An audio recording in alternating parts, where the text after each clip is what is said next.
All right. Good morning, everyone. Good morning. Well, welcome to ETH Taipei 2024 edition. This is the second time that we're doing this, and so glad to see old faces, old friends, and new faces as well. I'll be your host today. I'm Martinet. Work for QuantStamp, but here today I'm here to present ETH Taipei. First of all, some logistics, simple stuff. Wi-Fi, definitely something that everyone needs. Password is really simple. ETH Taipei 2024. The venue itself, quick brief. So we are at Building M. So this is this hall. Right next to us, that Building I. That's a co-working space, which is pretty nice. They have like a wooden table, all that stuff. And then Building G, so right around that way is where we will host workshops, etc. So this is, if you were here last year, then this is slightly different. Last year we were hosting the workshops at Building I. This time we're hosting it at Building G. And the booth, this time we got actually quite a lot of companies here as well. So the booth is moved to A2, so right on that side, next to Building F, which is the other main stage. That's kind of like the venue. Venue itself actually does have history, so this is actually a historical place. So we cannot, like if we destroy anything, we cannot restore it. So, please be gentle and careful with everything around here. It used to be a bottle cap factory. So you see like those bottle caps in front. It's not just decoration, it has historical value. It also used to be the bottle cap of like booze. So guess what? Like this year, we actually have happy hours in the afternoon and with booze, celebrating this tradition in this building.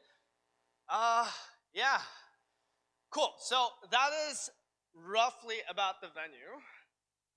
We will also serve the meal this time. So during the noon, if you have the badge, then you'll be able to go to Building I believe, and then gather the meal. So I'll talk a little bit about the organizers. Sorry, I'm not, okay, cool. So just a couple of intros. So myself, Martinet, and so we started this whole event starting last year, mainly to revitalize, reconnect the Taiwanese community with international friends as you are. And last year, it's literally 9 of us only. And this year, we have grown a bit more with more contributors. So in total, we have like 21 contributors, workers that helping around, like volunteers. And so whoever is on the team, please perhaps raise your hand or stand up. Tempo, I know you're here. Who else is here? Oh, yeah. So essentially, whoever is wearing this white t-shirt and on the badge says team, we can help you.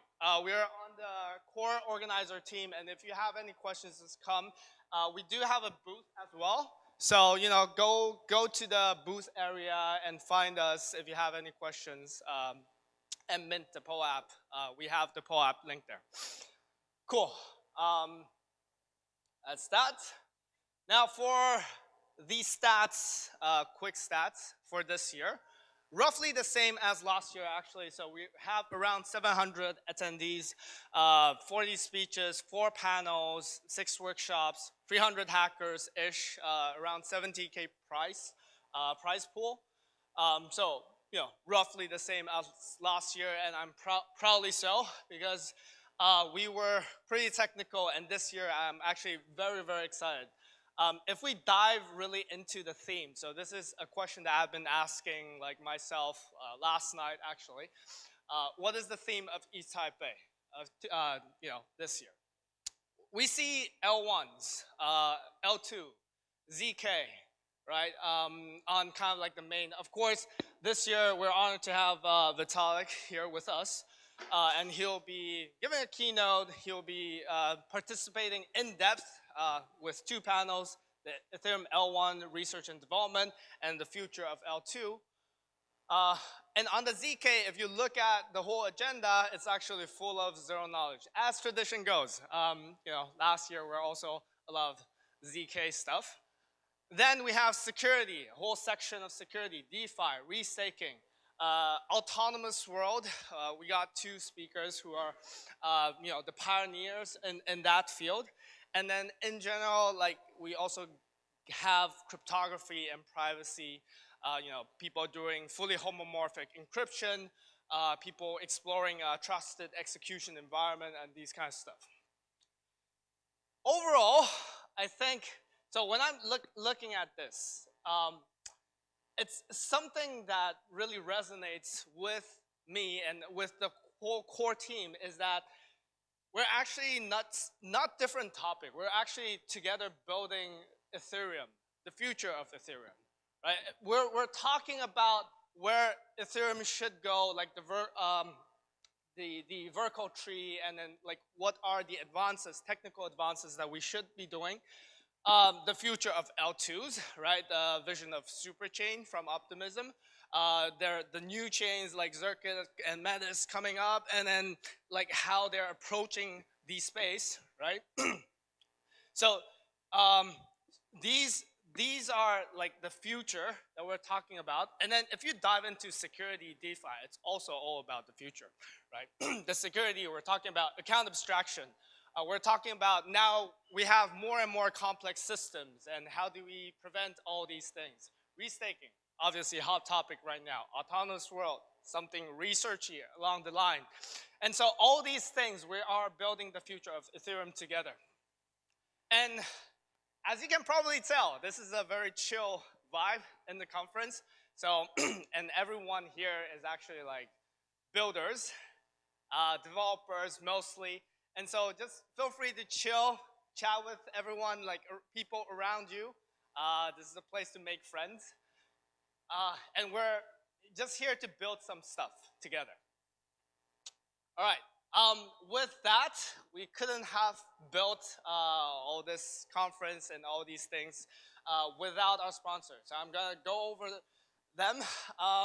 So we're sponsored, these are our gold and silver sponsors, OKX, OPSEC, Polkadot, QuantStamp, Perpetual Protocol, Furucombo, mToken, Harvest, Bucket, XY Finance, Linea, Consensus, Polygon, AppWorks, Mask, Orderly Network, Optimism, and Nuvo.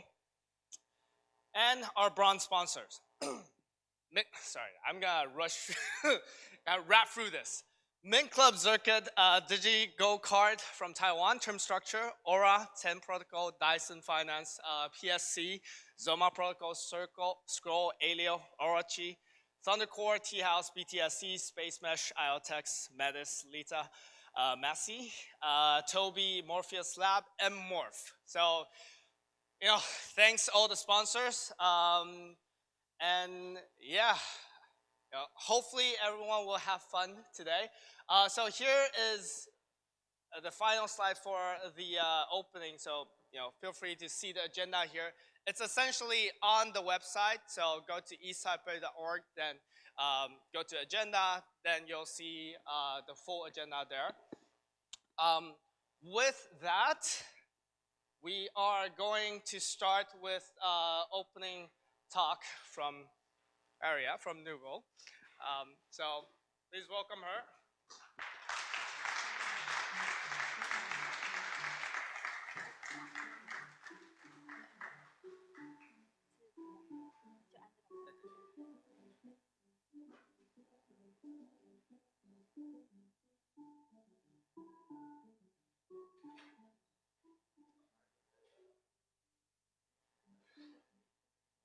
Did I change the button?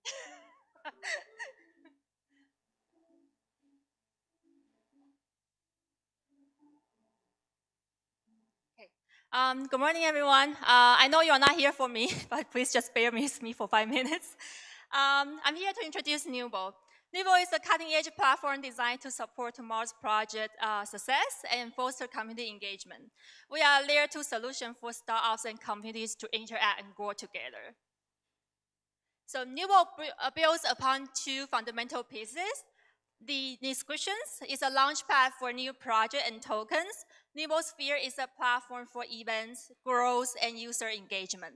Both elements work together within layer 2 multi-chain environment, providing projects with fast and cost-effective solutions to allow them to connect and grow. Inscription reimagines Ethereum token launch by letting projects to deploy inscriptions. Each inscription comes with different amounts of tokens, letting the community members to mint and actively participate in project's economy. Inscription is more than just launching tokens. It allows the projects to determine how tokens are minted from inscriptions. It also enjoys clear and straightforward processes and how well inscription fits with the rest of Numio.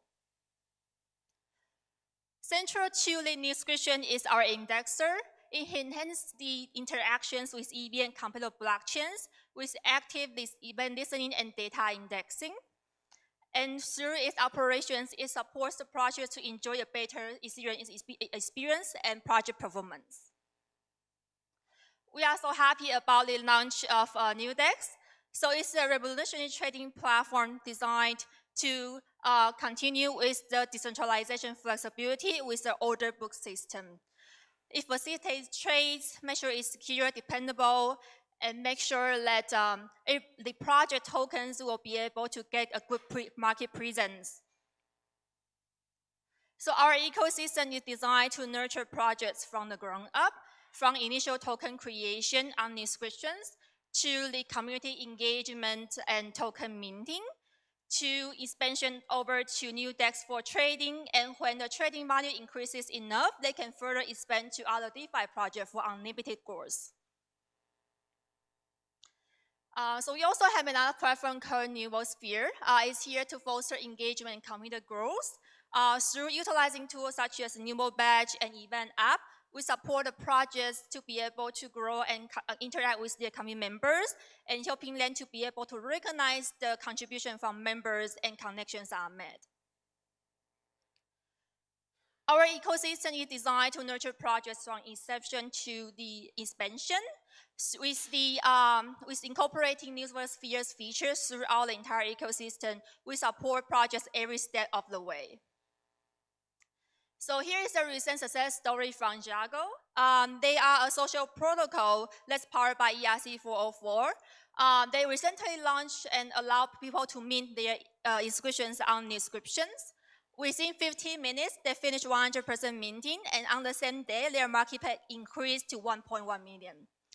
And we are here to work with everybody, connect everybody here to support the future of Ethereum growth, and hopefully we can create more projects like Jago. Thank you for your time.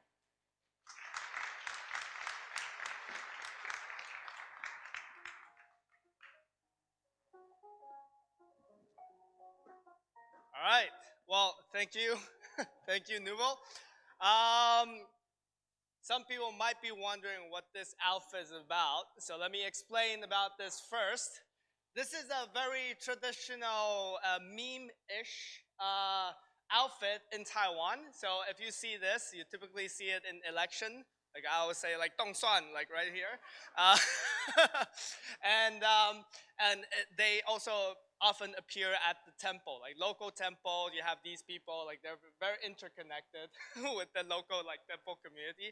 And on top of here, it says "ETH Taipei." It means it has like exactly the same sound as Ether is awesome. But the meow here, it means like the temple, like. So.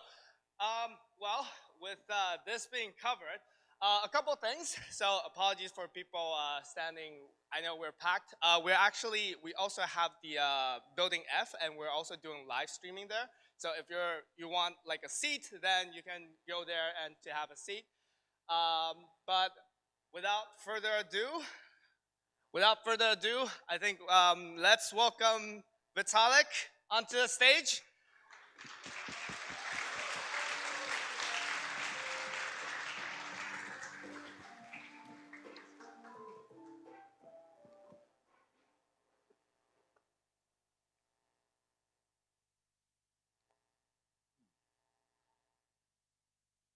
Okay, it looks like Signal isn't installed on this thing. Maybe I'll have to use the slides with Telegram. Or Farcaster. No Farcaster for slides yet? Maybe you could do it in a frame. Okay, okay, apparently there's a meal sponsor, whatever Morph is. Okay, conference, hackathon.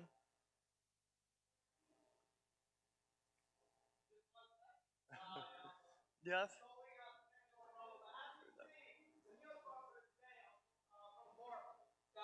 Okay.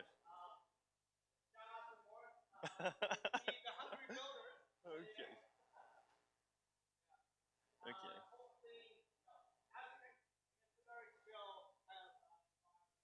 Yeah.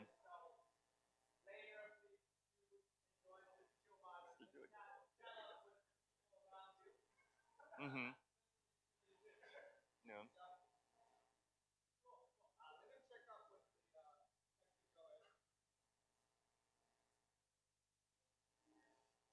Hmm. TikTok, TikTok. Um. Oh, there we go. Okay, so great. Some desired properties for longer term Ethereum staking. Here we go. So first of all, let's talk about some successes of Ethereum staking over the last 1.5 years, right? So first, the merge. It happened.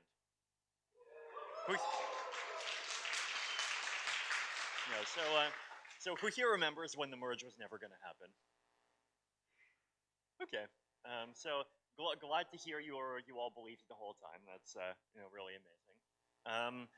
Over 1/4 of all ETH approximately is participating, or roughly a quarter at this point.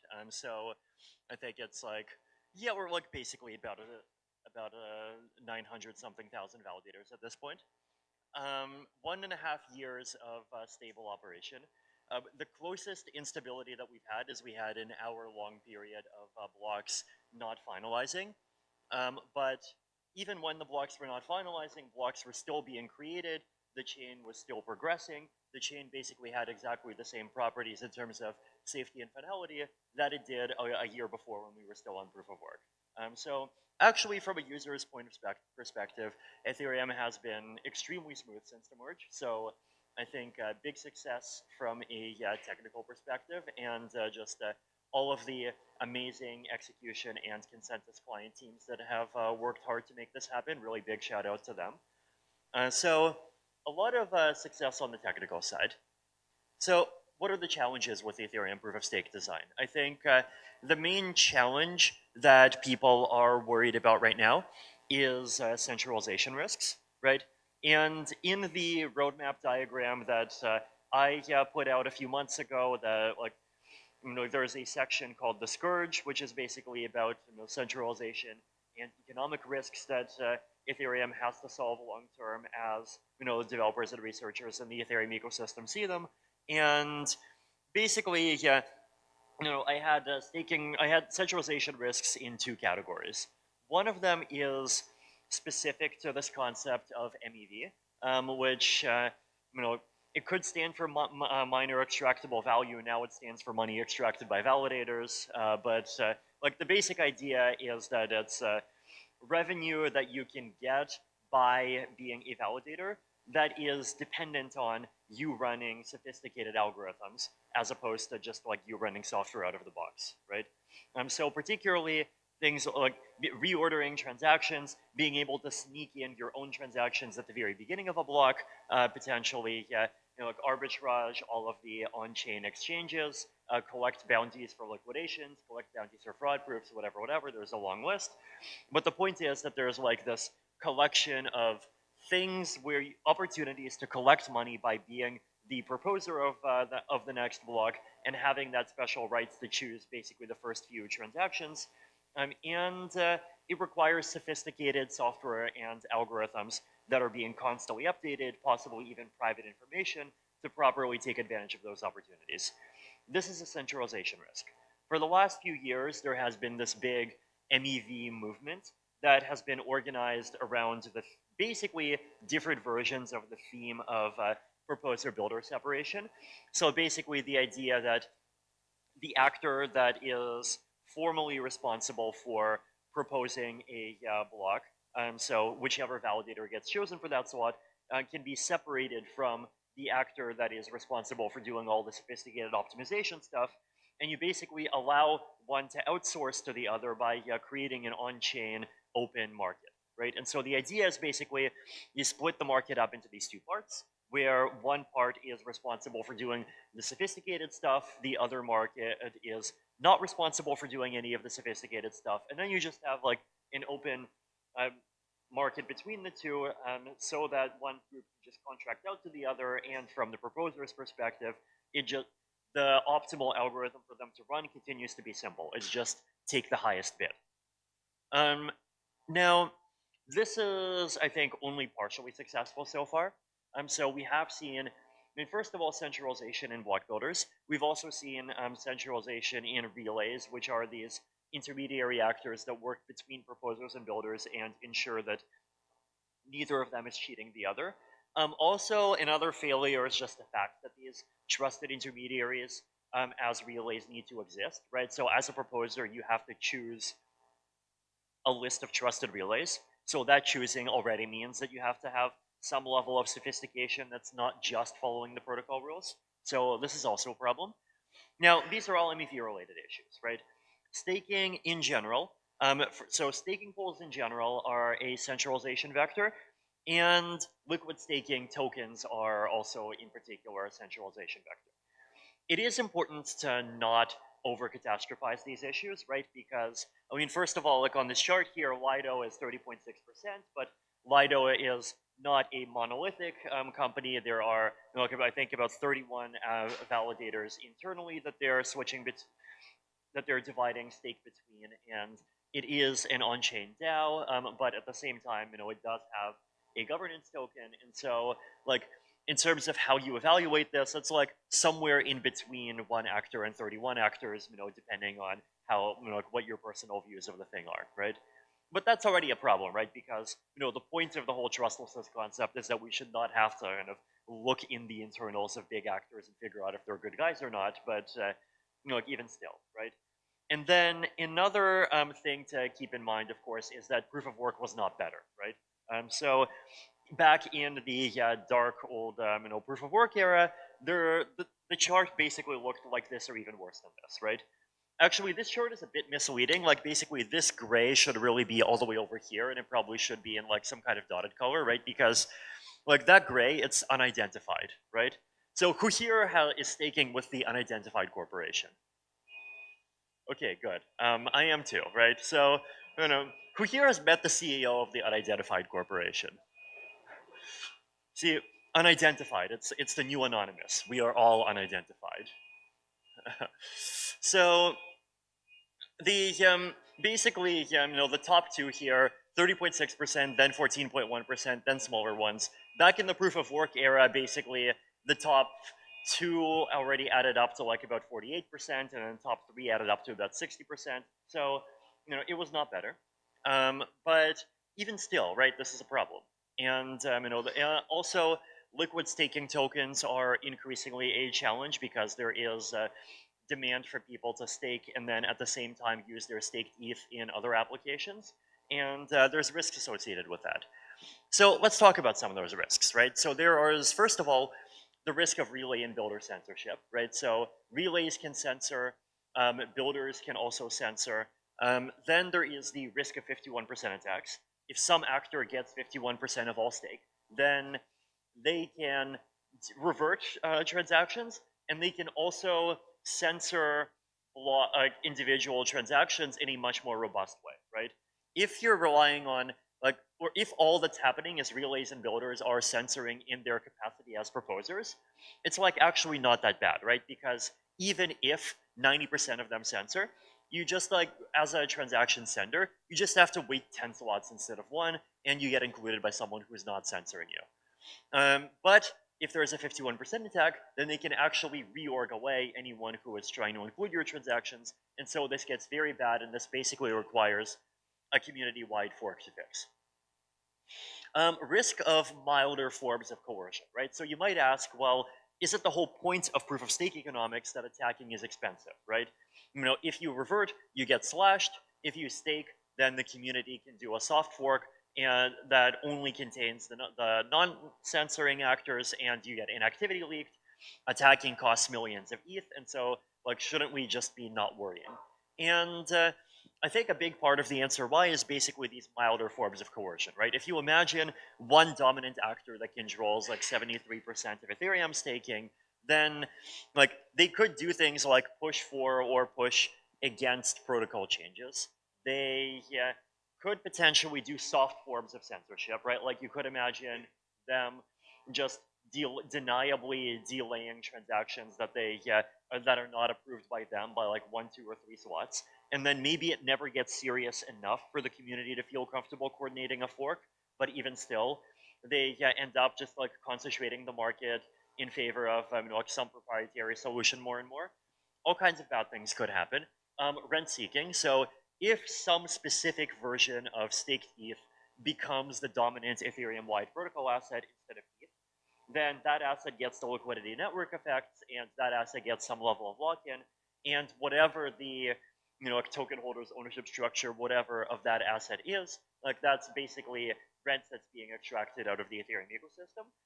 And of course, just loss of perceived credible neutrality of the Ethereum protocol, right? And this is key because this is the key thing that Ethereum has, right? There's lots of replicated state machines out there, but there's only one Ethereum. So what might we want out of a better design? I think this is a really key question, right? Basically, a lot of this discussion has prompted interest in doing a bunch of changes to the Ethereum staking economics with an intention of making something that actually lasts and making that something that actually works, that actually is realistic, given what we've seen out of staking economics and the way that it's played out in real life.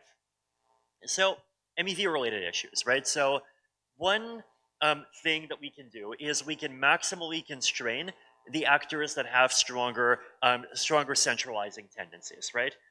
Basically, so we talked earlier about how the whole point of proposer-builder separation is you split up the market into proposers, which are just validators that are supposed to be very decentralized, and builders where they're doing this very economies of scale dependent stuff that is inherently more centralizing.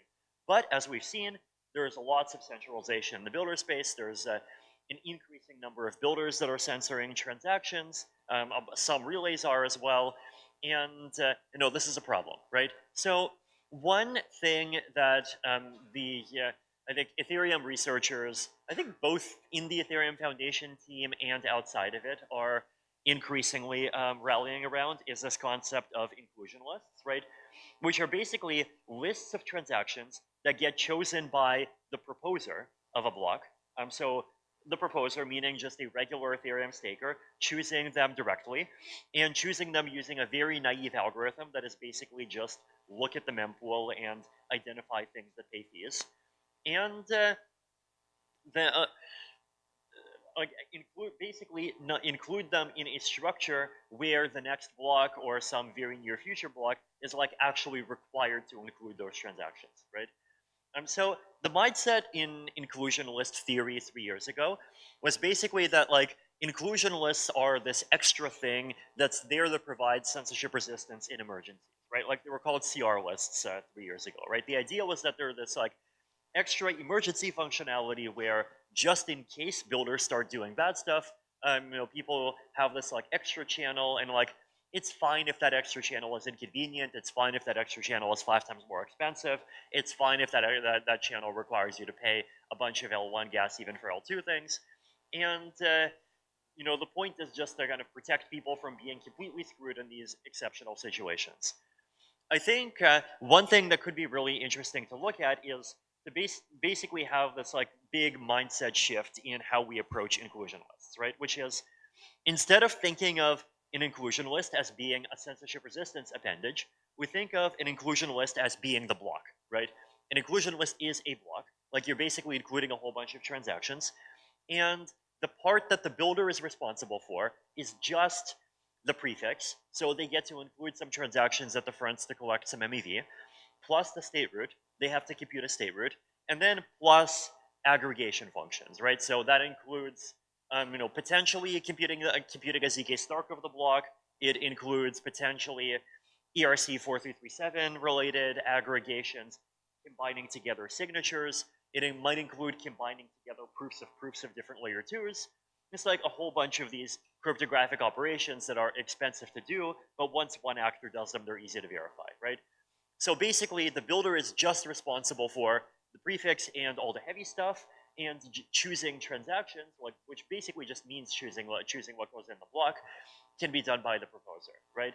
So with this this kind of approach, basically the builder actually does become this much more limited actor, and even if the builder market centralizes much more, the amount of harm that they can do actually becomes much lower, right?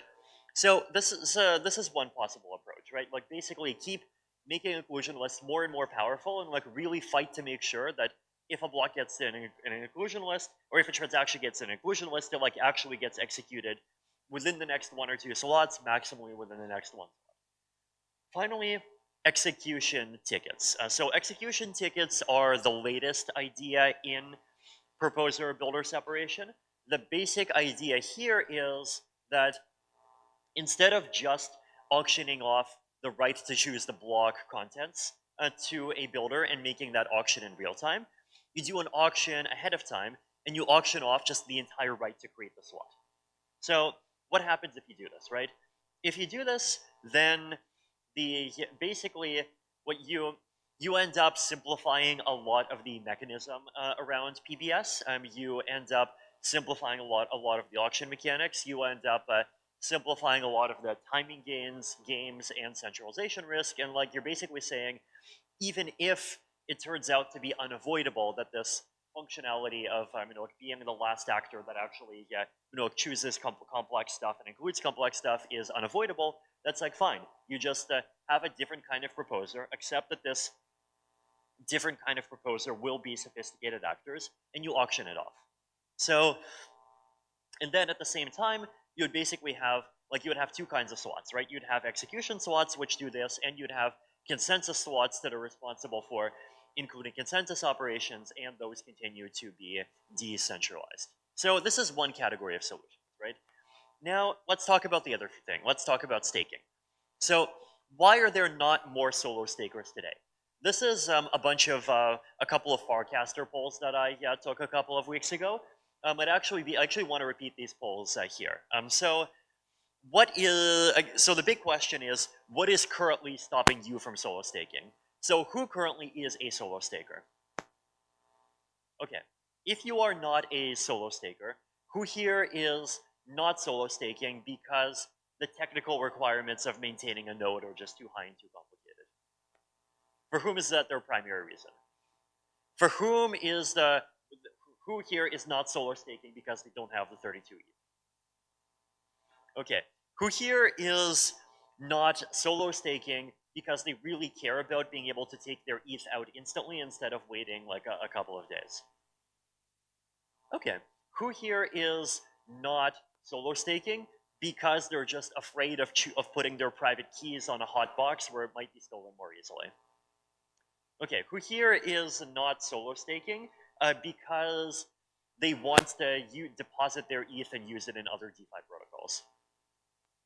Okay, see, so a lot of different reasons here, right? But I think the big one that dominates is that people have less than 32 ETH. Actually, it's the exact same 3 over here, right? I think number 1 was that people have less than 32 ETH.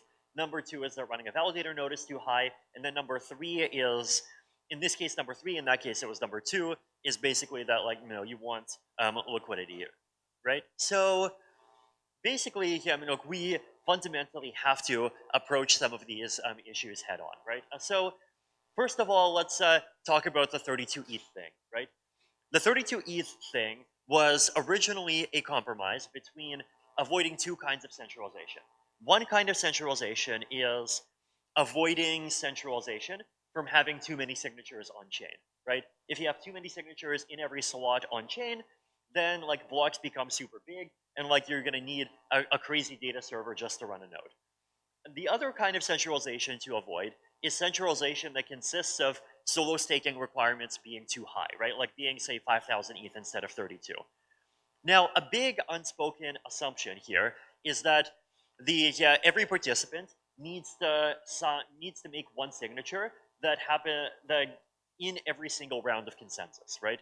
So today we have epochs. One epoch is 32 slots, and the idea is that like basically there was this kind of three-way compromise that was done between not making a node load too high, not making the ETH requirement too high, and not making consensus take too long. And we sacrificed on all three dimensions, right? And on the third dimension, we basically said, well, okay, fine.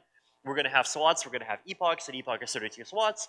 On average, to finalize, for your block to finalize, you have to wait like basically 2.5 epochs, 80 slots, 960 seconds.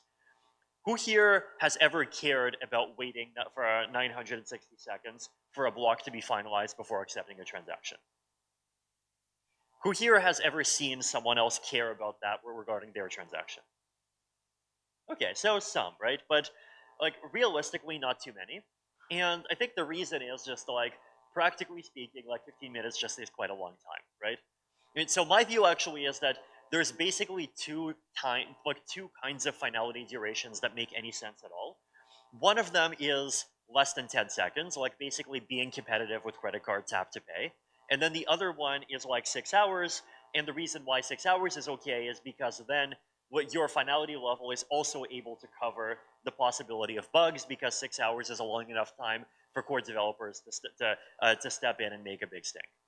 So like either one of those finality times makes sense, but like 15 minutes really doesn't make much sense, right?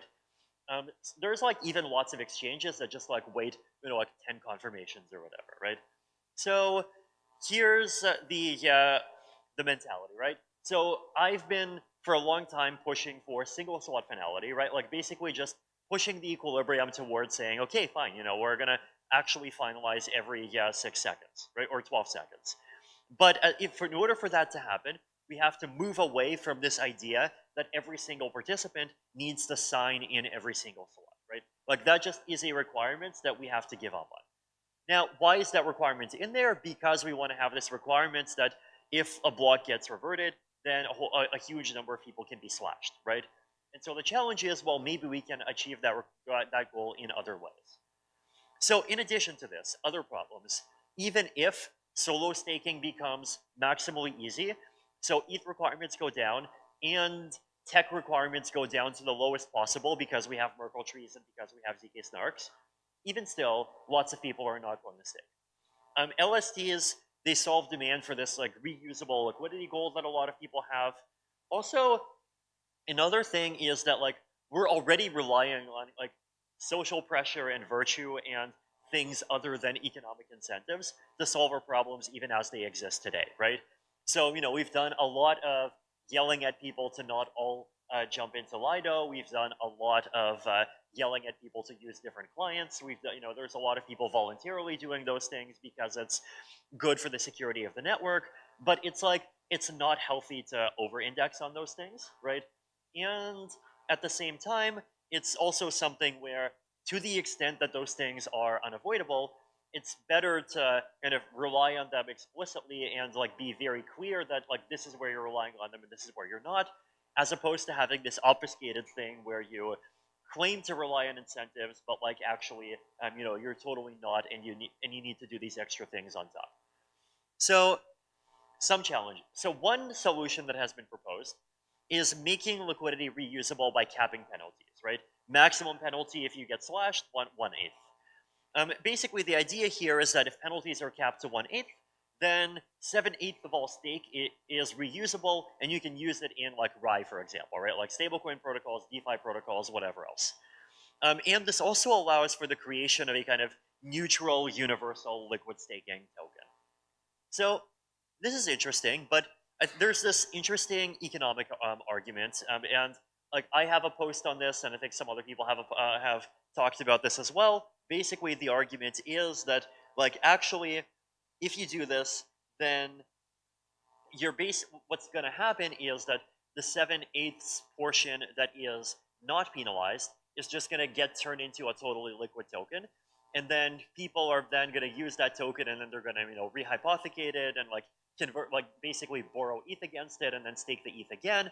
And it actually ends up being economically equivalent to a world where you just massively reduce staking rewards, right? Like you can basically go kind of play by play, you know, explore what the equilibrium is, and the equilibrium of this kind of capped penalty approach ends up being very similar to an equilibrium where staking yields are reduced to like 0.5%, for example, right? And so the question then is like, well, why not just reduce yields to 0.5% and just make staking a much more explicitly altruistic thing? So one idea that one of our researchers, Barnaby, has come up with is this concept of rainbow staking, right? Basically, the idea here is you like explicitly split up into two kinds of staking, and you call it heavy staking and light staking. Heavy staking is slashable and signs in every slot, right? So if you're a heavy staker and you get signed in every slot and you drop out or you censor or you revert a finalized block, you actually get slashed. And if you're a light staker, then basically you only get like called up to sign once in a while, like it's a lottery-based system, you know, similar to other forms of non-finalizing proof of stake. And whatever you do is not slashable, right? And there's different ways of doing this. Like you could have like two explicit light and heavy staking pools. You could also have a system where, as an ETH provider, you're just required to like heavy stake 1/8 of your ETH and light stake the other 7/8 of your ETH. There's lots of different ways to do this, right?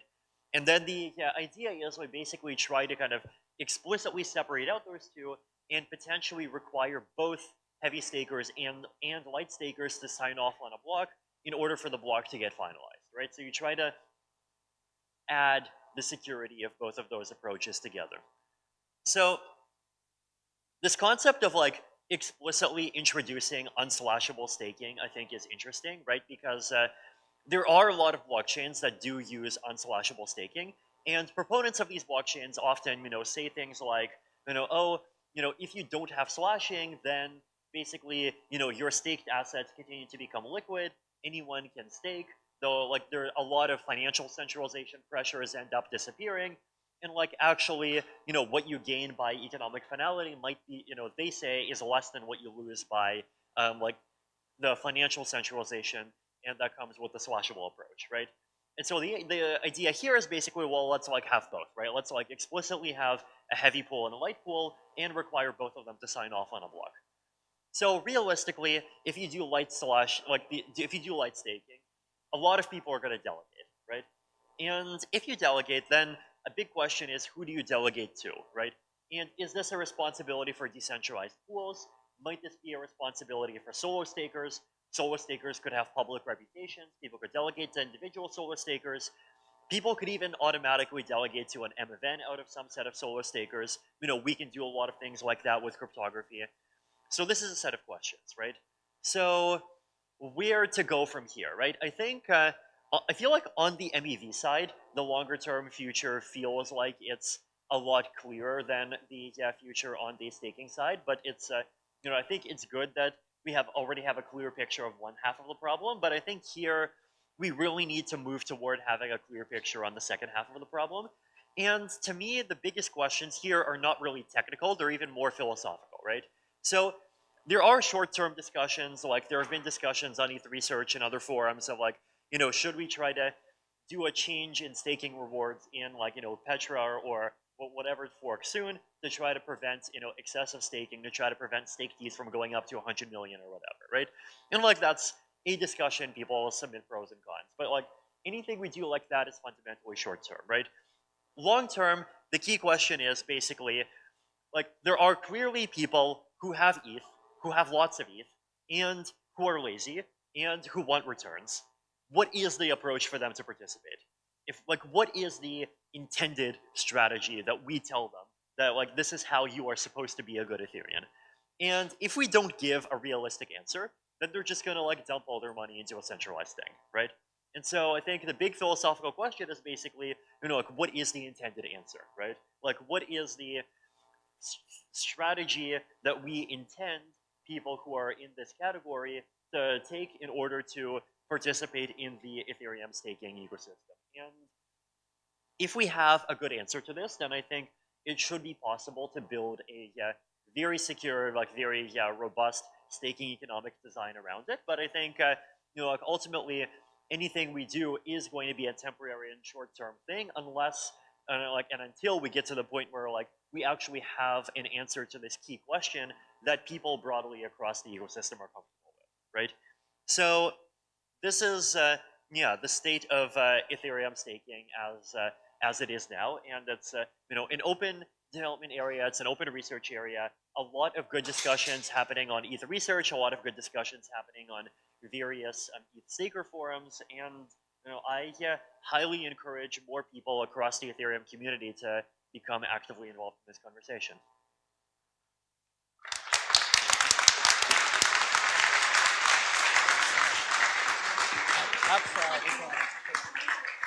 Okay. Thank you. All right. Since we have everyone here, I think we'll get a picture all together and with Vitalik as well. So, Sir Vitalik. Thank you, sir. Yeah. All right. I'll be sitting here.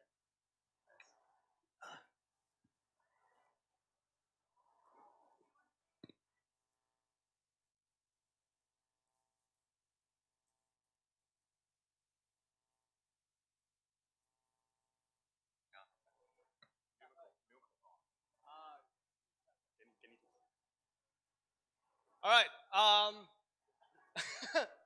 Let's go. Are you good? Cool. Let's 3, 2, 1. ETH Taipei. 3, 2, 1. ETH Taipei. All right, let's try it out together, shall we? 3, 2, 1. ETH Taipei. All right. One more. Louder. All right.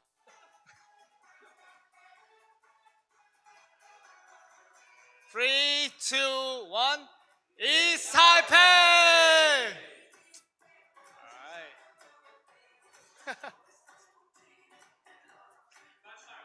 All right.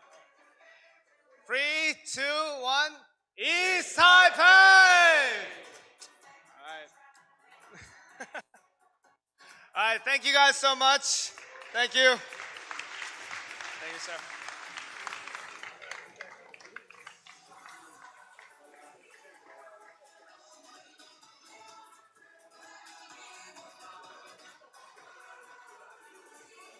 So next up, we're going to go into the restaking.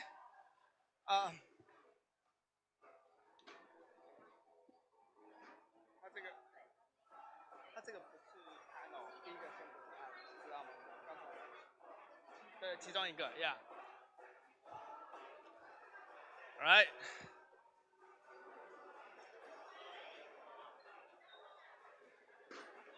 Yep.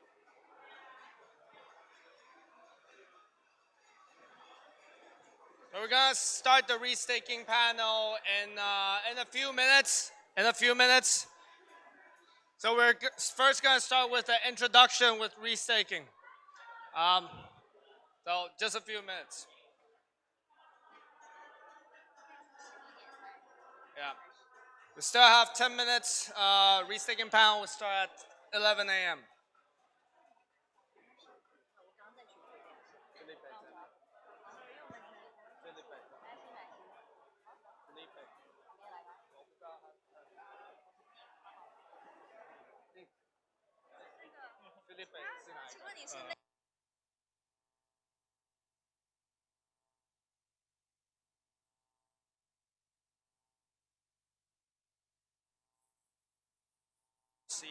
点。Yeah. 如果他叫我做这个。好。Amen.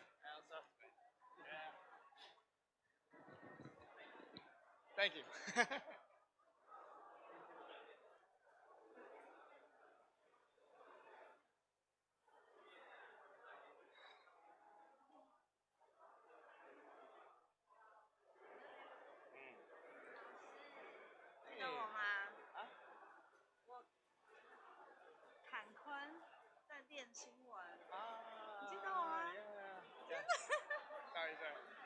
最近认的人太多，OK 的。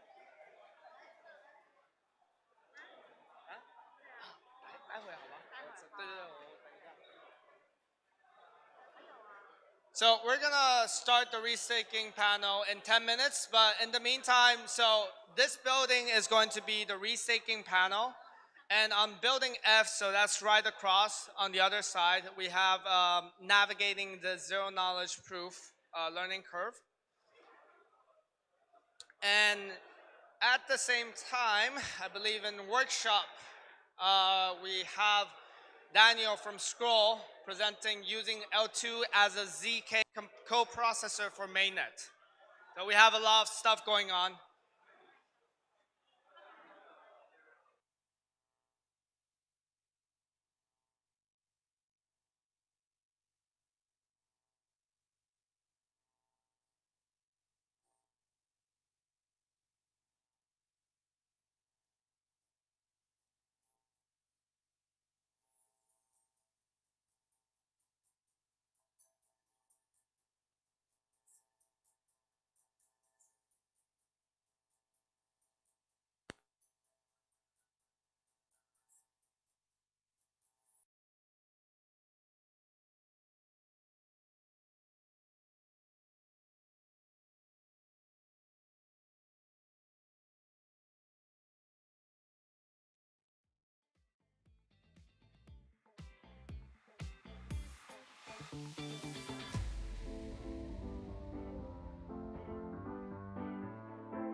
For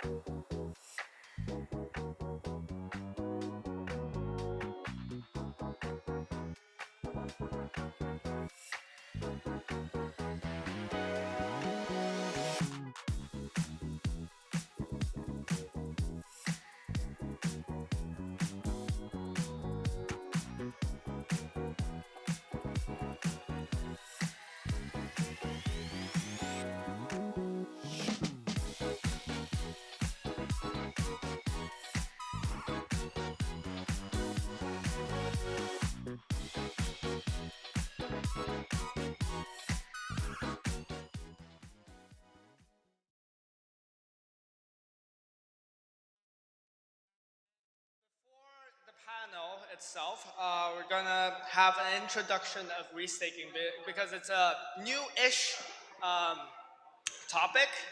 And so the introduction to restaking will be presented by Philip Gonsalves from Tagus Lab. Let's give him a warm welcome.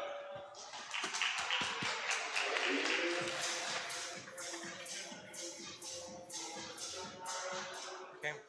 Good morning, everyone. Thank you for hosting me here. So we're going to make a introduction into liquid restaking before the panel that will be right after. So I guess most of you already heard about Eigenlayer and what it is. So I'll try to be quite brief about Eigenlayer and to deep dive a little bit more into liquid restaking, where it can be a bit more confusing for some people because there are definitely some differences when compared to ETH. So Eigenlayer first is a marketplace for decentralized trust. So if you are a middleware, it's going to be very challenging if you're innovating in the space to acquire trust, because maybe your revenues are not necessarily so high, and then it's very challenging, for the last few years to, let's say you want to compete with Chainlink, with the Oracle, and you want to acquire trust. So the first attempts we saw was you come up with the token, you need to inflate the token, right? Give additional rewards to try to attract trust. And then you realize that your revenues are not picking up as fast as you wish. And then you realize that that's going to be very challenging, right? To come up with some decentralization and acquire trust.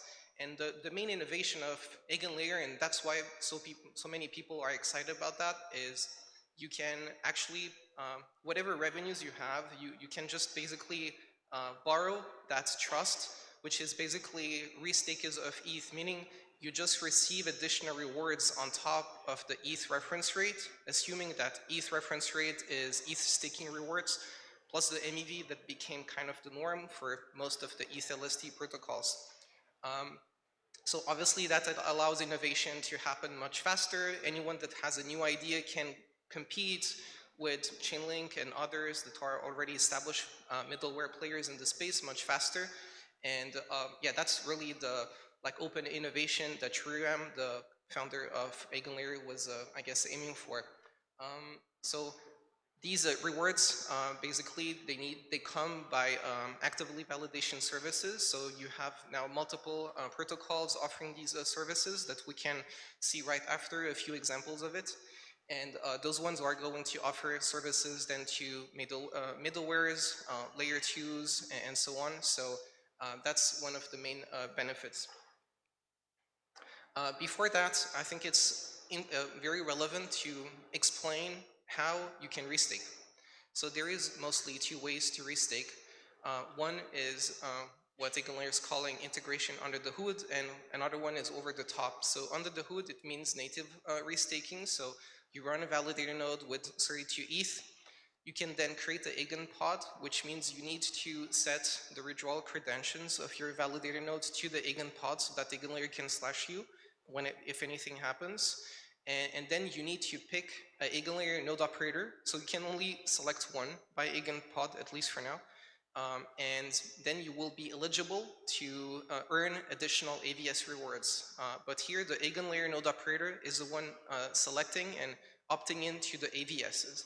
So you as a restaker, you cannot directly pick the AVSs. So I think the most easy analogy to use for this is, imagine you want to invest in equity, and you can basically do it in two ways. You can do stock picking yourself, or you can decide to invest in an equity fund. that is going to do some stock picking, and then you like it or you don't. If you don't like it, you just select another equity fund. So that's important. The restaker cannot pick the AVS directly. It's the Eigenlayer node operator that picks the AVS for you, and they can select one or multiple ones. If they do multiple ones, that's obviously why this is called restaking, right? The second way to restake is through ETH LSTs. So there is currently 12 LSTs being supported, so such as Lido, Rocket Pool, Stakewise, Binance ETH, Coinbase ETH, Anchor, Stader, Frax, Liquid Collective. Not trying to forget anyone. If I do, sorry. And there is also Origin ETH, which is actually an ETH LST pool. So technically, Eigenlayer is not limited just to ETH LSTs. It is also technically able to support other things than ETH LST as long as it is available on Ethereum. So Origin ETH, which is a ETH LST pool where you earn additional swap fees on top of ETH LSTs, is one that is already being supported, but you can pretty much foresee that BTC LST is available on Ethereum could become eligible in the future, and that's actually something I discussed at ETH Denver with Shuram, and it did confirm that this is a possibility as long as it is available on Ethereum. So in terms of the market, I think it's pretty interesting to observe that in about a bit more than 3 years of ETH LST, right, after its creation, we have about 43% of all ETH staking that are in ETH LSTs, but in about 3 months of Eigenlayer, there is already 56%, right, of the LRTs that, I mean, LRTs are 56% of the market share of Eigenlayer, and it's growing pretty fast, right? LST market share is currently about 51 billion, but Eigenlayer is already 12, and it's still it is infancy, right? So in April, we are expected to see on mainnet the ability to actually pick an Eigenlayer node operator, because that part is still on testnet. So it is an evolutive protocol, meaning that right now you can really just set up an EigenPod and deposit ETH or LSTs, and that's it. In April, you will be able to then select a specific Eigenlayer node operator that is selecting, opting into some AVSs. So then eventually you might get some AVS airdrops or whatever. But slashing will not be enabled. So this is still something that will come only at a later phase. And even if that happens, there will be a Eigenlayer committee that might actually, protect you from slashing. If there is a bug in the code, that might be one of the circumstances where the committee can actually veto the slash, right? So it is still, going to happen in quite some time. And yeah, so in terms of the future, my personal opinion is Eigenlayer is definitely going to be bigger than ETH LSTs. Why? Because institutions are still kind of not actively, participating in Eigenlayer. Is still super early. It's only 3 months, right? It's not 3.5 years almost like ETH LSTs. And for Eigenlayer restaking, it's also very modular, meaning that people can get afraid about the additional slashing risk you're going to get involved to if you restake by opting into many AVSs. However, as an institution, you can also opt into one single AVS, right? So it's very modular, the type of risk you want to opt in or not in the end of the day. And I think, yeah, this is definitely going to grow in the future. In terms of the use cases, I'm not going to deep dive too much into it so that we have time to go deeper into the LRTs, but those are the, let's say, official use cases that Eigenlayer identified. So those AVSs, right, they will be offering services. I think one big challenge is, are they going to receive organic clients, right, that are going to pay rewards to those AVSs? Because these AVSs, they need to borrow trust, right? And they will have, most of them, a token, obviously, so that will give some incentives. But we need to see, right, if then some organic, clients are going to come. So far, the rollups that announced that they will be using EigenD8, which is one of the, the first and the main data availability layer AVS service. There are other ones, so each one is offering specific services like decentralized sequencing for Espresso. But yeah, basically, as I mentioned before, The node operators, they're the ones picking the AVSs, one or multiple ones, and the restaker then will pick the node operators. Now about liquid restaking, it's interesting because when you want to restake natively or restake your LSTs on EigenLayer, there are benefits, additional rewards, but there are also some limitations. So you will be subject to an additional 7-day unbundling period, and then you kind of lose your composability, right? Because then you need to choose between yield farming these LSTs or restaking your LST on EigenLayer. So that's where the innovation of LRT comes. So to my knowledge, there is about 20 to 30 LRT protocols, on testnet or on mainnet. And why is it so, so popular? Because you don't really need to choose, right, with LRTs. So if you deposit your ETH or LSTs into a liquid restaking protocol, they're going to restake for you on EigenLayer, and they're going to give you a receipt token, which allows you to get secondary market liquidity for the LRT. So if you don't want to lose, to wait 7 days to unstake from EigenLayer, you can just sell the LRT token in DeFi. And composability is also important because then you can continue to yield farm, potentially your ETH LRTs and earn additional rewards. So we saw the same 3 years ago, at December 2020, when you could be able to earn staking rewards on top of ETH. You had to deposit 32 ETH, be a validator, but then you're kind of losing your composability. At the time, you had many ETH yield farming rewards, right? You had to choose between both, and then ETH LST came up, and now it's the same with LRT.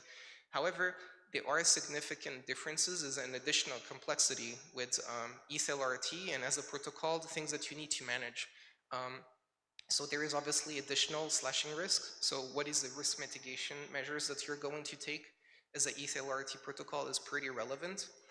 Also, not all AVSs are equal. Some AVSs might have super friendly slashing policies, others might have less easy slashing policies where they will slash you depending on whether you meet certain requirements or not. And and then you need really to see if the token that you're going to receive, right, is going to be ETH. If it's ETH, it's easier to auto-compound. If you're going to receive some new token, you need to assess, is it liquid? How easy can I sell it or not? And then you need to potentially self-limit yourself, because if you are getting 50 AVS rewards, right, in 50 different tokens, how do you compound this? It's going to be challenging. So then are you going to decide to self-restrict yourself into picking, let's say, only 7, AVS, and then you're okay to auto-compound this? Or are you going to decide to come up with some different mechanism for the distribution of rewards? So these are all still open questions, right?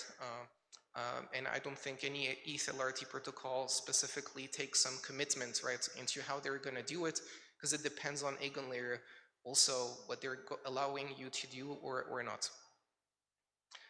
There are currently, this is what our venture studio, Tagos Labs, classified, like 3 types of LRTs, which is different than LSTs, where they're mostly very similar, but here there are actually significant differences in terms of risk that you are taking.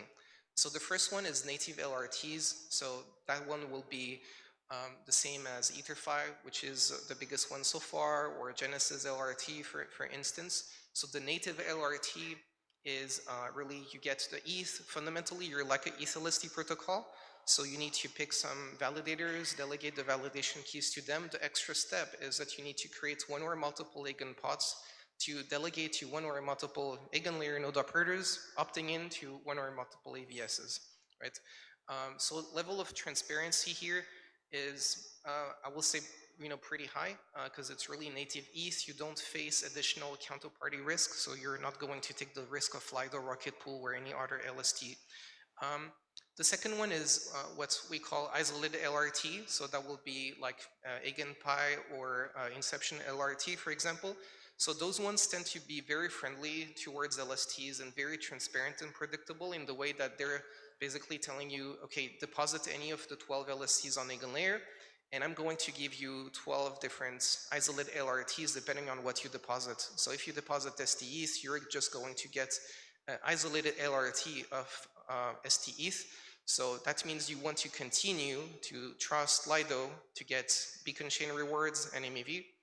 And then you're just trusting another protocol to handle the restaking part. Because for LST protocols, most of them except Swell that didn't do their TGE are not creating native liquid restaking. Because when you have a liquid staking protocol with hundreds of millions of TVL or even billions, creating a second product is a bit challenging, and you don't really have the incentives to do so. Because if you have ETH LST and you create an ETH LRT, imagine let's say Lido will do it. Well, that Lido then doesn't really have much incentive because the TVL is going to be the same. It's just going to observe a transition of the TVL from product A to product B. And in the meantime, it's more advantageous for them to just wait and see. And maybe other protocols like Inception and EigenPi, once you build on top of them, they will capture a second TVL layer, giving us value to a second token. And that will allow them to be more competitive in the space, right? And the third one is what we call basket-based LRTs. So those ones are, I will say, the most, let's say, disputable in terms of risk-reward, because they allow you to deposit any ETH LST or ETH as well. And they're just going to give you, however, only one receipt token. So here you're facing multiple counterparty risk. However, you're not earning additional rewards when compared to the two other LRT types, because you're not able to earn, for example, swap fees like in the case of Origin Protocol, which is a LST pool, meaning you have multiple LSTs in the basket, but you can earn additional swap fees. So that's not the case for basket-based LRTs, because you cannot swap something that is being restaked, right? However, isolated LRTs might eventually evolve through partners or themselves by enabling a second product, which is AMM baskets. And then they can actually allow people to trade those isolated LRTs and so on. Personally, I think the risk-reward ratio will make more sense for AMM isolated LRT basket than the basket-based LRTs. So those ones are mostly Kelp and Renzo, even though Renzo is mostly native, but they also have STETH and Binance Ease. That's the competitive landscape right now for the main ones. So withdrawals, be careful with that. Most of the LRTs do not allow you to unstake, except a few ones like EtherFi, Genesis, Inception, Restaking Cloud. So if you participate there, sometimes you don't have a mention that you cannot unstake. They will then just tell you just sell it on the secondary market, and then you need to check if you have secondary market liquidity or not. So be careful about that, because it's still it's infancy, Eigenlayer and LRTs.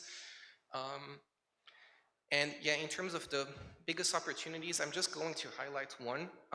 In the restaking panel, I think we can discuss about more opportunities, but I think one of the biggest one is the layer 2s. So if you compare L2 TVL with DeFi Llama and how many ETH you have on each layer 2, you see that on Arbitrum, ZK Sync, or Linea, you have actually more ETH than the total TVL accounted on DeFi Llama, meaning that there is many ETH not being actively deployed in DeFi applications on these layer 2s.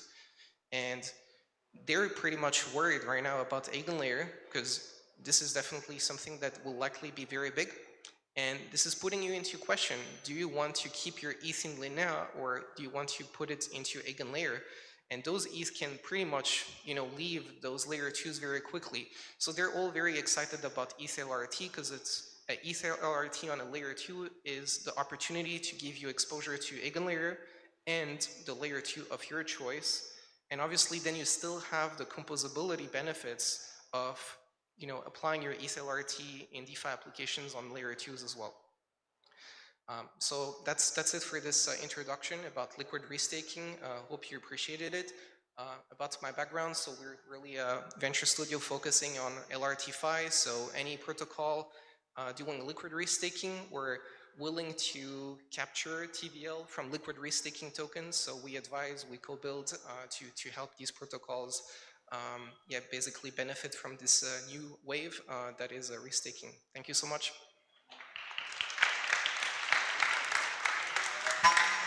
Thank you, Philip. And next stop, we're going to have the restaking panel in a bit. So just setting up.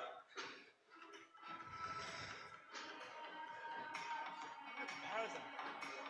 Love the comparison. Yeah. You want to open up for questions in the meantime? I think we can do the panel and that's perfect. Sounds good. 人呢？其他的人？就坐在前面。哦，就坐在前面。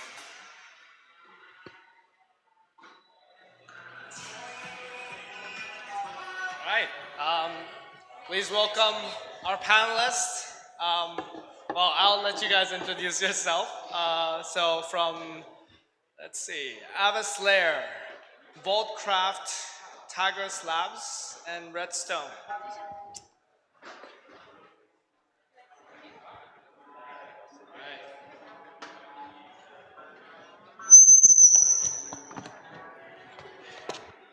This is our restaking panel. Panel host is Ivan Xu. All right, here you go. Doing?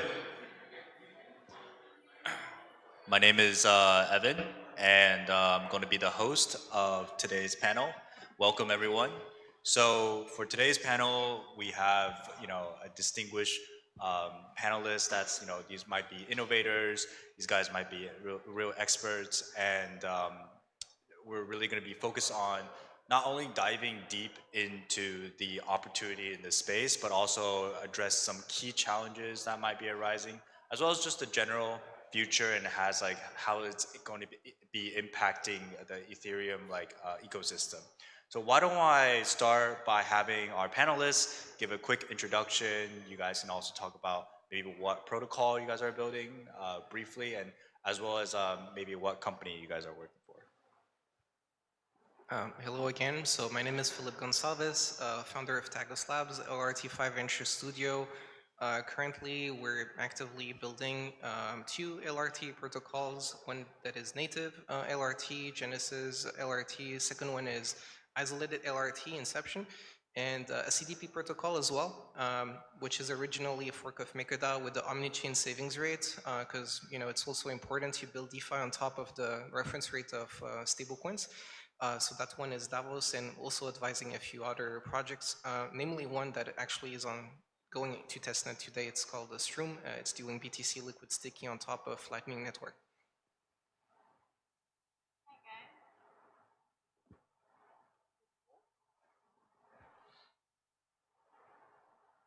Hi guys, my name is Maya, and I'm leading marketing for Redstone Oracles. At Redstone Oracles, we are modular oracles, the quickest growing on the market right now. We specialize in LSTs and LRTs, and that's why I'm here on the panel today. And right now, we are securing 100% of the LRT market. Good morning, everyone. My name is Michael Kisselgoff. I'm the founder of Vaultcraft. Vaultcraft is a DeFi infrastructure that allows you to deploy custom DeFi strategies, automated DeFi strategies within a few seconds. We're built on mainnet EVM, soon to be Solana. I've been in crypto since 2016, and Vaultcraft is my second venture. Started my first one in 2017. Have a finance background as well as economics, worked at Credit Suisse and SAP in corporate strategy. And yeah, now I got sucked into LRTFi. Awesome, awesome. So I guess to really kick off this panel, obviously we discuss the overview of what problem restaking, liquid staking might be solving. I want to dive a little bit deeper on sort of the value that's still providing to the overall ecosystem. So just to start, besides token incentives, what kind of value do you guys think restaking, liquid staking has for the future of Ethereum? Yeah, I can take that one. So I think the main advantage is obviously maintaining your DeFi composability, but I think there is more complexity with EigenLayer than with ETH staking itself. So I think really managing this risk complexity and basically trusting the risk mitigation mechanisms of the LRT protocol, it's really a way to get these additional rewards in a way where you don't really need to go through this additional risk assessment and understanding all the AVS exposure you have or not. And I think that's one of the biggest benefits that it has, and maybe that's why in the presentation before we saw that the market share of LRTs versus Eigenlayer is so high, 56% so far, and for ETH LSTs on ETH staking it's 43%. I think this difference might be partially justifiable because of that additional complexity it's actually solving. Yeah, I mean, I have two thoughts on what's happening with liquid restaking tokens. So I think LRTs are like one spoke of the wheel for Eigenlayer, and what that actually like opens up for what's going to happen in the Eigenlayer ecosystem. It's essentially, I mean, just to like back up for a second, I mean, Eigenlayer is a way that you can abstract away from the decentralized and trustworthy nature of Ethereum. So LRTs are kind of just like this one element that provides sort of like access to Ethereum's decentralized trust. There's going to be a lot of other applications that are built on top as well that you'll be able to concatenate with LRTs. So I think that's like a very big thing. And then the second thing is that I don't see why most of the staked ETH or most of the TVL naturally moves over to Eigenlayer because of the incentives that it offers. Yeah, I think I agree with the speakers. What I personally value in restaking is, let's say, trust efficiency, if you can say that. So repurposing the trust, and for the restakers, they can have additional yield than just staking ETH. And on the other side, what we are as an Oracle interested in is actually gaining that additional security. And I can't say much right now, but we are exploring, and it's a very interesting topic for us. Yeah, so one, you guys are saying, you're utilizing some of the liquidity that's not being, that's underutilized right now. The second, I kind of imagine how, AWS, Block Space, these guys are really helping, fast track some of these startups that are trying to build in the blockchain space. So it would be Eigenlayer that's really helping protocols launch really quickly. That overall, to me, it resonates that long term, this is gonna accelerate some of the crypto adoption that we're really looking for. So in terms of maybe let's talk about, obviously this is exciting, but there's some sort of risk that's involved. Let's talk about maybe starting with the underlying systematic risk that Vitalik had highlighted last year. What are your thoughts on some of that risk that's that he addressed? This is like overloading the consensus mechanism, giving too much responsibility to the validator. So I just want to hear everyone's thoughts. Yeah, I remember reading that blog post. So I personally think it's a net positive what Eigenlayer is doing. I think the risk or the benefits outweigh the risks.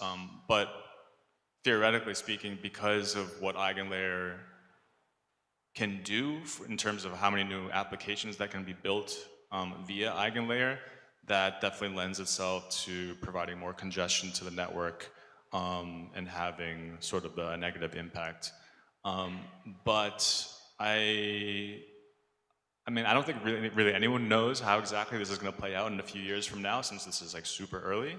But I think that congestion, then also let's say you are a AVS and you run into some issues and you want to fork Ethereum to solve your issue. I mean, I think leveraging basically the social consensus of Ethereum might be a problem, but I don't think it's that high of a risk. Okay, so maybe let's activate the audience here. Who doesn't agree with Vitalik about overloading consensus? Okay, right. You see, so I think it's Nobody wants to a hard challenge Vitalik. so So I think it's really hard to disagree with Vitalik, and like the risk is there and it's quite realistic. But I guess I think EigenLayer for now they have security first approach, and they are doing everything gradually and with consciousness. So I think that's the only way to move forward, to be aware of this risk and act accordingly. Yeah, I think it reminds me also about ETHLSTs. I don't think like Vitalik or Ethereum Foundation has been very excited to see, ETH liquid staking rise, because obviously it poses some, risk challenges. I think their approach with EigenLayer and restaking has been much more open, because they understand they cannot really stop it. It's just like the nature of people that just want to get additional rewards and more options, even if they're taking more risk. And it doesn't really matter for them, if this is better for the greater good in terms of the risk of Ethereum or not. So I think there is that dialogue. Honestly, I even think that EigenLayer has been a great active player, whether we like it or not. And I think Ethereum Foundation should be probably happy the way they manage the caps for ETHLSTs, because if they didn't have any caps on ETHLSTs, everyone will have restaked their ETHLST, right? From Lido, for example. And now we see that there is the emergence of so many ETHLRTs, right? There is even probably more ETHLRTs already trying to do something than ETHLSTs. So this is redistributing a bit the cards of staking, and it's actually contributing in some way also for, more decentralization. Even though it's still concerning, right? The EigenLayer probably will be bigger than Lido, it's still a concern. But I think they really tried their best to accommodate with the, let's say, fears, I guess, from Ethereum Foundation. And it's a very interesting redistribution of cards we're seeing. But this is greatly supported by EigenLayer. I'm not sure if they should be playing that, right, to remain neutral, but that's just how it is. We'll see when the ETH LST caps will be removed. Yeah, so I want to take a step further and talk about, maybe we address some of the challenges or risks, maybe thinking about how can you guys, like, what strategies or what thoughts do you guys have on mitigating some of that risk? Like, is there any particular protocols that are really aiming to solve that? Because like I'm thinking, you got smart contract risk, you got slashing risk, you're stacking staked ETH, and then you're stashing, all these different layers, and these layers can go infinitely depending on what the protocol really depends on. So I just want to like kind of understand, starting with you guys, to address some of that risk. I think I can put it in context via what we're building at Vaultcraft. I mean, as soon as I understood what EigenLayer was, I started thinking like, how do I deploy Vaultcraft, which is at the infrastructure level very complicated, let's say, and how we built. I think there is a good probability that complex primitives are eventually built on top of EigenLayer, which will, I think, increase the risk and as well as the congestion of the network. I think there's we're kind of already seeing it play out with all of these rewards that are being, and this is in a very simple way in terms of how EigenLayer is being used right now. I think the complexity is going to come later, which is risky. And I forgot about the second thing I was going to say. Yeah, I think about the slashing risk, like how they're going to mitigate slashing. There is like multiple ways to do it. I will say 3 come to my mind right now. The first one, it might be diversification across multiple node operators.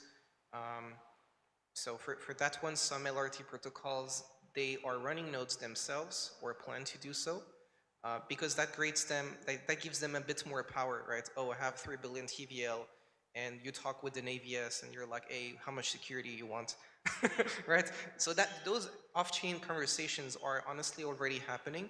And if you want to have that direct dialogue with the AVS and basically negotiate off-chain how much security you need, I can give you that much, but I need that much rewards. I think it's an interesting dialogue because there is no really market discovery mechanism because we're so early. But I think those things ultimately, they will need to happen like on chain. And if you want to have the dialogue, you need to do it either by you run your own node operator, or you need to have a node operator that just follows your AVS strategy as a liquid restaking protocol, and they need to consider you as their like biggest client, and they're just going to do whatever you want in terms of AVS selection. So I personally think having more node operator diversification is better as a LRT protocol to reduce that slashing risk. I will say the second one is DBT technology from mobile and SSV when they come to Eigenlayer, which I trust they're already building that. So it will come sooner or later. That will reduce slashing risk for sure. And I will say the third one, it might be on-chain slashing insurance protocols. So for example, Nexus Mutual, I personally believe they didn't really have much success because they were trying to basically provide insurance, but fundamentally they were trying to pay insurance on top of ETH and DAI, which is, they were assuming that the reference rate of ETH and DAI was 0. Now with positive interest rates, we realize that the reference rate of DAI is not 0, now they increase it to 15% actually, because DeFi yields are higher than TradFi. As of like the last couple of months, and ETH, the reference rate is ETH LSTs. So I definitely think there will be, insurance protocols that will be dedicated to LRTs, and they will be paying an insurance premium on top of ETH LSTs to protect LRT users against slashing risk. So I think that's the three measures we can do about the slashing that will be helpful for the ecosystem. So what do you guys think about concentration risk in general? Like, the problem is that everyone is looking to deploy some that stake ETH into Eigenlayer. How do you guys, first of all, do you guys think that's gonna be a problem? Second of all, like, how do you guys think, what's the best move moving forward to kind of like address that centralization risk? Well, I think like Eigenlayer is like itself is the main cause of decentralization. Again, it's just a set of smart contracts secured by, multi-sigs. So I think that's why Shuram is also saying he's aiming to be kind of part of Ethereum long term, because then if you're comfortable about the Ethereum foundation, right, being able to do, certain things on Ethereum, then on Eigenlayer it will not be different. So if they achieve that kind of evolution, in that case, I think actually that with ETH LRTs, there will be much more diversification and so many infinite possibilities to get different AVS exposure that it's actually going to contribute for more decentralization in some way. But right now, the biggest concern is Eigenlayer itself being a point of, centralization in the short term for Ethereum. All right. So maybe let's switch a little bit of gear. We discussed the challenges. I want to hear what are the current exciting opportunities, maybe potential trends, narratives, or even protocols that are doing a really good job in this space. I think the app-specific chain aspect of what Eigenlayer allows is going to become very interesting, especially, let's say, a year from now. I can talk a little bit about like what we're looking or exploring to do for Vaultcraft and in terms of creating our own restaked rollup. So we literally leveraging like LSTs to create our own app-specific chain. And the ability to do this and the different, I guess, like access points via alt layer, or I think perhaps Dimension is doing something similar in terms of like rollup launchpads. I think, in 2017 when you were to launch a token, it was like a brand new, great, cool new thing. It was pretty easy to do. The fact that you can launch your own rollup right now and be sort of in control of your own destiny, more so in like fee structure, that's something that's like very interesting for us. And the fact that you can actually even do that very, very easily, obviously if you have the engineering capabilities, is basically groundbreaking, and it really hasn't flourished yet. So think about what that looks like 1 or 2 years from now when you have many more applications like Vaultcraft building their own app-specific chain, and think about what that will do for Ethereum and overall for the decentralized and trustworthy nature of the network. I think I would mention two projects here, two areas. So first of all, EtherFi, I'm personally a big fan. The native restaking they introduced, and they are doing really amazing job there. Another thing that also mentioned before, but that we are interested as an Oracle is restaking being used in oracles, and that we actually, how we imagine that is through restaking we can create much cheaper feeds, being even 5 times cheaper than the market solutions right now. So I think that's very exciting, especially from the protocols perspective, because protocols, they need to cover a lot of fees when it comes to Oracle feeds, and reducing the costs that much on monthly basis, that would be a big advancement. Yeah, I think about the rollup as well. You don't necessarily need engineering capabilities if you trust rollup as a service. Companies like Caldera is also one of them. Even Anchor, I think they have an offering about that. But I think what opportunities, maybe switching a bit more into the LRT part, is, as I mentioned before in the discussion, the layer twos. So many ETH just there, basically not willing to be exposed to just another fork of Compound. And with LRT, it's a much more compelling opportunity. There is 4 billion of also STETH on Aave. So I think when LRTs get mature and, let's say the market will stabilize into LRT protocols, give you an insurance premium of, let's say, 1, 2, 3% more rewards than ETH LSTs, then you will see definitely LRT loops happening, right? Basically, people collateralizing LRT and borrowing STETH, which increases the lending interest for STETH because nobody is really borrowing STETH in these lending protocols. So I think that's like very interesting opportunities that we will probably see, and that will give much more choices in terms of people earning yield. There will no more be just you get exposure to ETH LSTs or ETH LRTs. You can actually lend your ETH LST and you get some sort of yield in between. So I think that we will see much more diversity of use cases for ETH LRT, and yeah, that part, I think it's one great opportunity for many builders that want to build DeFi in that space. Yeah, I'll just piggyback off of that, given that I'm a heavy DeFi user. The fact that these LRTs are tokens, and the nature of DeFi generally takes these tokens and puts them into money markets or whatever primitive perpetual protocols. This is something that's naturally going to increase in terms of volume, velocity over time. Also, one big opportunity, I think, is ETH ETFs. So as you know, Circle, is putting these fiat, right, into short-term corporate bonds. They're not sharing, right, the coupons from these bonds with the end user in DeFi. So imagine if an ETH ETF is doing the same with some sort of white label ETH LST or even ETH LRT and keeping the yield for themselves.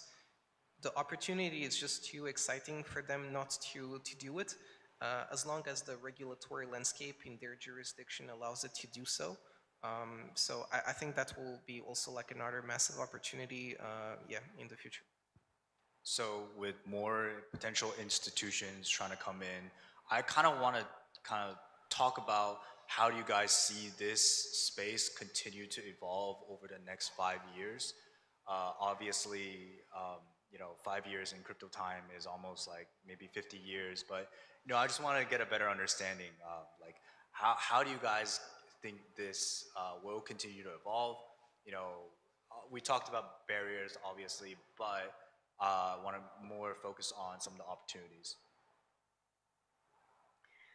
So I don't have a clear answer. What I'd like to see in a couple of years is actually DeFi being more like regulated in a clear way, not SEC giving different opinions every other month. And still recently, I think I read the news yesterday that still investigating Ethereum as a security again. So I think we need clarity, and I think we need regulations which gonna give the users more safety, and maybe just focus on reducing the amount of rug pulls and hacks, not necessarily what's happening right now. As someone that, let's say, deals with the institutional side, trying to get institutions into DeFi, I would say the problem with the institutions mostly exploring things out of just staking ETH is that there's smart contract risk. They just don't want to deal with it. And if they can just earn yield on ETH and long it at the same time, that's great, because you see what's happening with ETH. So it's just a great play for them. So if you want that higher, you want higher returns because you want higher risk, that you can go into DeFi. But ultimately, you know, with everything that's happening, let's say in the West, and you know the regulatory unclarity there, and how I would say more of the capital that is being deployed is on the Asian side. I think there's definitely this geographic kind of like shift that's happened over the last year and will continue to go on, depending on whoever wins the election or whatever the political landscape is going to be in the US after this year. But we're definitely discussing institutional involvement in EigenLayer on a stage, probably one of the first conversations. Like this is super early. I mean, I hope that, you know, let's say more funds or asset managers that understand the potential of EigenLayer, or essentially what they can earn with LRTs, let's say, will increase in adoption over time. I think it will. I mean, I don't know how long it'll take, but I mean, ETH as itself is just a great asset to have in your portfolio. Yeah, I personally think in the next 5 years, we'll see like app-chain everything trends, where I think one big concern everyone might have is that STEs is so big, but it's secured by a multisig. And all the DeFi apps are honestly like dependent on a multisig, right? So the only way to make it economically viable, I think, is through EigenLayer, is then LST's protocols becoming an app chain itself. Because I think there is a great guideline from the Swiss regulator about staking, where they're basically saying, if I remember well, the main approach that they have is like a validator is like a custodian, and he needs to follow the same regulatory aspects, unless if there is a few exceptions. And one of these exceptions is like being a proof of stake system, being able to have an unbundling period and having a slashing mechanism. And yeah, basically I'm like generalizing and simplifying a lot, but if you have basically slashing and true validators instead of a multisig, it's more likely, what we can say now from that basically guideline from the Swiss regulator, that you might eventually be able to escape some sort of custodian regulation, right? So the only way that is viable is through EigenLayer, and then every DeFi application will have to become some sort of app chain to be able to be compliant, and that's the only way they make it economically viable. Because if Lido is taking 10% fees on the e-staking rewards, they need to distribute half to the node operators. There is only half left. Is it enough to pay validators to secure all of this? It's not going to be able to acquire as much staked assets and trust than the amount of TVL it has, and only EigenLayer can, I think at this stage, offer that kind of opportunity. Other opportunities is, I don't think there will be like a monopoly of EigenLayer. There is also Babylon, you know, knocking on the door with BTC and so on. So I think we'll see other type of restaking protocols happening, where they will try to basically attract trust from Bitcoin and not only Ethereum. So yeah, I think that's how things might evolve. Well, I do want to follow up on that and ask you, like, further down the line, what do you think the end game is? And it's just like a real quick, you know, we talked about 5 years, you know, we talked about how you guys look in the future. But like, what's the end goal for this space? Like, what are they really trying to achieve at the end of the day? I personally believe that cryptocurrency is, I mean, the blockchain decentralized nature of it is a vortex for fiat. You know, I think it's still the beginning stages. I think things like eigenlayer that help abstract away from the complexity of blockchain or decentralized trust are things that will increase adoption of the industry overall. Like Felipe said before, I mean, you don't need to be an engineer to launch your own rollup anymore. If you were to say that 5 or 6 years ago, I mean, that we wouldn't even talk about that. So the fact that that's even a thing now is very impressive. So a year from now, and then on top of whatever AI, if anything, is actually going to happen there, and it's not just vaporware. In addition to everything that's happening, I'm more excited about on the DeFi side and how that affects things. You know, I think things will look pretty interesting. Yeah, I think like one great prospect it will be to provide Ethereum-like security for any sizable, meaningful DeFi application is definitely something that will be very beneficial. Mostly, you know, regulation is going to come at some point in the next few years. If we're really looking at the long term, it's definitely, you know, not going to be okay to be securing billions with a multisig of 9 people that you don't even know and you don't know where they are. So, you know, this is unavoidable, I think, and the only viable way to do it is really through, in my opinion so far, through restaking. So I think that will be a great ambition, right? All the big protocols having the possibility to have Ethereum-like security. Eventually, Bitcoin-like security might be desirable, but I see now only these 2 assets, right, that can pretend to be kind of safe havens, right, in terms of acquiring trust, and they have enough liquidity and they're big enough. What do you think about like multi-chain, kind of like leveraging security from all different type of chains then? Do you guys think this is viable? You know, you discuss like the benefits of like Ethereum and Bitcoin trust, but what about leveraging the trust from all these like different other chains? I think you technically can with certain things. I mean, let's say as a DeFi user, you want to, I don't know, let's say bridge from Arbitrum or Optimism. I mean, there are certain things like Wormhole that allow you to leverage different blockchains, and you're leveraging them because you trust that the consensus of the mechanism works there. So we already live in this world, actually. You just don't know it, really. I mean, we don't really talk about these things because that's, you know, very much like deep in the stack, let's say. But, I mean, I think you can kind of quantify it with how much, let's say, volume is being bridged. And I mean, these are all different chains that we're using. So we're very much there. Yeah, and I think the explosion of RAS protocols actually showed that we, and this is also a vision of Celestia, that the world is gonna be multi-chain, and technically every protocol is gonna have its own app chain, and there are stacks to build that right now with Caldera, Conduit, Gelato, etc. So let's see how it evolves. Yeah, interoperability also of layer 2s, layer 3s, you know, all of that will be also very important, in my opinion.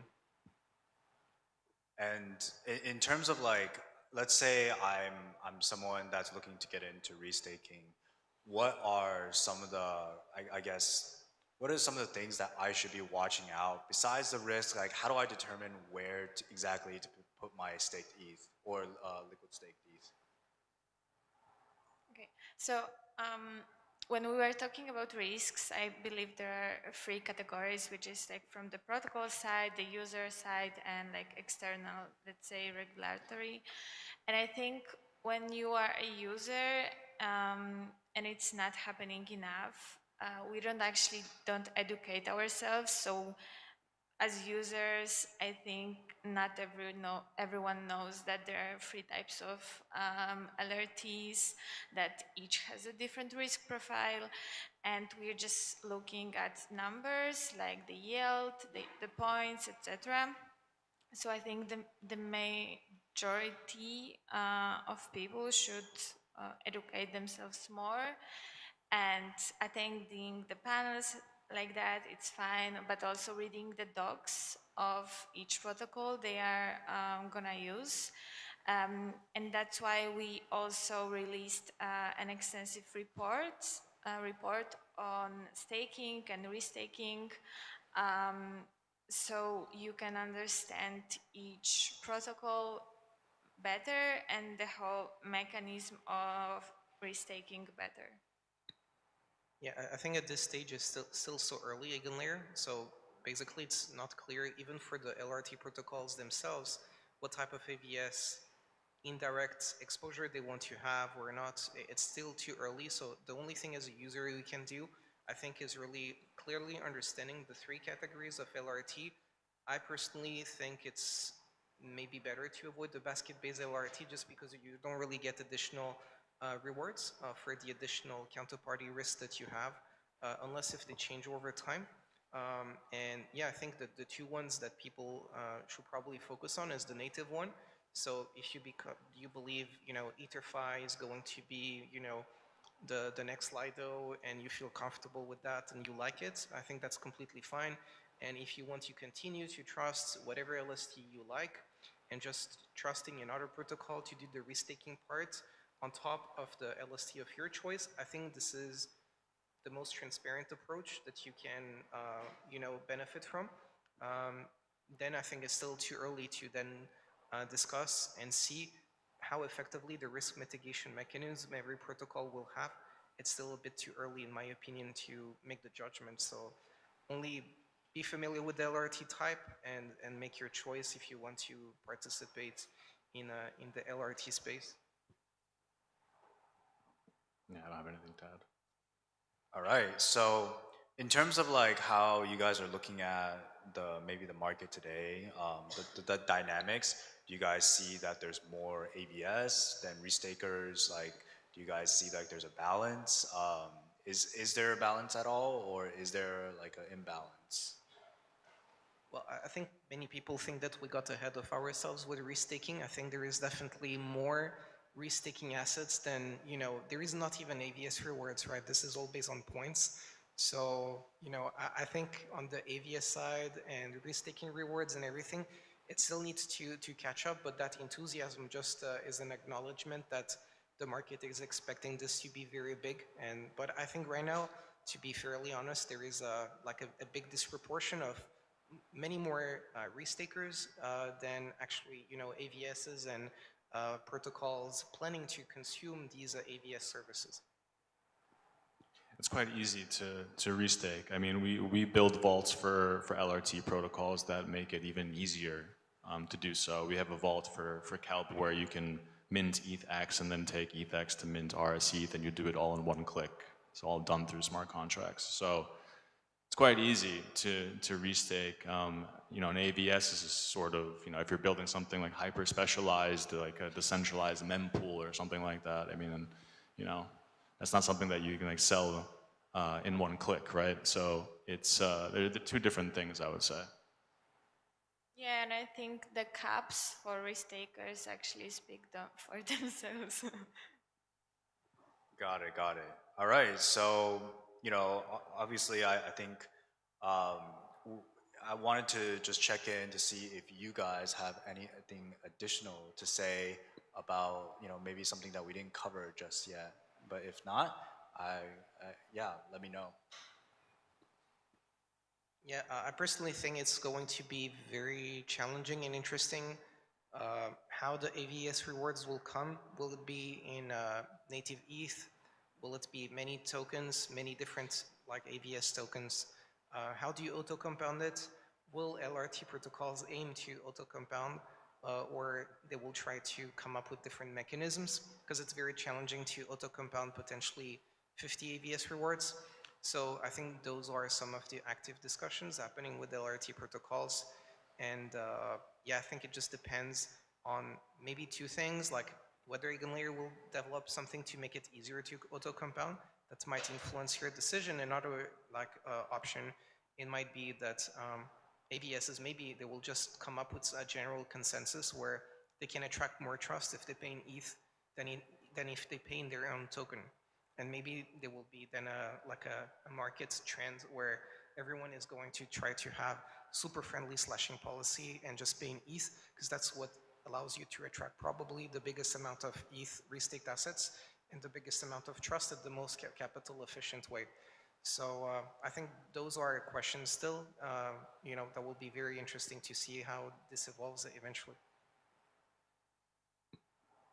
I mean, as someone that's helped LRT protocols like build their own vaults, I mean, point systems are very much used to incentivize or for like user acquisition. So I think in the short term, it's a bit concerning how that's all going to play out. But in the long run, if that's going to attract that many more, let's say, users, restakers, and if that system is essentially sticky, I think that's what's really exciting. So I think like in the short term, I'm kind of curious how it all plays out. In the long run, I think it's net positive.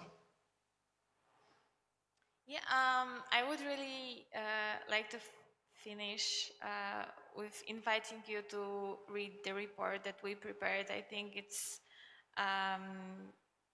full of very useful knowledge and analysis of the LRT protocols right now in the market. So yeah, inviting you to redstone.finance to check it out. All right, so hope you guys learned a lot about the space today. I want you to, thank you everyone for joining, and also the panelists for providing all these useful insights. Hope you guys learned a lot, and I'll have the host take it away. Thank you.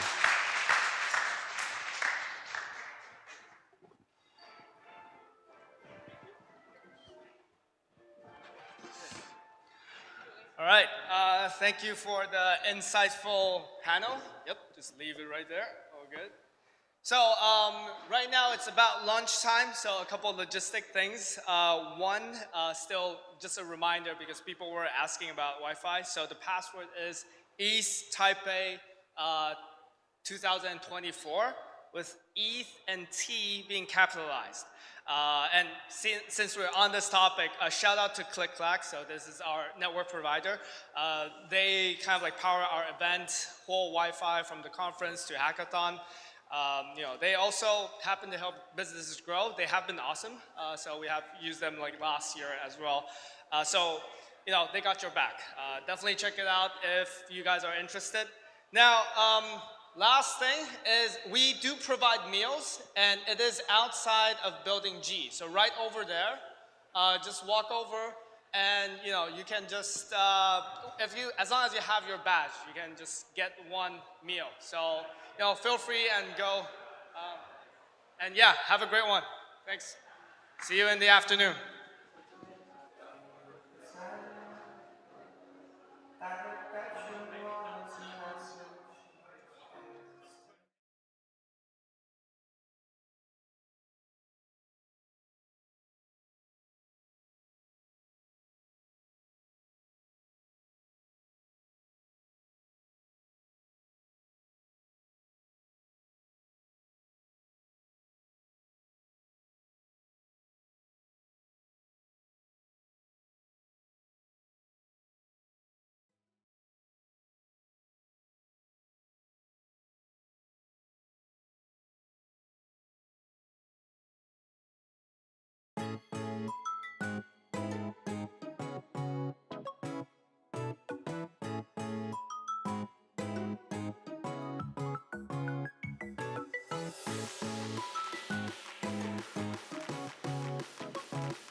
测，嘿嘿嘿，yeah。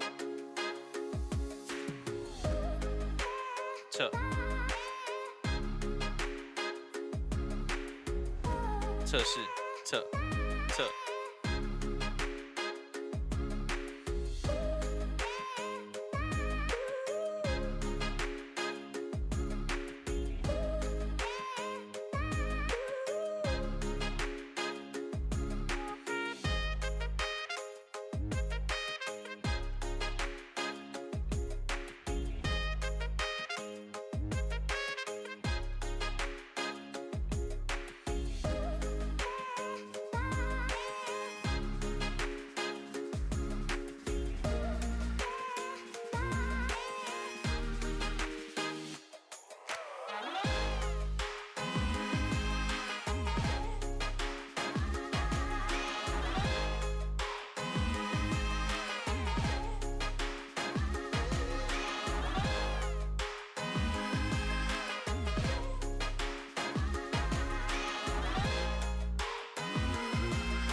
So we're gonna wait for a bit for people to trickle in with their lunch. So just like 5 minutes, and after 5 minutes, then we'll start. Thank you. Have you ate already? Have you had lunch? No? There's actually some lunch that's ready. Like thanks.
Right, welcome back to the afternoon session. Hopefully you got some lunch. Well, apologies for the burger to be late. The burger company got lost in the way. The miner didn't mine there. So, without further ado, would love to welcome Philip Seifert. He's going to talk about replacing centralized exchange one step at a time. Please.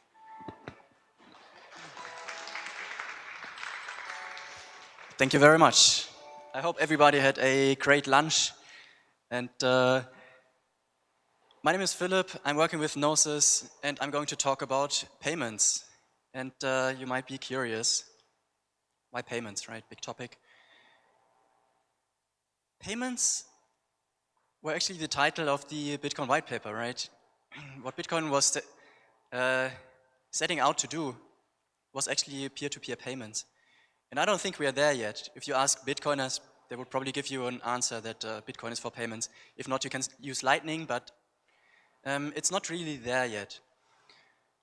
We can pay with crypto to some extent. There is like these, for example, an FTX crypto card. What? FTX? Oh, it was probably a bad idea, right? No, they still exist, and I think they were really the first step, but I think this talk should introduce what we are working on, which is a payment network that I believe is a first step into, actually already in this area where you can pay with crypto tokens on-chain.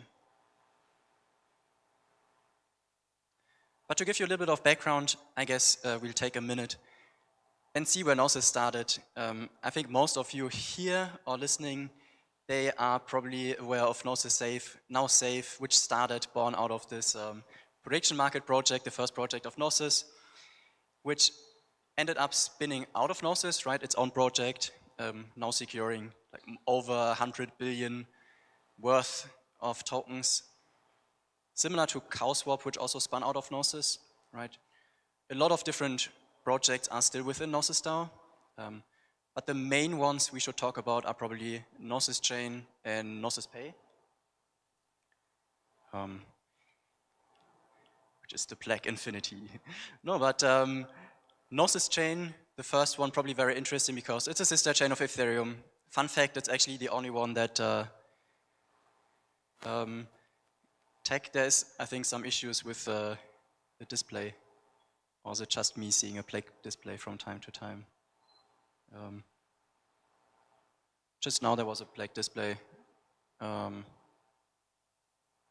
guess, yeah, it doesn't seem to work.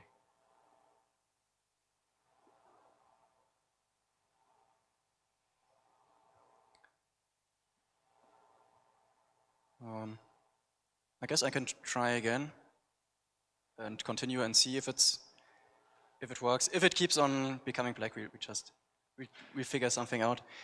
But no, I think just a quick point about Gnosis Chain, sister chain of Ethereum. Pretty much the third chain after Bitcoin and Ethereum in numbers of validators. So that's pretty much the goal of being very decentralized. I think you're getting an idea with Safe, CowSwap, and the stuff we do at Gnosis that it's kind of the philosophy.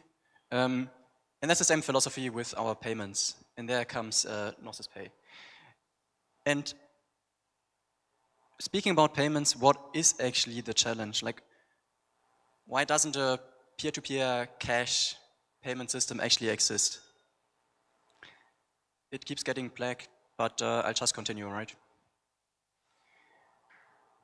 I think there's a couple of random points. There's probably much more. But some of you probably already paid with crypto.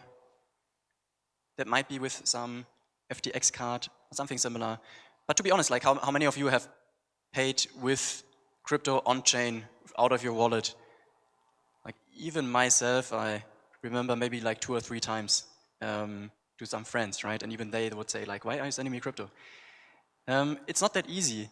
And part of it is probably account abstraction is near, but it's close by, but it's starting, and I think it might be interesting later on. Existing payments, so if we talk about real world payments, right, Visa, MasterCard, if you go to the Family Mart here next door, they actually pay a huge fee. They are somewhat locked into the existing payment schemes.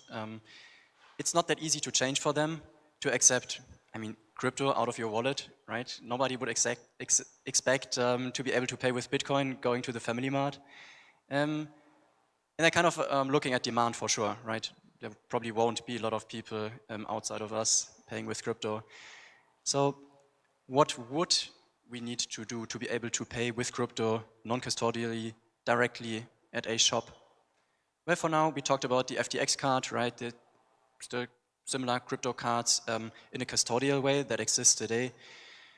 A lot of you would probably maybe even get paid in crypto. They go to a centralized exchange, on-ramp, off-ramp, send the money out of the exchange to a bank account and then pay, right? Just to go to the Family Mart and pay. It's a little bit complex, but where we need to go, of course, is being able to pay with your wallet, right out of your wallet. The question is, how can we achieve that? And what we did at Gnosis is basically, well, instead of asking people to pay directly out of their wallet, we look where can we integrate with the traditional payment rails, while still being able to hold crypto as a user in your wallet. And we have to look at the traditional payment, how traditionally payment works, right? Visa, MasterCard, there's a long process, a lot of new words like when you tap the card at the payment terminal, there's going to be a gateway involved. The acquiring bank is the bank for Family Mart, for example. And there's a scheme like Visa and the issuer bank, which would be my bank. I used to have my Visa or MasterCard with,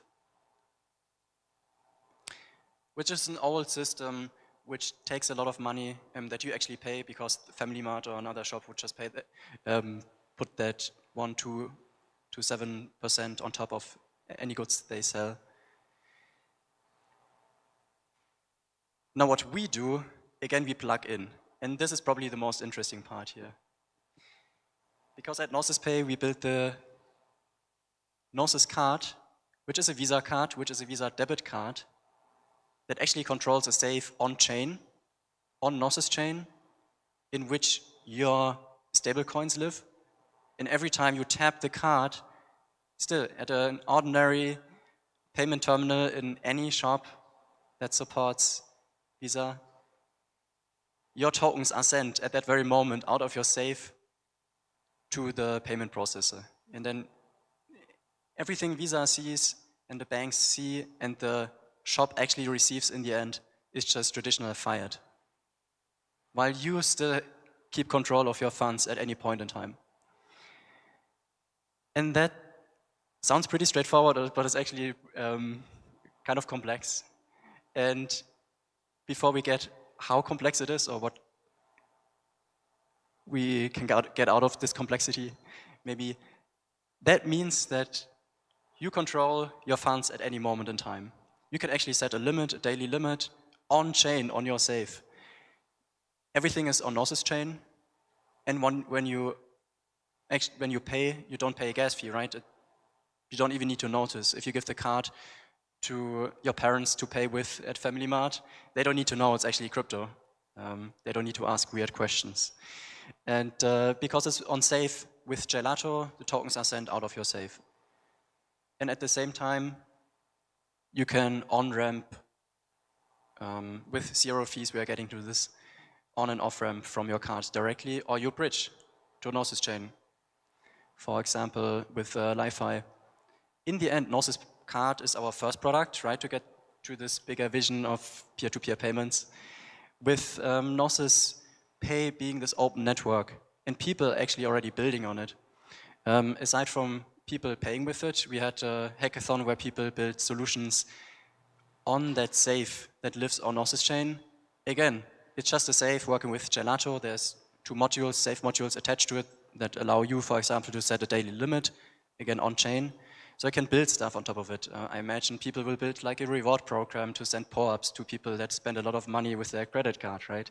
Debit card. And in the background, everything non-crypto, we also take care of all the compliance KYC that Visa expects you to do. In the end, we get this long process that I mentioned with a lot of moving parts involved, a lot of companies. I would say that's probably not even half the companies that we work with here. But essentially, when you get a card, you do KYC, you actually get an IBAN, similar to when you get a bank account. With that IBAN, you can send money in euros to your personal IBAN. That immediately gives you mints stablecoins into your safe on Gnosis chain that you can access with your card to pay. More to that in a minute. And there's more in the background, like other services doing KYT and so on. And then you tap the card at the terminal and you pay.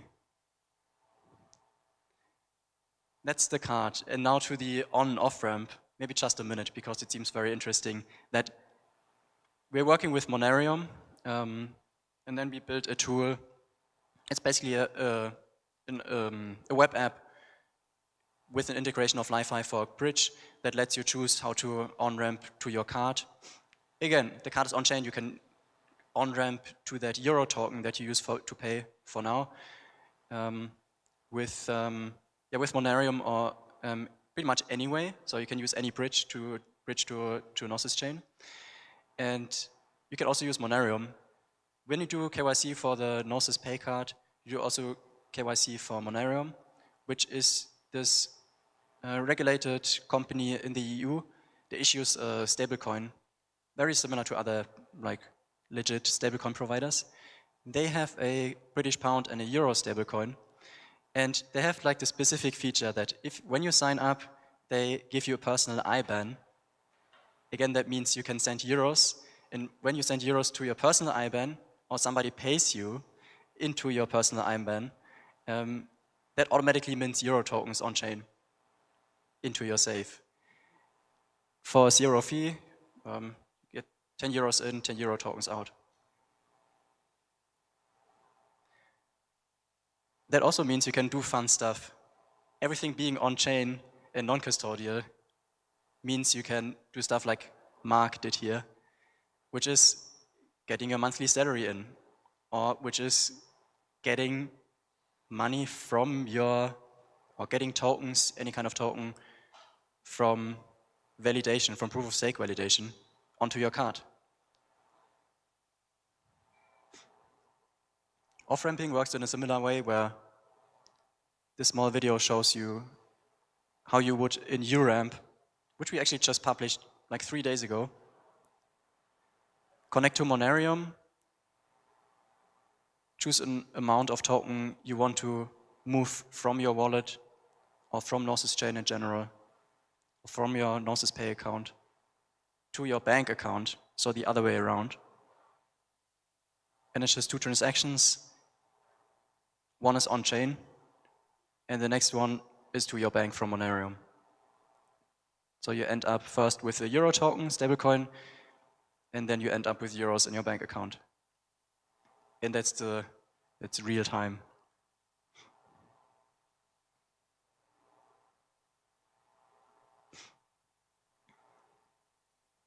And that's the last transaction to end up with euros.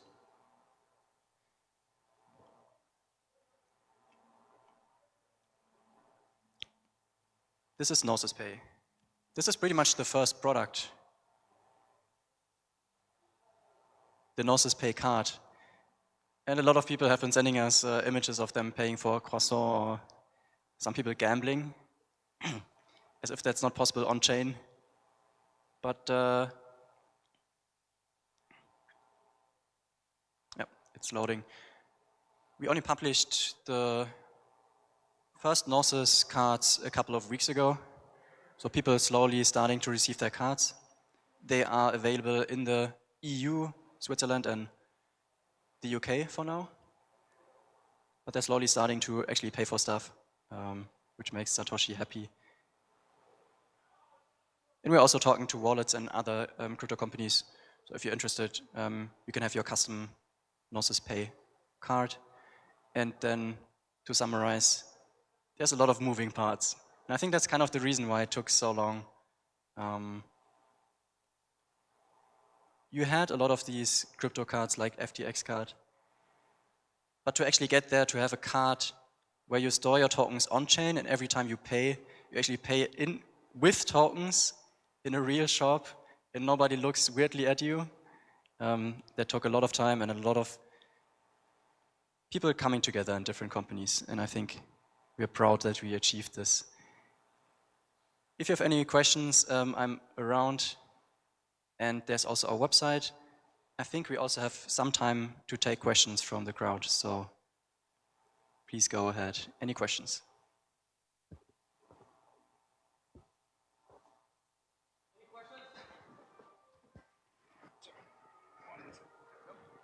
Which exchange supports direct withdrawals to Gnosis?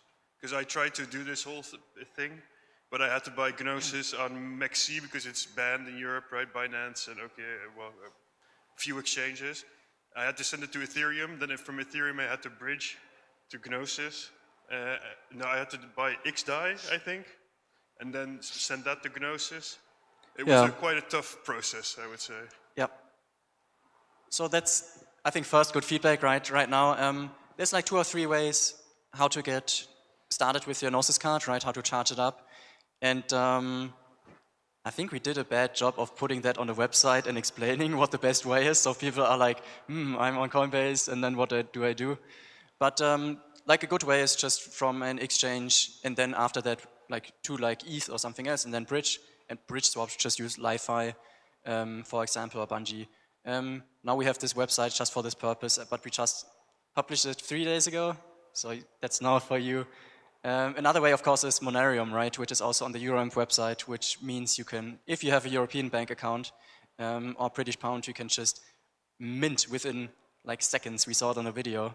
The Euro stablecoin, which is the one you use, which is the first stablecoin we use for the pay card to pay with right now. So it should become easier to charge up your card, yeah.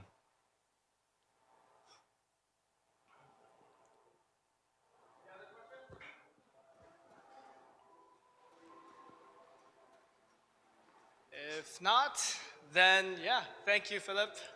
Thank you, everybody.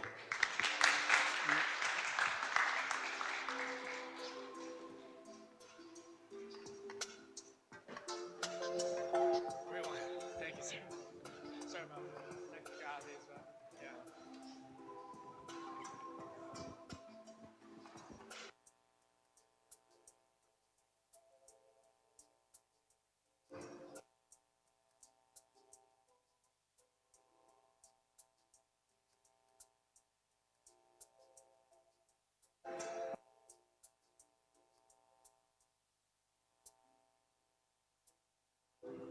All right, we'll come back in 5 minutes. The next one will be why should you care order flow auction. So it is from I'm Token Nick. Just a bit.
All right, we're gonna start. So the next one is what is order flow auction and why should you care? From Nick Lin.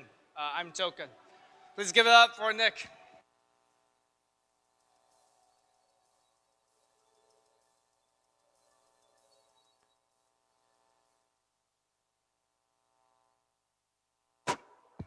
Okay, hi everyone. My talk today is what is order flow auction and why should you care?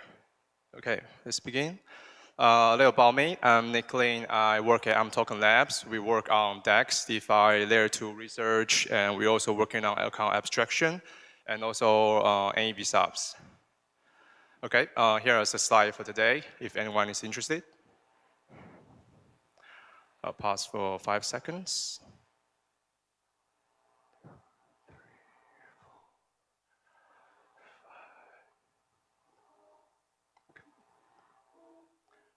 Okay. So my goals for this talk is simple. It's a very easy talk for beginner, and I want to get even more people's attention on NEV, the NEV problem, and also I want to convince you to start sending your transaction to order flow auction, which I will introduce later. And next, in the end, I will show you how easy it is to use OFA to send your transaction to OFA. I will show you how it is, and please use that after this talk. So my agenda, my talk will be separated into 5 parts. First, we'll briefly go over what is NEV again. And the next, I will introduce you the OFA concept, order flow auction. And the third part, I'll be sharing you the experience we have when integrating with an OFA for the past 6 months when we use our DEX token to integrate an OFA. And next part, I will show you how to use an OFA, very simple, and a summary part. So let's begin. What is NEV? NEV, put simply, is the value extractable by inserting transactions or manipulating transaction order. This could be done by miners in proof of work or by proposers in proof of stake. Or right now, it's done by whole NEV supply chain thanks to PBS. So some examples. First, the front run. This could be the NFT mints or the Fintech shares that you are eagerly to buy last November, I think. So a simple demonstration like this, Alice wants to mint an NFT, he sends a transaction to a public mempool, and somebody will front run it because they think this could be a valuable NFT. So they front run the transaction mint before Alice did. So in the end, Alice's transaction will fail. She did not get the NFT, and the searcher did, and she would then resell the NFT to Alice for a higher price. So this is front run. And another example is Oracle updates. For example, you have a lending protocol, and you have Oracle. You update the price for the lending pool. For example, you update the latest price for ETH, and you will send it to mempool. And this price update could trigger some liquidations in the lending pool. So, and a searcher sees this price update in the mempool, she will fight to tag along his liquidation transaction along with the price update transaction, so that he could be the first one to liquidate whatever is to be liquidated on the lending pool. Yeah, so that's the Oracle update. It also emits opportunities for NEV. And next example is background. So suppose Alice wants to swap ETH to USDT, and right now the price is roughly maybe 4,000 USDT on Uniswap. And since this is an MMM, so she will set a minimum price, acceptable price, $3,900 USDT. And so you will send the transaction to a public mempool. And again, the searcher sees the transaction. And since the Alice transaction is going to move the price on the MMM, so there's a price difference. That means there's an arbitrage opportunity for the searcher. So searcher will again send a transaction, arbitrage transaction that will swap on the reverse direction, swap USDT to ETH. So that you can make the price difference, the arbitrage opportunity, and he will follow the Alice transaction. So this will be a background transaction. And another one, the sandwich, this is the bad one. So again, Alice sent a transaction to swap his ETH to USDT, and the searcher saw that this is a bad searcher. And what she will do is first, he will, since the Alice, he will specify the minimum acceptable amount. He will accept a certain slippage. So this searcher will do a front run first to swap ETH to USDT2 and to squeeze the slippage out. And then after Alice transaction, you can see he will add another background transaction to swap the one he just get here in the first front round transaction, swap it back, and to maximize the searcher's profit. So in the end, Alice will get the worst acceptable minimum price, 3,900 USDT. So this will be like the very worst NAV example sandwich transaction. So next, some examples that show you the transaction that don't have NAV. First, token transfer, simple token transfers or approval. These don't have NAV opportunity. So when you are doing this, don't worry. It doesn't harm. It won't harm you in any way. Next, so the same applies to NFT transfers. The transfer simply doesn't emit any chance opportunities for NAV. And also for the wrap ETH deposit and withdraw, they also doesn't have the chance for NAV. So don't worry about the actions you're taken. The actions you're taken here, the wrap ETH actions or transfers approval, they don't have NAV opportunity. So we have talked about, show you some examples and brief overview of the NAV. What is NAV? Next, we will go into the main topic today. What is an OFA? What is an OFA? So it stands for order flow auction. What does it mean? Basically, it means you auctioning off users' transaction. Why would you do that? Why would you want to auction off users' transaction or orders? Well, because this will give the OFA, by doing this, you will give the user a seat at the table, at the NAV supply chain table, basically. So what does it mean? So before OFA exists, this is how NAV supply chain works. Alice is the one that generates NAV. The searcher will exploit this NAV, either background, front round, or sandwich.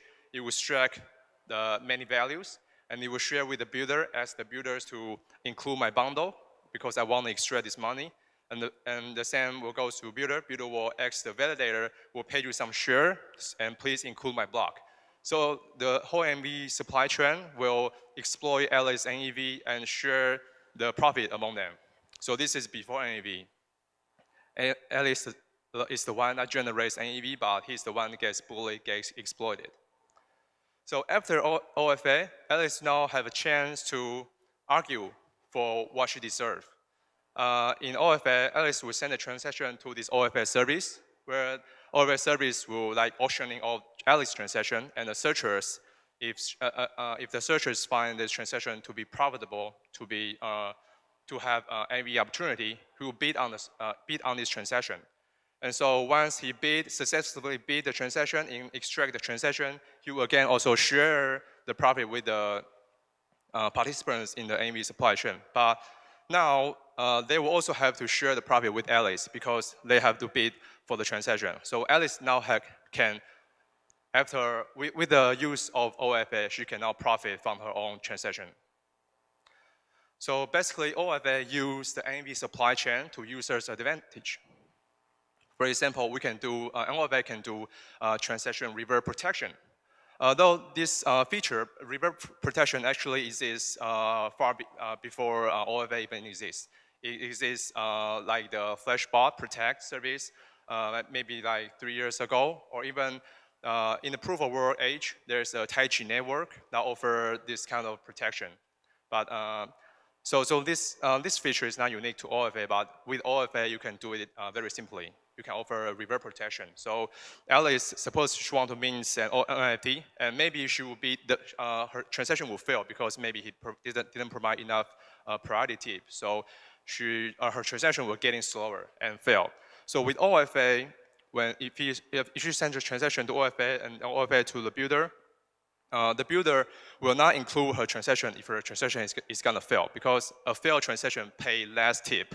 So the builder will naturally doesn't want to include any failed transaction. So naturally, this will give the user of OFA, give Alice the reverse protection feature.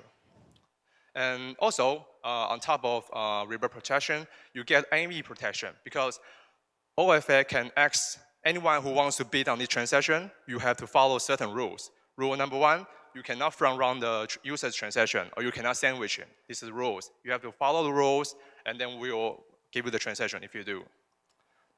Moreover, you can ask for kickback, or it's called rebate or refund. So for example, the OFA would ask the builders, if you include a bundle that include the user's transaction, you have to pay the user a rebate, money, the bid, basically, pay back to Alice. You have to follow these rules. If you don't, and I won't be giving you any other transactions, you will be kicked out. So this is what OFA can do. What OFA, it basically leverage the MV supply chain, negotiating all these features, all these benefits for the user. So some sandwich, very tasty sandwich data here. So you can see this is from EigenFi. There are thousands of sandwich transactions happen every day. And this is also from another dashboard, Zero NAV. You can see that just a few hours, you get accumulated that tens of thousands of US dollars being front run, being exploited, extracted because of the sandwich transaction. So it's pretty worse. And this is the chart that compares the sandwich transaction to total DEX volume. And it's roughly 8 to 10% of the total DEX volume are being sandwiched.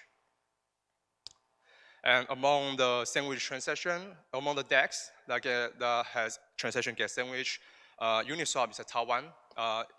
It makes sense because after all, Uniswap is the most well-known, most popular DEX after all. Yeah, so this is most sandwich token pairs and tokens. If you are swapping the tokens, maybe WET or USDC, USDT, you are swapping using this pair on Uniswap, you have to be extra careful or simply use an OFA. This is the quote from an interview with a famous sandwich chef. That's basically sandwicher. And so in this interview, I quote, he says, if you're just working off the public available information, such as the mempool, public mempool, I think it's a fair game. So to this sandwicher, there's no problem about sandwiching people being ethical or not. To them, this is public information, and they are more than comfortable exploiting this transaction. So it's pretty bad. So another chart is this is a chart of showing you that right now, roughly only 50% of the transactions are private transactions. That's the transaction that's sent to OFA, only 50%. Though it doesn't say, I don't mean that the rest 85% should be also sending to private transaction because as you see, not all transaction has NAV opportunity. So many of the transaction doesn't have to send to OFA, but 15% is far, I think, far below the threshold that people should be, if people are really protecting their transactions. Yeah, so this from Freshbot dashboard, 10 to 50% transactions are private only. So a little misconception to clear here. OFA, some people might think that OFA provides a reverse protection, NAV protection, and also avoid public mempool congestion. Well, actually, no, it doesn't provide public mempool congestion. You sending a transaction to OFA to a private mempool does not mean you don't have to compete with other transactions on the public mempool. You still have to compete with all other transactions on the public mempool. So here you can see normal users send their transaction to public mempool, and LAs and others send to UFA. And to searcher, you will observe transactions from both public mempool and OFA. So again, you have to, if you want your transaction to get included fast or be included at all, you still have to pay enough priority fee, pay enough tip to the builders or participants on the NAV supply chain. So why would they include your transaction? Simple, it's just incentives. There's no like charity or altruism builders, searchers. They include in your transaction because your transaction is profitable. Your transaction is profitable maybe because you have NAV, background NAV opportunity, or you simply pay tip, the priority fees. So one caveat that I still have to mention that is that the NAV supply chain currently is built on trust. You can see the user trusts OFA to auctioning of the transaction. Searcher trusts the OFA to not stealing their front run or back run transaction, sorry. And also OFA, once the OFA send a bundle to the builder, he has to trust the builder. And the builder, of course, have to trust the validator.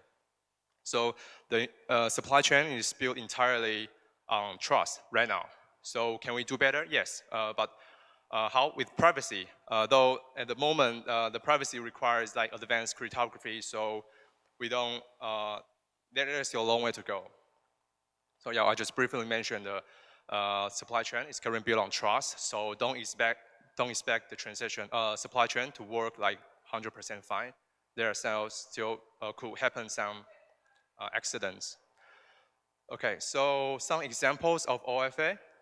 Here we have NAV blocker and NAV share. NAV blocker is built by I think Carl Schwab and other professional market maker team.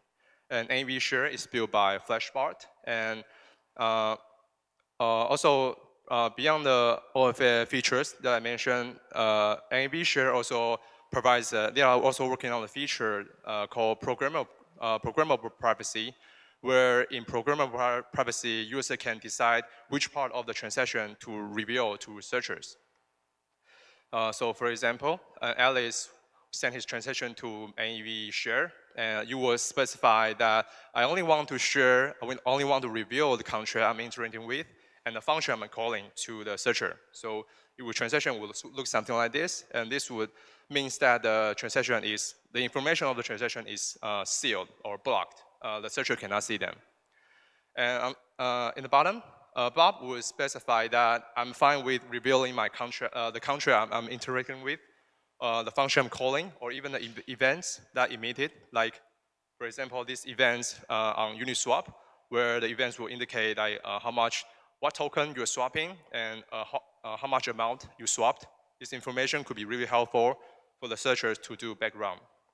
So if Bob is fine with revealing this much information, he of course will have more clarity on the transaction for the searcher. And that will basically be a trade-off between, for user to choose between privacy and searcher efficiency. So if the user want more privacy, it will make it more harder for the searcher to do background, and that would means it's probably less profitable and less rebate. And on the other hand, if you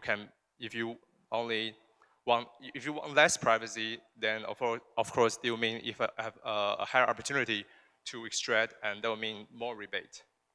So this is privacy I mentioned. With privacy, we can do much more in the OFA.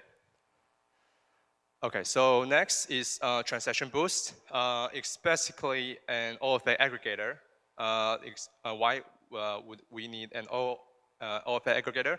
Because different OFAs, they have different APIs, they have different, let's say, different transaction status, and they have different error handling. So if you want to integrate OFA one by one, it could be tricky or pretty complex.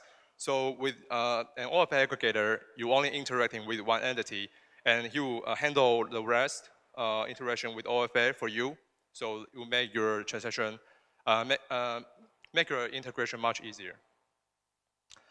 Okay, next example is Avo. It's basically what Avo does, what this OFA does is that you get a rebate from the Oracle extractable value. So this value is basically the NAV example I mentioned in the beginning, the Oracle updates that emits NAV opportunity. So it will sometimes be called Oracle extractable value.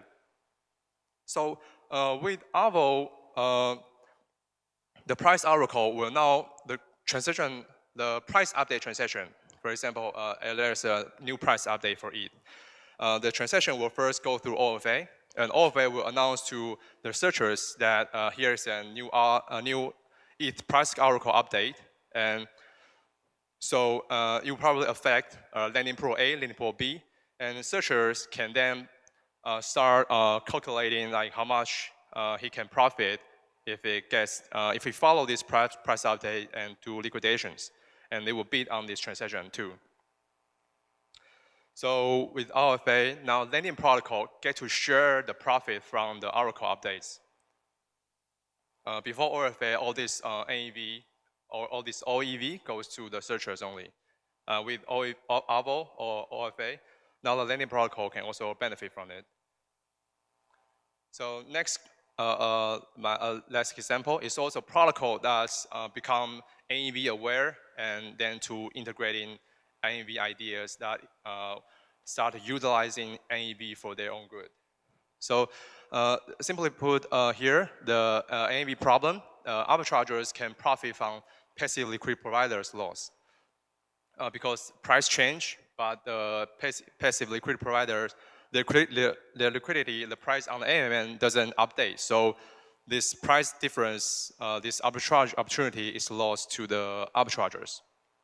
And so this is a problem alone plaguing in the MMM design space. So now there comes two new designs. The first is the function maximizing MMM. I think this is developed by the cost swap team. So in MMM, the arbitrageurs compete on the right to do arbitrage. And the one below, the auction managed MMM is proposed by Paradigm Uniswap team.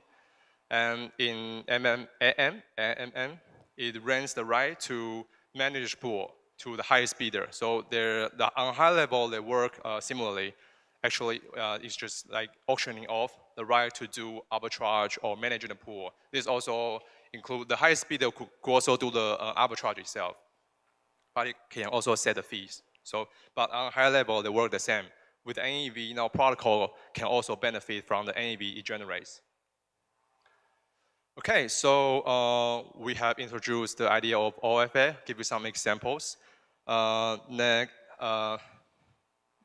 now, I will share you with the experience we have integrating with the OFAs, various OFAs, when we are using the token on our DEX.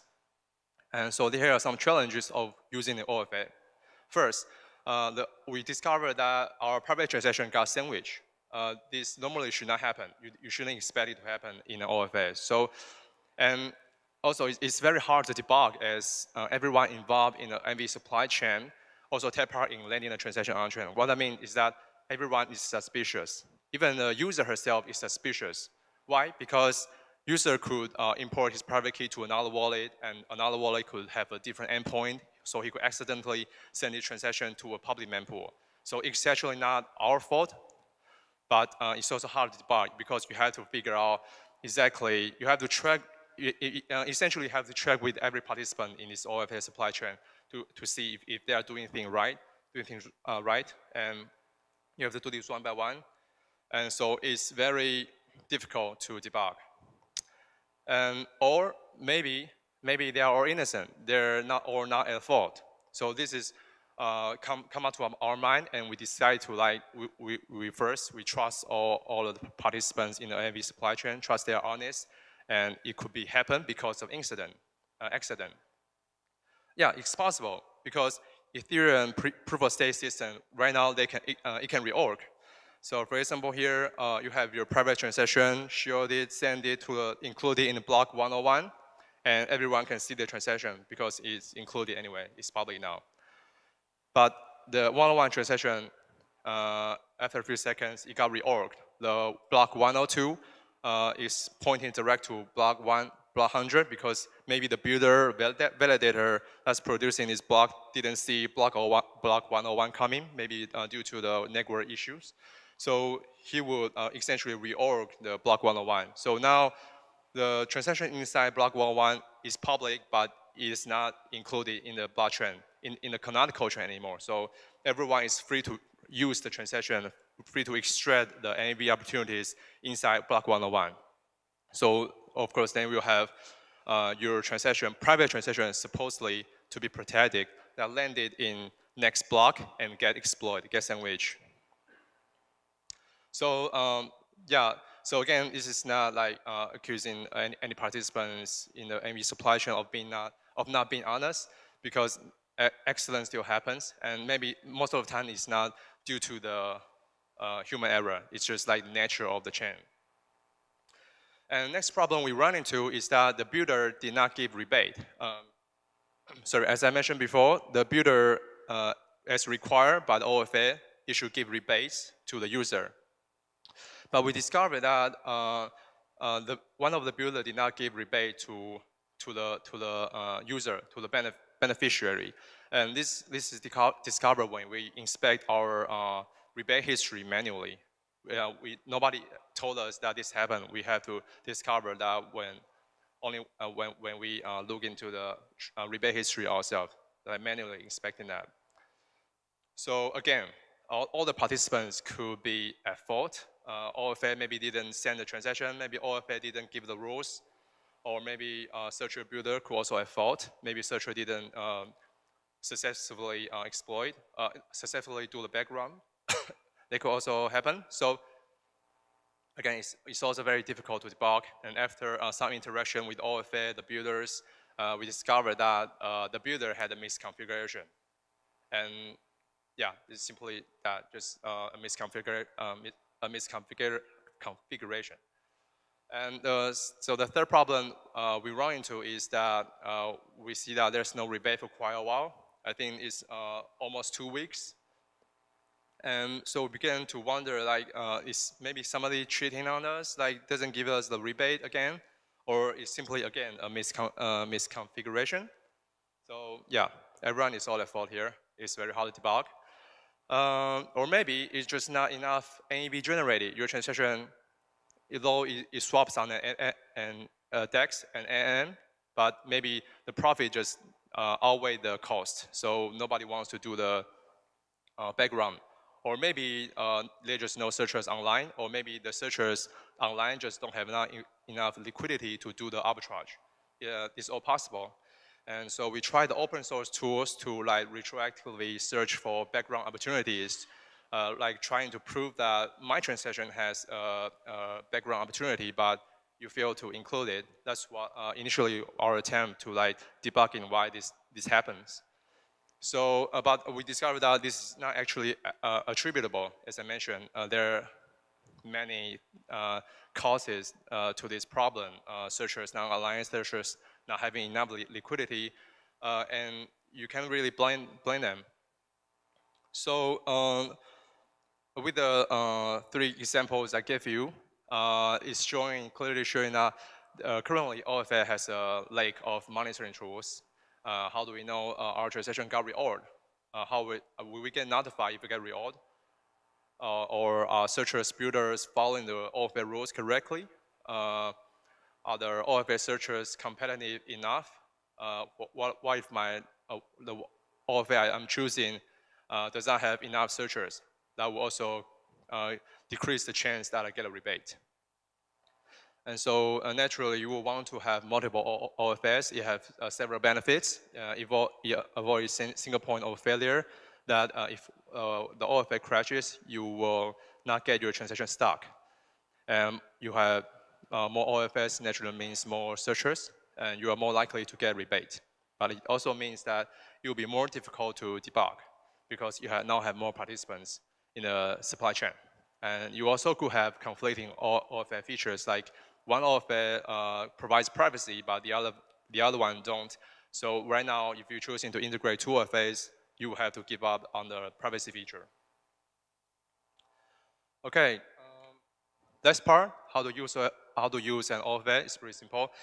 First, token loan, our DEX, token loan, and call swap. Now they offer us any protection and rebate by default. They send the transaction to the OFA by default. Token wallet, right now it's still a work in progress because we have to like make the user experience better before we decide to actually integrating OFA, sending transactions to private mempool. So beside the dApps you use here, if you use other dApps, right now you can manually set in RBC endpoint to your wallet, in your wallet. For example, you can set it to NAV blocker. They have this link in the web page. You can simply click the button, add to wallet. You will automatically pop up the bottom and configuration on your MetaMask wallet, and you can simply click. Then after that, your transaction will be forwarded to NAV blocker for protection and rebate. And NAV Share, it also has the same easy to use web page where you can, it has provide more options and informations. For example, you can choose which mode you want, And you can also specify like you want how much privacy you want and how much information you reveal or how much builders you want to send to. It's also very easily configurable. And the transaction boost also have an easy web page where you can click on the builders you want to send to. And also it has a private transaction explorer where you can enter your private transaction and you can view the status of your transaction. So these are all very easy to use. So summary, users are losing $1 million every month due to NEV. And users' transactions generate NEV, but they are the ones that are getting exploited, getting bullied. And now, with OFA, it gives users a seat at the table. It gives them the right to negotiate the power, negotiate for rebate. But still, OFA needs more monitoring tools. But this is not like to discourage you from using an OFA. For a simple user, simply pointing your RPC to an OFA is just provides so much benefit that even the challenges I mentioned is only happen rarely, occasionally. So using OFA is still always the cost. So please go use some OFA, get protected, and even get a rebate right now. Okay, thank you. Any questions? Any questions? Actually, I do. Oh, go ahead. Yeah, actually, like, I'm not quite sure about what's the MEV landscape right now on L2s. Is that a problem, or is it mostly on layer 1 only? Mostly layer 1, yeah. Okay. Yep. So I got a follow-up question. So in your slides, you mentioned like the privacy part requires more encryption, like the trust, right? Right now, everything is based on trust. And so in your opinion, or from your current understanding, what encryption or cryptography are still needed, and who's working on those actually, on removing the trust in the supply chain?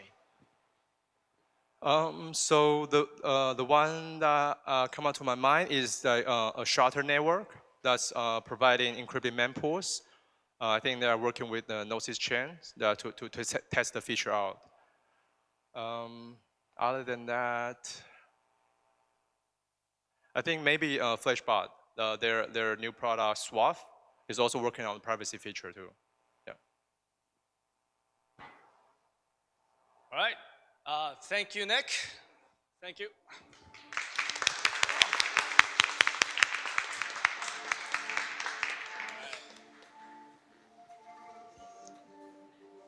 We good? All right. Next up, we have Carl from OP Labs, and he's going to talk about superchain technical details. Bow, bow, bow, bow. My goodness. Jams, all right. I'm so happy to be back in Taipei. Oh my goodness. Okay, so this talk, you may have seen parts of it before. Honestly, it's kind of like an evergreen talk, and I kind of need to like set this context over and over again because it is so important. And honestly, I've been giving this talk, I feel like, for 9 years trying to scale Ethereum. It's been an absolute journey, but we are getting so close. We're so close to scaling Ethereum finally. So anyway, how are we scaling Ethereum? We're scaling it with the superchain, and we also, I want to leave time for questions, and so I'm going to set up my phone with a timer so that I don't run out of time, because I'm definitely going to. We're absolutely not going to cover everything that I have here, but let's get in. All right, so talked about the superchain many a time. We are going to get into the weeds. It's no fun allowed. Let's do this, Leroy Jenkins. Okay, so superchain to the rescue. This is, the statement, blockchain is insufficient for the web. Why? Well, meet congestion. Congestion is really our bane, the bane of my existence. I will say that right now. We have had high fees on L1, high fees on L2. It is over and over again. This is the challenge. So blockchains do not scale, right? Look at all this. I'm not spending multiple dollars to send out a tweet. Now, notably, I want to actually give a little rant here before I even talk about how this is not new information. I think we really underappreciate how important it is to lower the price of transactions. Because, okay, it's one thing to have a 1 cent per transaction. At that scale, you know, you may even still need to, you know, have a wallet and have, you know, a couple bucks of ETH and kind of get through the day. But when we get down to like 0.00 cents, we start approaching a kind of limit of, you know, transaction cost that kind of resembles the cost of quote unquote transacting on the traditional web. And that means that users don't need to worry about paying gas, period, because it's so cheap. You might as well just, you know, pay the gas for your users, or, you know, maybe you make an account and you get a free gas allocation every month, or maybe you various ways to pay, to like kind of get rid of the gas paying experience. And so that brings the blockchain out of the like purview of the end user, and means that they can focus on actually doing the thing that they came here to do and not have to worry about wallets and all this kind of stuff. I really think that we're not quite there yet, but we're starting to see a kind of perfect storm of things like embedded wallets combined with the lower fees on, you know, on L2s with 4for4, and all of these things come together to provide a user experience that's actually acceptable to onboard large numbers of users. Now, we're not there yet, to be super clear. The infrastructure is not there yet. The applications are not there yet. But we're like getting that like tiny little taste of what it could be to transact with a Web3 application and have it actually be a better experience than a Web2 application. So anyway, I just wanted to pause here because $13 is one thing. Even 1 cent is one thing, but 0.000, you know, some cents, whole different story, whole different ball game. All right, I told myself I was going to blaze through this presentation. I'm three slides in and 3 minutes in. Okay, anyway, back to the regularly scheduled programming. This is not new information. You know, the first response to the Bitcoin white paper was, hey, this thing doesn't scale. Like, I love your idea. It doesn't really work, though. And you know what? They were right. I mean, you know, Bitcoin's done great things, and Ethereum's done great things, but we're not there yet. So it's been, you know, many, many years, and we're still not fully there. But imagine if we were. Imagine if we were. And we could use, you know, we weren't just trading dog coins, and we were providing real value to users, and everyone was happy. And, you know, we created a developer platform that's serverless and composable and free to use and all these kinds of things. Like, oh man, I really want to be an application developer and not have to worry about like hosting and infrastructure costs, because we've decoupled it sufficiently so that I can just define the logic of my application, and then users can go bring their own gas and, you know, play with it. Like, there's so many things that we're really going to get from building out this infrastructure. And we're so close. Oh my God, look, the internet currently is a lockdown prison, dying, and it's gonna become beautiful and vibrant and all this kind of stuff while the ocean goes the other direction. Anyway, no, okay, we'll fix that. We'll fix that some other day. You know, we'll be able to build things like Twitter and global scale applications. Okay, how are we gonna do this? How are we gonna have this amazing world? Well, it's because of years upon years of research, toil, and incredible people joining the industry like y'all. You know, this has been a massive industry-wide effort, you know, from the rollup-centric future, all these kinds of things. We're coming up with the abstractions, the concepts that will allow us to go from being a, you know, monolithic, slow, hard-to-scale system to a modular, well-run system. And how do you do this? You build the abstractions so that we can all work on this problem together and solve it in small chunks, and then compose those chunks into one big, glorious solution. I love this quote. Things that are beautifully done, like the web, you know, the web stack, the networking stack, normally come with really well thought out abstraction layers. So we're getting there. And thanks to all these amazing people, it's coming into clear vision.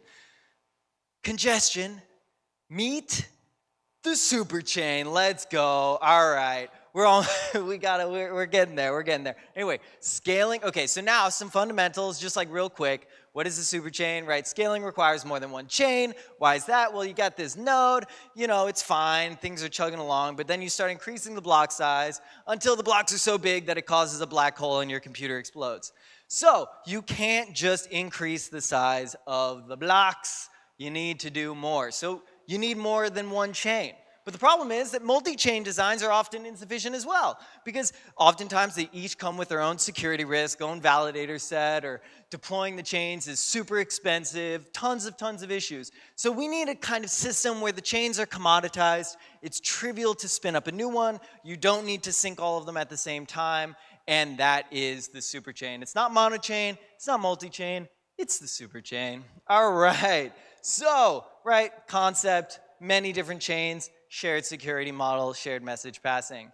And, you know, as we standardize the OP chains, we can get superpowers. Okay, so, governing the standard, I'm actually gonna breeze through this section, but the TLDR is that, you know, Optimism governance is governing the standard, and they're all, you know, all the different chains are on shared security. You can transact between all of them.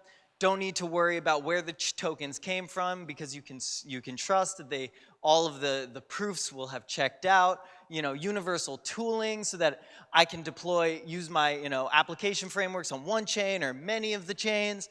I can also, you know, all the shared block explorers and debuggers, and in fact, I can even do things like kind of abstract away and start composing many different chains and deploy my application to all of these different chains. Like, you know, who likes having to deploy your smart contract on 30 different chains just to get it working on Polygon or, you know, OP mainnet or whatever? It's a pain.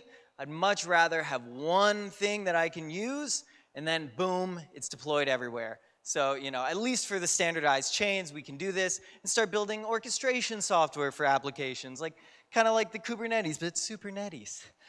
So anyway, and cooperative innovation, right? We're all working together on the shared standard, and we can contribute back upstream. Remember to upstream your changes. It's incredibly important, and that is the beauty of open source. And guess what? With RetroPGF, retroactive public goods funding, you'll get rewarded as well for your contributions. So we can create this virtuous cycle and fund open source software. All right, so we're making public goods sustainable and decentralized. Okay, so that's where we're headed. That's where we're headed. Windows XP. I don't know. I love Windows XP.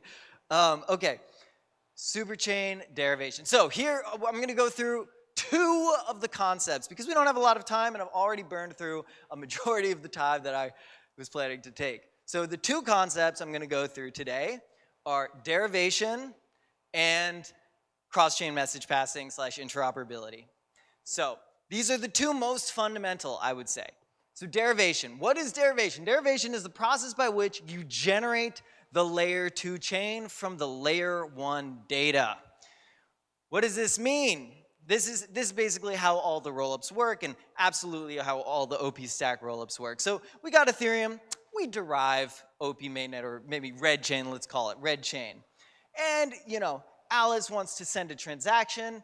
She sends it over to, you know, Ethereum, L1, maybe deposit, and then boom, the derivation function is called, and we derive the red chain. So this is really saying that Ethereum defines where all of the transactions and all the ordering, and then we derive what the chain is through that data.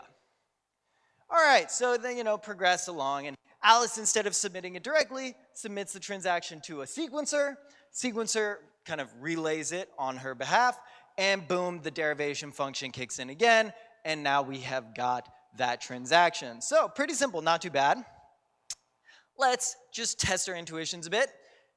Very important. Myth, the sequencer can forge transactions. All right, we'll see, let's see. So Alice sends the sequencer a signed transaction. Is the sequencer going to be able to forge it? Well, let's see.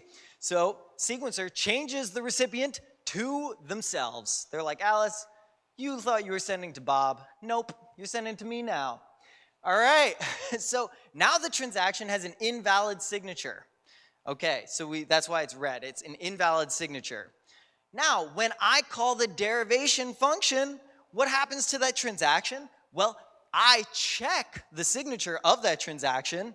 I'm like, that does not check out. That transaction is some garbage. And I throw it away, and it does not ever get included in the red chain. What does that mean? Well, that means that myth busted. The sequencer cannot forge transactions because all of the transaction data is posted to L1, and everyone who wants to derive the L2 chain can detect that there was something wrong and throw away the transaction that was forged by the sequencer. So, important concept, sequencer cannot forge transactions. Now, let's talk about, can I connect that to the superchain? Well, this is the derivation function for red chain, but the derivation function changes depending on what chain you are deriving. So blue chain might have a different derivation function. Instead of reading all of the transactions submitted by the OP mainnet sequencer, maybe it's reading all the transactions submitted by the base sequencer or the Zora sequencer. And so we've got, blue and purple chain, all the different sequencers submitting their respective transactions. And Alice can choose to derive whichever chain she wants. She syncs a node. She wants to sync the red chain node. Boom, she syncs the red chain node. She wants to sync the blue chain node. Boom, she syncs the blue chain node. So this is actually why L2 scales, right? We're taking this one big list of data, but we're deriving different chains from it. And that means that Alice can run each chain in a different computer, parallelize it. She can choose to not run some of the chains. All of these things, this allows us to get around that bottleneck I mentioned before, where the blocks got too big and Alice's computer exploded because there was too much to do.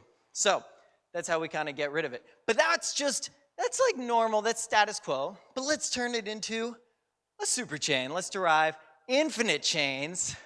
Okay, so instead of defining the derivation function as just the L1 and having a special one for every chain, we can actually define the derivation function as having two inputs. One, the chain configuration, and two, the L1 chain. So that means that based on your config, you now have a different chain. And so however many configs you have, we have different L2 chains. All right. So this gives us access to a practically infinite number of chains. And of course, standard bridges and standard addresses are important. So, pink config, we get that chain, blue config, green config, all the configs, right? That's kind of how it is. And so you can kind of think of it as like a kaleidoscope. You're like looking into the kaleidoscope and you're like, whoa, wow, so many chains. Okay, anyway, that was the super. Sorry, that was that. That's how we derive as many chains as we want to derive. So that kind of gives us infinite compute. Now, notably in this talk, I'm not going to tell you about how we get infinite data, but if you notice, there's a bottleneck on Ethereum L1 with data. We solved that with 4for4 and Alt-DA, but we only have so much time. We're only going to solve some of the problems today. So cross-chain messaging. Okay, so these chains, they're all independent. But how do we solve them communicating with each other? Because it's not going to be super useful if you can't bridge between them or you can't deploy applications that share state between different chains. So let's talk about the fundamentals. Alice and Bob, they want to send some messages to each other. Alice writes a message. She has a to and a message and a proof. Mo, the mail person, grabs the message and brings it to Bob. Okay, so that is, that's messaging. pretty simple in the physical world. Well, what if I told you that they were chains? They were actually chains all along. So Mo, the mail person, is actually really migrating their tokens, sends a transaction to the Alice chain.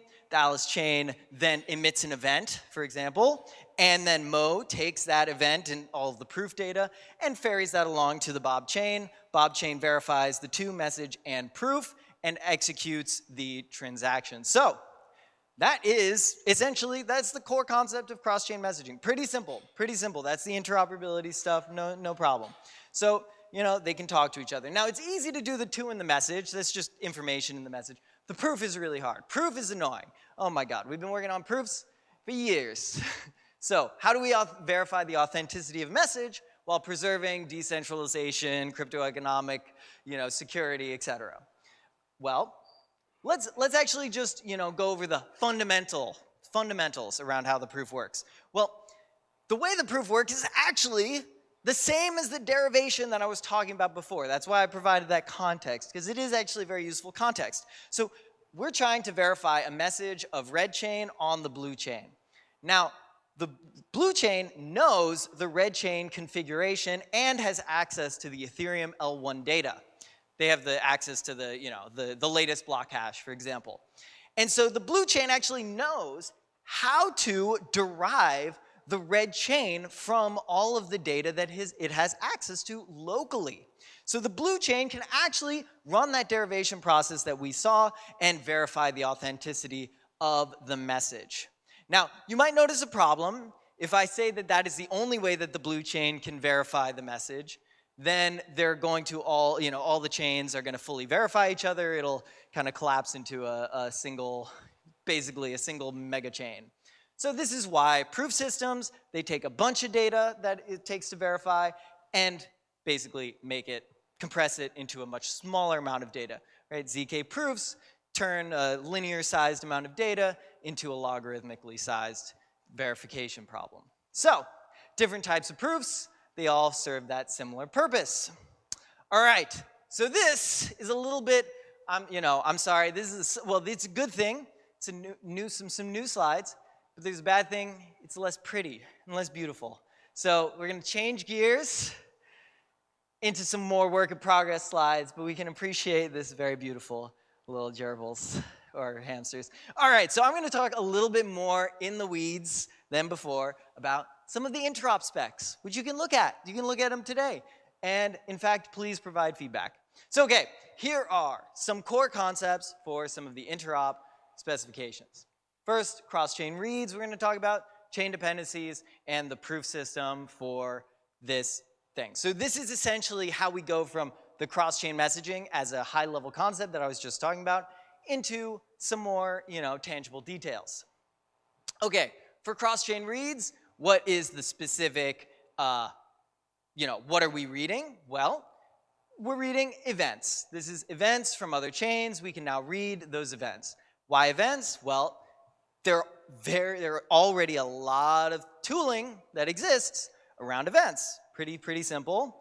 Also, events are extremely easy to look up and also extremely easy to expire. They all come in a kind of orderly list. We can take the latest day of events or week of events or month of events and then expire the rest. So this is, a nice property versus the infinite state growth. And so then once we can read the events, so I'm on a chain, I can now read the events of another chain. Once we have that primitive, then we can build out things like message passing on top of that to not only read an event, but do things like replay protection or general replayability, nice features that you would want on a message passing protocol. So think of it as like UDP and TCP built on top. So, you build out the message passing, the TCP style thing on top of that. And we've got the proof system. I'll just note here, right, got to make it so that the proof system supports this same block event reading, which is very nice, right? Eventually we'll get to atomic cross-chain transactions, but it'll take some time, and the sequencers are not going to support that for quite some time. So that's just cross-chain reads, pretty simple, not too bad. Cross-chain dependencies or chain dependencies. What are these dependent chains? Well, chains can read at low latency these events from other chains that are in their dependency set. So what does this mean? What is a dependency set? We're kind of like adding a new primitive, and it's a kind of cool thing, adding a new primitive to a chain, to what a chain is, that it can depend on other chains. So what are these dependencies? They're unidirectional. That means that I can spin up a chain that's, that reads from multiple different chains. Maybe I read from 30 different chains. It's not a problem, very easy. But it may also be hard because now I have to make sure that I run 30 different chains nodes, like all these kinds of things. Also, dependencies are, of course, transitive. Chain A, chain B, and chain C. If chain B depends on chain C, then if chain A depends on chain B, then chain A will also depend on chain C, right? You kind of like inherit all of the dependencies. And, of course, two-way dependencies, that's how you kind of enable asset bridging. So if chain A depends on chain B depends on chain A, then you can bridge assets between them. And so you can form like little like either clusters or all of these things for low latency, like really low latency. Now, to kind of go into that a tiny bit, basically the high latency bridging, that's achievable with normal proofs for reasons that I won't go into in this moment. We can get even lower latency, for example, like same block messages, if we have this kind of abstraction of chain dependencies. All right, so yes, expect a core cluster of two-way dependent chains, nice, and importantly, syncing a chain. I'm syncing, chain A. It requires a client for all of the dependent chains, or a light client for all of the dependent chains. So this is actually how you can kind of get into things like crypto, secure light clients with either off-chain fault proofs or zero-knowledge proofs. So you can have guarantees about your cross-chain messaging. And this is actually how you kind of, by the way, oh yeah, another concept. It's just in general, people are always like, oh, it's the OP stack. It's all about optimistic rollups. Yes, we like optimism as a concept high level, but it's not just about optimistic rollups. We're gonna, we have to use ZK, and so this is a really clean way for us to integrate it in. It's used to secure the light clients for these dependent chains. And as we, scale up, we can secure more. All right, now let's talk about the proof system. Amazing. So, proof stack, pretty much the same. We built out the system to be pretty modular so that we only need to change, for example, like the OP program, the proof program, to support this kind of new structure and new way to read messages from each other. So, you kind of like think of it, the change in the program is you split it up into two steps. First, right now we only have this like execute step, but what we can do is we can do the execute step first for all of the blocks, and then we have a resolve step that just resolves all of those cross-chain messages. Relatively simple. And so this is the, nice little modification. So the way that it works, right, we've got two chains, and we've got two messages, one in each chain. We have a little resolve dependency step, check the dependencies, and move forward. So now we have done three things. We can read events from OP chains, get low latency reads for, like fully atomic for the chain dependencies, and we can prove the authenticity of all this stuff with a nice modified proof system. Did I say a proof system, a proof stack? Well, in fact, we deployed on testnet the fault proof system, which you can play with today. In fact, I have been really enjoying it. There's a little secret. If you go on Etherscan and you kind of like dig around, you can submit, it's fully permissionless. So you can submit invalid proposals, no problem. And through the Etherscan UI is very easy. And then you can watch yourself in real time get challenged. And then you can attempt to challenge back. Of course, be careful, you'll lose your bonds, unless you found a bug, which would be sick. So anyway, I recommend trying it out. I was like, I could have done a live demo, but I don't have my laptop. But yeah, I just keep getting challenged. It's rough. All right, well, we've got 5 minutes. I'm gonna transition back.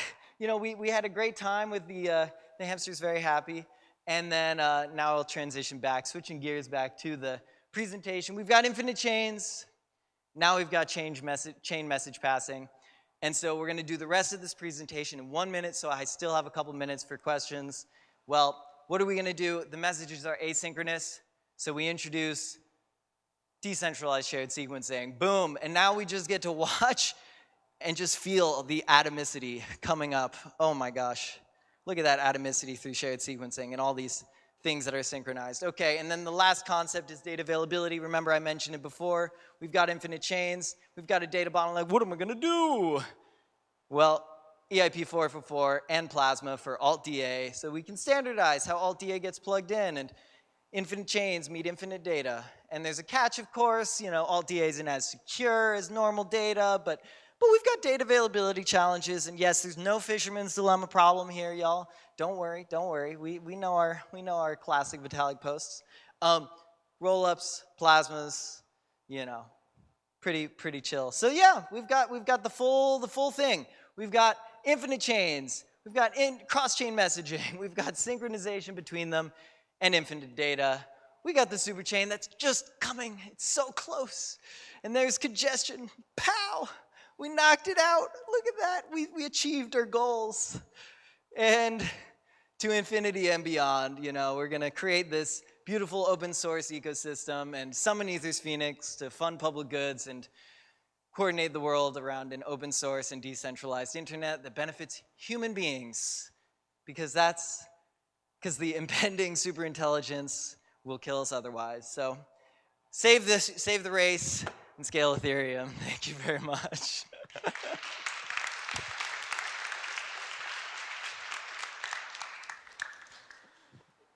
We got like a couple minutes for questions. Any questions, y'all?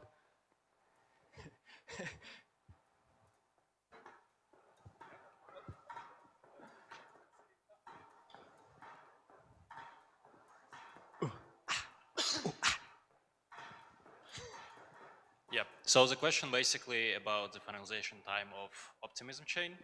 So the block finalization the challenge takes up to 7 days, right? So how we can trust the proof coming from one chain to another chain, verifying it, if it can have invalid state truth, because the fraud proof didn't come yet to Ethereum main chain, so it can have invalid state. So how that kind of brings the fast transaction cross-chain if the finalization time is 7 days? Nice, nice. So this is kind of where the chain dependency stuff comes in. I like to think of it as there are like two things here that happen. There's subjective finality and objective finality. It takes 7 days to get to kind of quote unquote objective finality, where the fault proof finishes and everyone knows what the state is going to be. But for that 7 days, it is possible to predict what the chain state is going to be. And so you can, similar to how the sequencer can give a kind of optimistic confirmation of a transaction before it lands on L1, similarly, we can basically predict what the chain state is going to be before the fault proof resolves. Now, notably, it's important that the proof system does resolve as we would expect. And so if you do, have this property where you are dependent on a chain and you wait a full 7 days for it to kind of come to full objective finality, then you need to make sure that neither one of those chains finalizes incorrectly. So this is why the chains become, in some sense, intertwined.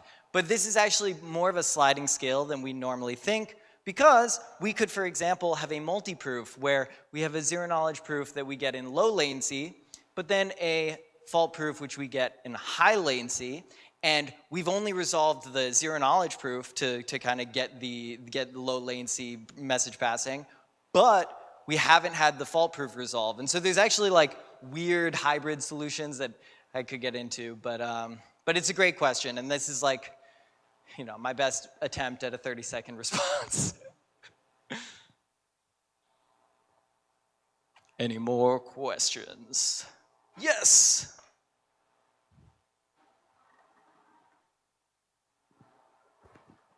Is it possible to transfer NFT between superchains?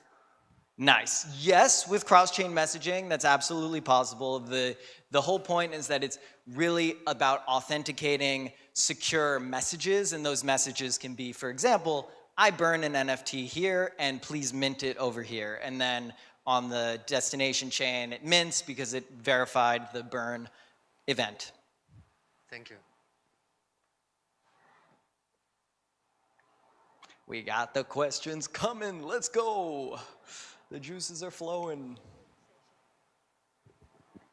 Can the proof system for the multi-chain between the OP stack also work for like other optimistic rollup like Arbitron? So this proof system can be like IPC for Ethereum, or is special for the OP stack? Nice. So okay, I'll tell you what we're hoping to do is create a kind of like universal interoperability protocol that allows you to kind of program with all of the different interop, either all the different chains that you're using or the different kind of like proof systems that you might use to communicate between those chains.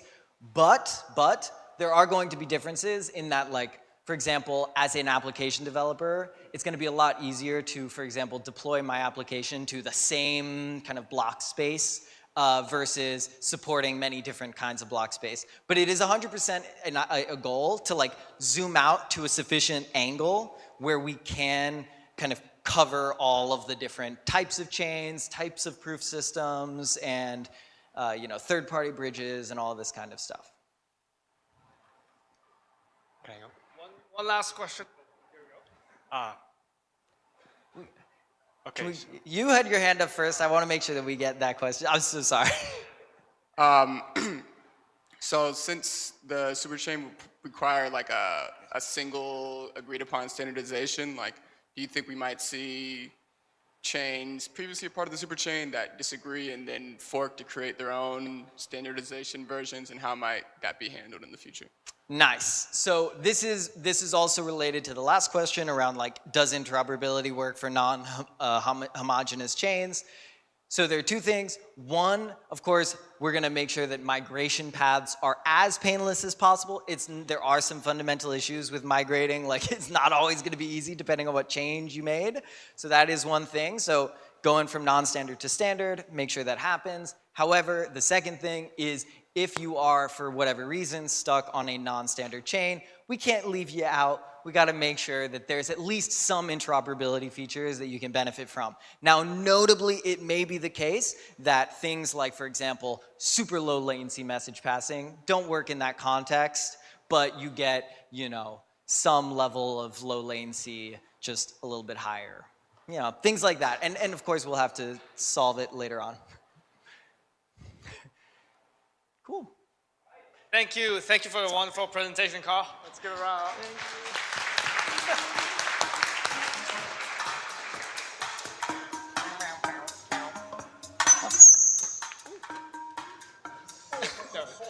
Absolutely love the presentation. Sorry about that.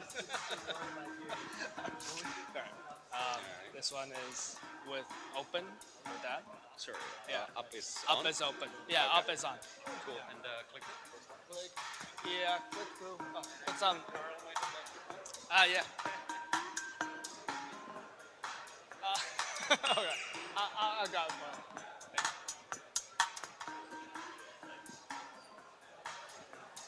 All right.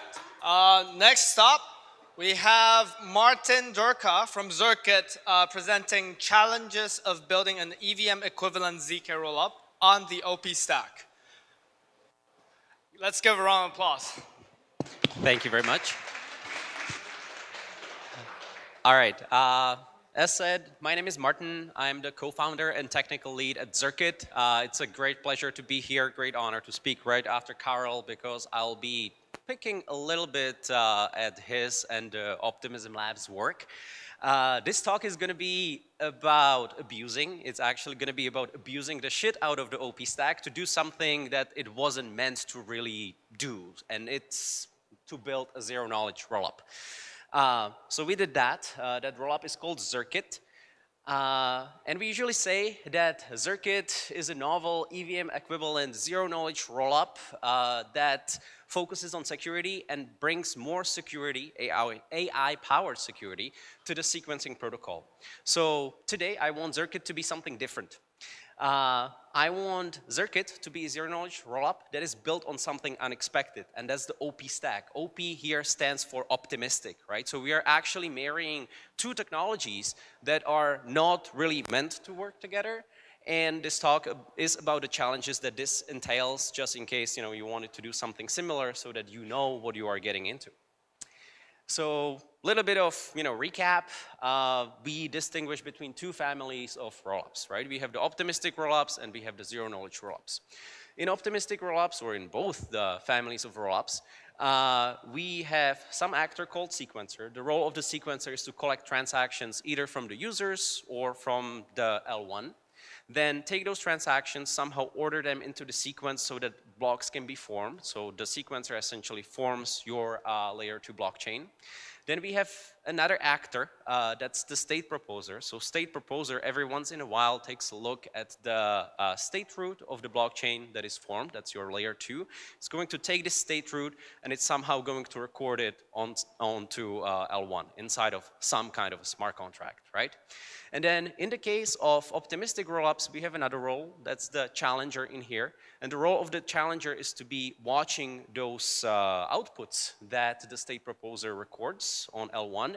And if it notices that something was done wrong, you know, the way how Carl was describing that he's producing those dishonest outputs, it is supposed to provide a proof that this was actually done wrong, and that would result in, you know, rolling back the state, right? And the challenger, it has some window of opportunity to do so, that's the 7 days. So anything that is younger than 7 days cannot be considered fully final. Everything that is older than 7 days means that it's final because the challenger no longer has the opportunity to come and say, hey, this is wrong, we are going to roll it back, right? So you reach the finality after 7 days. On the other hand, with the zero knowledge rollups, we are proceeding a little bit differently. Again, we have some role or actor called the sequencer. It collects the transactions. But before giving, you know, the state proposer the opportunity to grab the state and submit it onto L1, we did one intermediate step that's called proving. So, you know, before the state proposer comes, we grab the state, we give it to some actor called the prover, and the role of the prover is to produce succinct mathematical proof that the transition function of the blockchain was applied properly, that this state is in fact valid, and give that together with the state to the proposer who submits it onto L1. On L1, instead of just submitting it and, you know, letting the state sit and wait for a challenge, we have a smart contract, and the role of the smart contract is to verify that the proof is in fact valid, and only if it is valid to accept it and include it in the state. What you get for this extra work of proving is immediate finality, right? You have the mathematical proof that this state is actually correct. So this is the distinction and difference between a zero knowledge rollup and an optimistic rollup. Now, imagine that you actually want to build a zero knowledge rollup. There is a whole bunch of teams working on some kind of rollup out there right now. So you probably won't be starting from scratch, right? You will be looking at what other people did, how they did it, and you don't want to reinvent the wheel. So you will be starting from something. And what you will probably find is that you will need two basic things. You will need the node infrastructure, and then you will need some form of a ZK EVM or some form of the prover, right? So for the node infrastructure, you have this fantastic framework pioneered by the Optimistic Labs called the OP framework. And that framework is going to give you the sequencer, is going to give you the batcher, right? That's the guy that is taking a look at transactions, somehow compiling them together, and at some point submitting them to the data availability layer. That's called, or that's what the acronym DA stands for in here. Then you will get some smart contracts. Those are the contracts that you are submitting the stuff to that reside on L1. You will get the bridge, and you also need something that will be maintaining that layer 2 chain for you, right? So you will get some version of Geth or L2 Geth. And then if you want to actually get a zero knowledge rollup, you will need that zero knowledge machinery. So you will need to generate the zero knowledge proofs. Again, as I said, there's a whole bunch of teams working on such stuff out there. And one thing that you might find are the circuits or ZK EVM provided or developed by the privacy scaling explorations based on Halo 2. So inside of there, you will find a whole bunch of opcodes split into some individual circuits that prove various statements about the transition function. And out of that, you can actually generate a smart contract that will be capable of verifying those proofs for you on-chain. Well, so it seems that this is simple, right? You just like plug these things together and it will work. Well, this talk is about the fact that this is not as simple as it sounds. So once you start diving deeper, you will realize that inside of the node infrastructure, the sequencer actually needs some special privileges for injecting transactions so that the entire optimistic protocol or the OP stack can work. Then you will find that the batcher and data availability doesn't really, tie directly into the stuff that the circuits and circuits provide you. Those are the zero knowledge proofs. You will also realize that the smart contracts and the bridge are not as modular as you would like them to be, and once you start making changes, it's going to be a little bit difficult. And you will realize that the Geth itself for managing the state of that L2 was and needs to be changed, which is going to come eventually and bite you in the butt. On the side of the zero-knowledge proofs, as I said, you will get a whole bunch of implementations for the opcode that actually implement the ZK EVM, but you will not necessarily get the precompiles out of that. I will speak about that a little bit later. Then you will realize that those individual circuits are not necessarily connected together, so there might be some coherency missing. And when you want to generate your verifier, that's actually not such a simple task. It entails a few steps, and it might not be as quick as you think that it will be. And even when you have these two things somehow together, there is a whole bunch of other stuff that is still missing, right? So you will require some infrastructure, there will be some documentation hiccups in the process, you will need some front ends, and if you want to do good engineering work, you will also require tests. So in the rest of the talk, sad that it's a little bit broken on the slide, I will be talking about these topics a little bit in detail, and I will be going through them as those individual challenges. So let's talk about the first one. When the OP stack was being developed and architected, the authors very clearly needed to make some decisions, architectural decisions, right? So these somehow represent problems. The first problem is that the sequencer injects transactions into the chain. So the OP stack, it actually has two types of transactions that need to be injected. One is so-called system transactions. I will be talking about those on a separate slide. The next one are so-called deposit transactions. The deposit transactions are the ones that we use to bring some assets from L1 onto L2. Well, none of these transactions are actually paid or paid in the EVM equivalent way.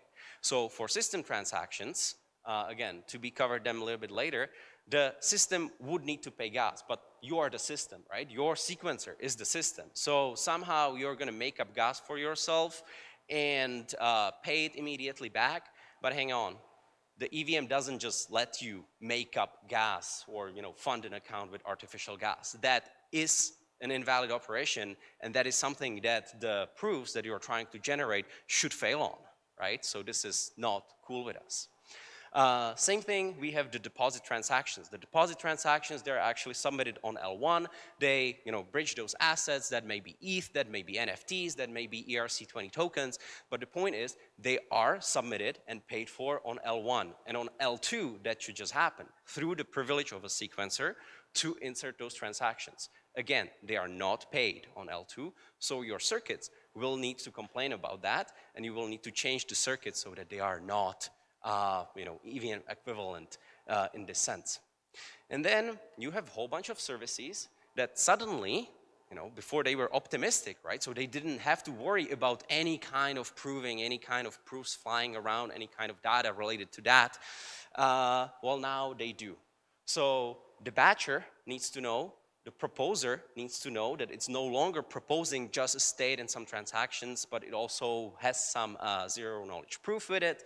The data availability might need to be changed a little bit so that all the data that you need to reference inside of your proof during the verification is available and therefore can be somehow checked during the verification process. So in general, these services, they were not designed for zero-knowledge integration. There is various frequency in which they are supposed to act and do something, and the interfaces generally do not match. You will have to change that. The frequency will hinder you in terms of performance, and then the interfaces, they just need to be adapted. Then you will get the smart contracts. So I said the smart contracts are not as modular as you would like them to be. A great example of that is the bridge. So when I was talking about the zero-knowledge rollups versus optimistic rollups, we said that in the optimistic rollups, we have 7 days of waiting for finality. In zero-knowledge rollups, the finality is achieved immediately. So when you're withdrawing from an optimistic rollup through the canonical bridge, you need to initiate a withdrawal, then you have to wait 7 days, and then you have to complete the withdrawal. This is not necessary in the zero-knowledge rollups. The moment your state is rolled up together with the proof, that's the moment when you can start completing the withdrawal. So there is a whole step that is kind of skipped. And you will want to implement that in your smart contract. So you will want to remove that window of waiting for 7 days. Well, turns out that the OP stack actually comes with a whole bunch of quality of life tools. That's called the Optimism SDK. Those quality of life tools, they serve the purposes of checking the status of the blockchain. So, is this given block final and like hardcore final, or can it ever be rolled back? And as soon as you start modifying the smart contracts, you will realize that those are actually very closely coupled with the SDK. So you will have to start modifying the SDK as well. Then you will learn that Geth itself, that's the component that is managing the state of that L2 chain for you, was changed as well, right? It was changed because it needs to support some optimistic operations right now, such as inserting the transaction. But then once you start modifying it so that it can support your zero knowledge rollup, you are starting to bring in new features that were not there yet. And where you end up is that you end up merging a few stacks together, right? And this is definitely not trivial. And it's specifically not trivial once you realize that Geth that is part of the OP stack is actually used both for communication with L1 and for communication or maintaining the state of L2 that you need to run some zero knowledge proofs on. So the Optimism team, they're actually doing a great job keeping up with the development of Geth, right? We had the Denkun update last week, and they already are supporting these transactions. This is fantastic. This is exactly what we want. But this is exactly what we want when it comes to the communication with L1. When it comes to the maintaining of the state of L2, you realize that you suddenly have that close coupling together with the circuits. And so you kind of sort of want your L2 Geth to be frozen in space and time, because if it is not, you will need to be upgrading your prover all the time whenever there is some update with Geth. Unfortunately, in the OP stack, there is only one Geth. It's used as a dependency on both. So for example, when you are rederiving that state, how Carl was saying, it's actually deserializing some transactions from L1 into the same data structure that are used to actually produce traces for the zero knowledge machinery and so on. So this, is a little bit of a problem. Then I was talking about the deposit transactions. So those are the transactions that we use to bridge assets, such as ETH, right? So I already said that those transactions are paid on L1, not on L2. The way how it works is that you show up to L1, you say, hey, I want to bridge some amount of ETH, so you send that ETH to the bridge, and then on top of that, the system is going to burn some extra gas for you, and that's going to signify that you have paid the dues that you would normally pay on L2, because you cannot pay anything on L2. You don't have any ETH there yet, right? So that wouldn't make sense. So those are the problems with payments. And I already touched on that a little bit. But those are not the only problems that relate to the deposit transactions. So the problem with these deposit transactions are that in the OP stack, they're actually not included in the state of any smart contract, and they are not included in the state of the blockchain in the sense that would be accessible to smart contracts, specifically the verifiers, when they need that, right? What happens is actually when you bridge, the stack is going to emit some events. Those events are going to be read and detected on L2, and then the sequencer is going to inject those artificial transactions. Well, guess what we need to do in the zero knowledge setting? We have to make sure that the sequencer didn't make it up, right? That it didn't inject some transactions because it has the privileges to inject them. So once your proof comes, you would somehow like to reference those transactions from the verifier contract, but as I just said, that is not possible because all that you have available are those events or some call data that is available in some kind of an address. So you have to engineer for that, and you have to somehow reflect it in your zero knowledge circuits. And again, Geth itself, it does require changes. It does require the ability for the sequencer to insert some transactions. That is not in general EVM equivalent. So it is going to further complicate your circuits. Suddenly you will realize that those beautiful EVM fully equivalent circuits provided to you by the PSC repo no longer work. You will need to change them and divert away from EVM. Not something that you would normally expect. Cool. So back to the smart contracts. So at some point, throughout your life cycle, you will realize that you want to change them because, you have started with some design, but it's no longer good enough. Maybe if you swap the proving system a little bit, you would be able to generate your zero-knowledge proofs in a faster way. And you might start making more and more modifications.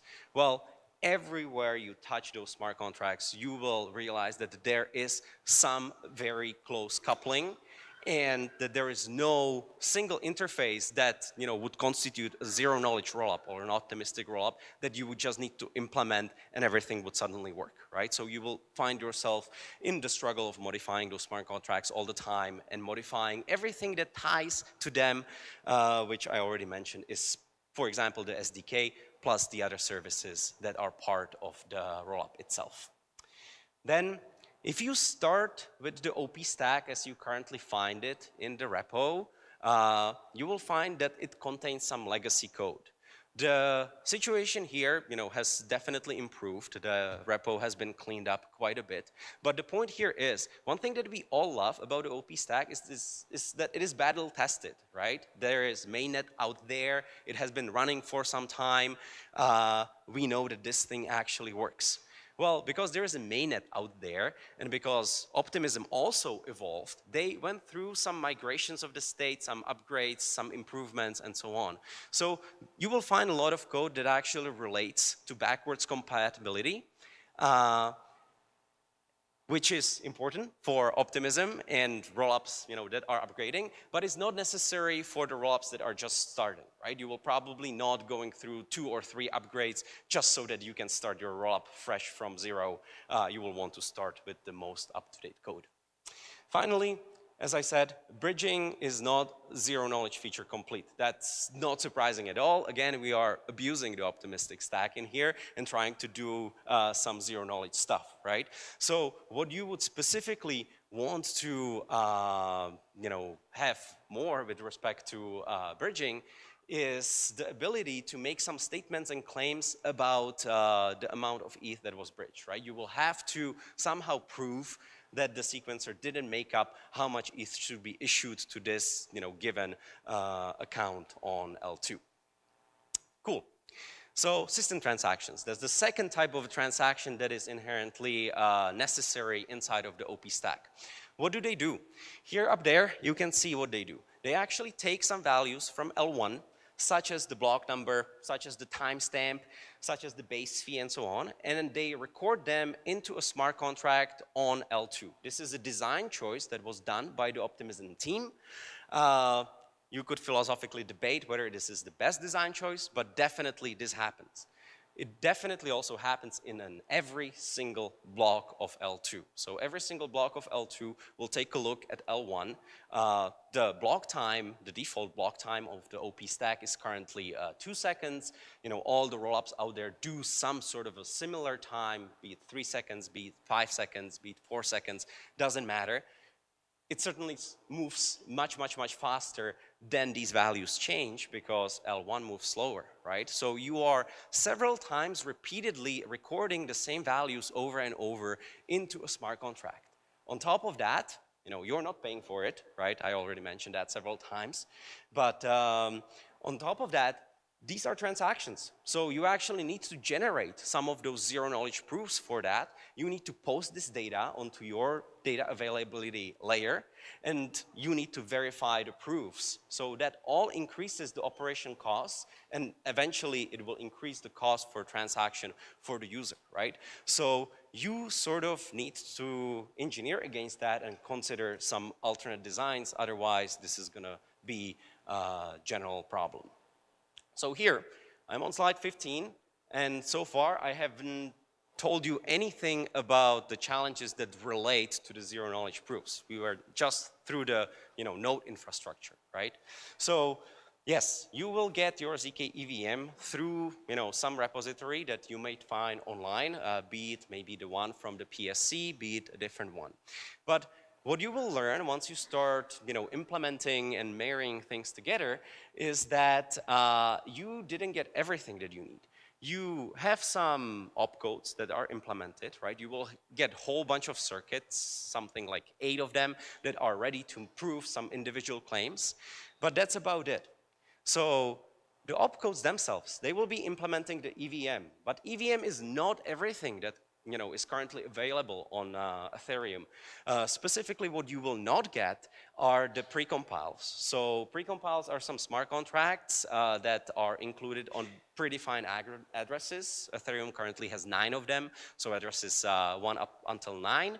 And those are, let's say, some more complicated cryptographic functions that would normally cost a lot of computing power to produce, and they would be expensive for gas. So therefore, what we are doing on Ethereum is introducing smart contracts that they actually implement these features, and we price them a little bit differently. So you will not get the precompiles, because not all of these precompiles are zero-knowledge friendly, and you would have hard time generating zero-knowledge proofs for that.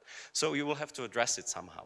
And, if you want more functionality or more precompiles, that somehow has to be addressed as well, and you will have to develop more and more. You might find yourself diverting from the EVM equivalency more than you would originally envision. Then I said that you will get those individual circuits, right? So let's say that you have 8 circuits that are capable of very quickly proving some small claims about your transition function and the transition of the state.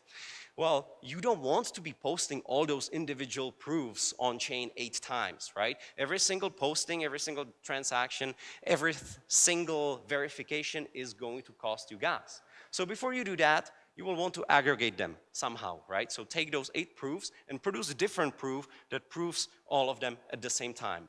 Well, that is easier said than done, because while, yes, you can do this, there are actually aggregation systems out there. Just by the fact that you've merged 8 proofs together, will not really get a proof of one claim that you wanted to prove. Specifically, what will be, for example, missing is the data coherency. You will not, for free, get the fact that all of these 8 proofs that you've just merged together were produced using exactly the same inputs, right? Again, you will have to somehow engineer for that, and you will have to reflect it in your code. In general, you might also have to make some changes to your geth, because not everything in Ethereum, specifically the hashing function, Ketchak, is zero-knowledge friendly. There are other functions and other things that might be a little bit more efficient for you in terms of performance. So finally, once you've covered all your angles, you have the node infrastructure and you have your zero-knowledge EVM, this still doesn't mean that you have a full rollup, right? You need to run this somewhere, and you have to make sure that everything is operated in some reliable manner. So you will need to orchestrate the blockchain and the prover generation and the state proposer into some pipeline. So you will need some infrastructure. Then depending on how exactly you have designed your zero-knowledge EVM, you may need some specific hardware that allows you to produce these proofs in an effective manner. Or the other way around, if you have already purchased some hardware and you are bound to operating on certain infrastructure, you might actually completely need to redesign your zero-knowledge EVM so that you can operate on the given hardware. Now, if you want to do good engineering work, it doesn't end with code itself, right? There is a whole bunch of other stuff and artifacts that you might need to produce. So I'm calling it nice to have, but it's actually not nice to have. These things are necessary for well-developed systems. So you will need to test your code, but you will not only need to test your code, you will also need to test your zero-knowledge circuits. Now imagine that you're trying to produce unit tests or integration tests for something where a single run lasts for 20 minutes or 30 minutes, and that's just a single run. And it might require expensive hardware and GPU and something else, right? This is not an easy thing to overcome. because you will suddenly need to, employ a lot of mocking and various advanced testing techniques. But if you're mocking out the generation of your proofs, well, what are you really testing in here, So this is definitely a challenging problem. You will be struggling a little bit with the documentation because as I said, the system had some evolution in the past, right? So you will be finding documentation that is obsolete. You will be finding features that are not really documented anywhere, and you will somehow have to deal with it and fix it for your system. And in the end, you will also need some Web2 components, right? Because people will not be interacting directly with your sequencer or directly with the smart contracts. They will want interfaces, they will want block explorers, and so on. And finally, even once you have that, well, you will need to operate it, right? Software itself doesn't constitute, an operating system, so you will need to deploy it somewhere. You will be running a whole bunch of services, and you will need to keep consistently make sure that all of these services are up and that your chain is not down because one of these services is not progressing or is slow. So I'm getting a signal that I'm out of time, so I will skip this slide. In general, if you want to have a rollup that has some future, you will need to also think about the future. So you will need to make some cryptographic improvements that relate to the generating of zero-knowledge proofs and performance. You might also think about some new features that your rollup wants to have. But that's it for my talk. So just to quickly summarize, OPStack, it's a fantastic starting point. It's one of the best frameworks that exist out there that is generally available. If you want to build a rollup, I can heavily recommend it, but be aware that it's a starting point. You will need to make some changes. You will need to do a lot of research, especially if you want to produce a zero-knowledge rollup, but nothing in here that I have mentioned is not something that you couldn't overcome. And then part of what I wanted to talk about is some security stuff, but I will not have time for that at all. So thank you for the attention. If there are any questions, if we have time for questions, I will be happy to take them. Otherwise, thank you.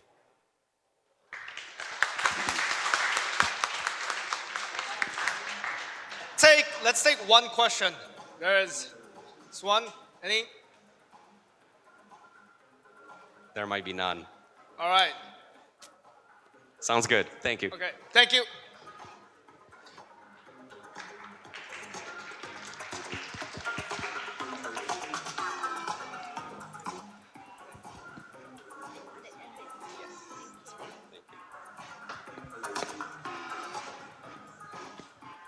All right, folks, welcome back. And next stop will be the future of L2 panel. Just wait a sec so that we can set it up. Yeah, let's relax a little bit.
上，还是放椅子上？因为现在上面2只。你们等下递上去，等下递上去。不用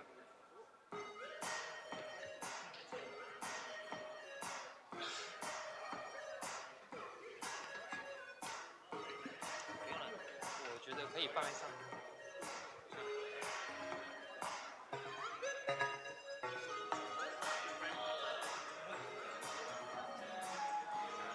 Thank you. I'm leaving tomorrow. I think we need to share. So we have 5 days. We need to share big. So we can share. It's okay. Yeah, it's fine. We can share.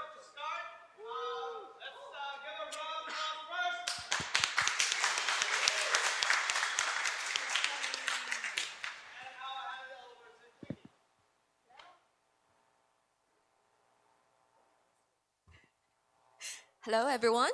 Welcome to Layer 2 panel.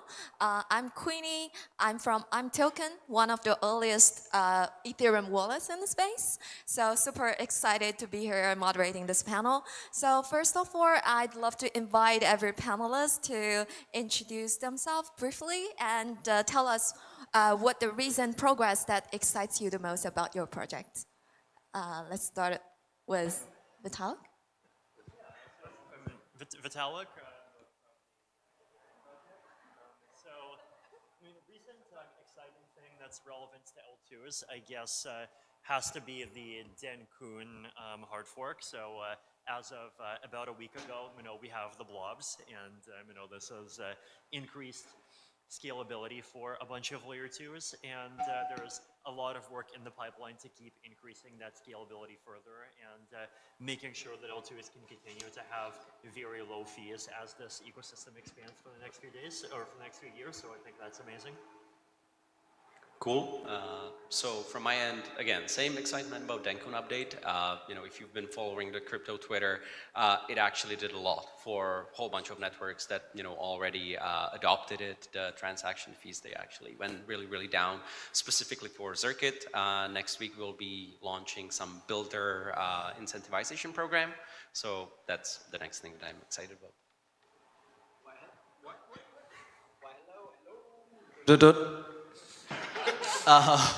Hello, I'm Carl, contributor to the Optimism Collective at OP Labs, and I am also extremely excited about 444. I think the other things that I would be excited for are, all of the sweet contributions to the OP stack that I'm seeing today. So that's exciting. I'm Jordi Bailina. I'm the technical lead at the Polygon ZK VM. And mainly what we are building in Polygon is, ZK rollup and an aggregation layer to connect many layers in a cross-chain, let's say, cross-chain composability. That's very much what the next challenge that we have right now in Polygon. 大家好, hello everyone. So this is Peter from Metis or Metis, depending on how you want to call it. So the most exciting thing, in addition to Duncan upgrade, which is a definitely good news for all L2s out there. For Metis, we recently deployed an infrastructure or a foundation for decentralized sequencer. So we are super excited about it and look forward to the next upgrade. Cool, thank you. So I think everyone is excited about EIP 4844 here. So, but I've seen some of you have adopted 4844, but some haven't, and some of you chose different DA rather than Ethereum layer 1. So I'd love to hear your ideas about your overall strategy to make your layer 2 even more affordable.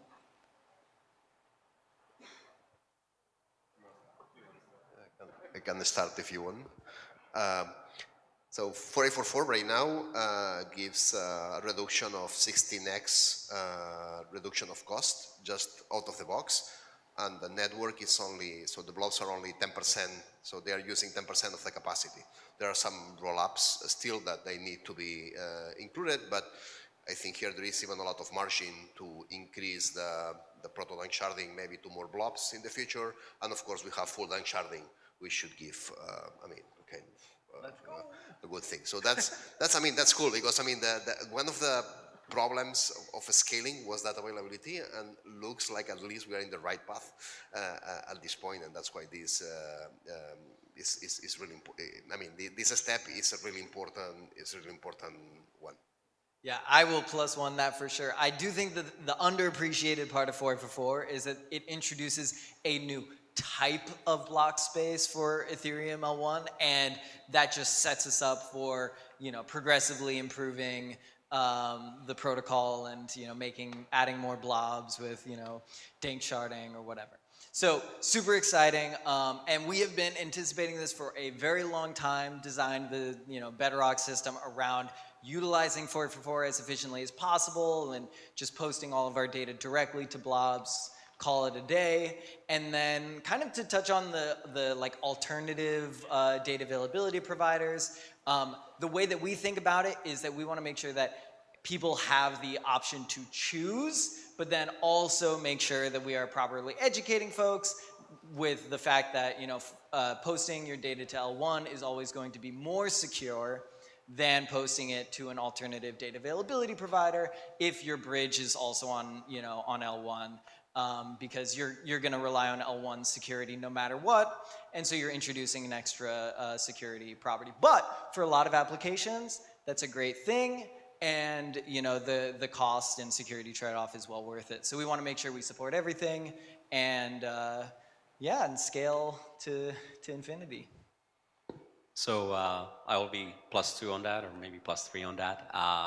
Zirkit is a zero-knowledge rollup that scales Ethereum, right? As such, I strongly believe that we should be posting data on Ethereum. If you choose an alternate data availability layer, you are essentially, reducing your security guarantees and you're increasing your trust requirements. You are trusting that this data availability layer will be available forever and forever. If your goal is to scale Ethereum, well, your data should go away only if Ethereum itself went away, meaning that nobody cares anymore, right? Which is unlikely to happen. For alternate data availability solutions, who knows? They are not, sustained by the proof of time, right? So from this perspective, +2, +3, great. Denkun is here. All right. So I have a different take because we did choose a different DA layer I think it's for a good reason, because to us, we think that scaling, of course, is very important, but for this industry to grow, adoption is even more important. So we tried a different layer of DA and reduced the transaction cost to a very low level and try to incentivize different applications to try new things on L2 with different degree of successes, but we keep trying because we think adoption, is even more important than the scaling. Yeah, and I mean, maybe V can also talk to this as well, but just to kind of +1 a little bit what you were saying there are going to be limits to the total amount of data availability on L1, and those limits are not going to be terabytes per second. More, I don't know the latest, estimates. So we're going to need alternative data availability for, mass adoption. Can I just add, because I was casually chatting with my colleagues, if we start to adopt for a 4.4, I can start competing with Optimism, Arbitrum, all that, and where we can start competing in the fee market and bring all the transaction costs up again. So it was an interesting thought process. Yeah, just to give some numbers, we were already, so before pre-EIP for 844, more or less, rollups were like 10x cheaper than L1. With the post rollups just out of the box is 16x, and with data compression we expect with full state data compression we expect a 7x on top of that.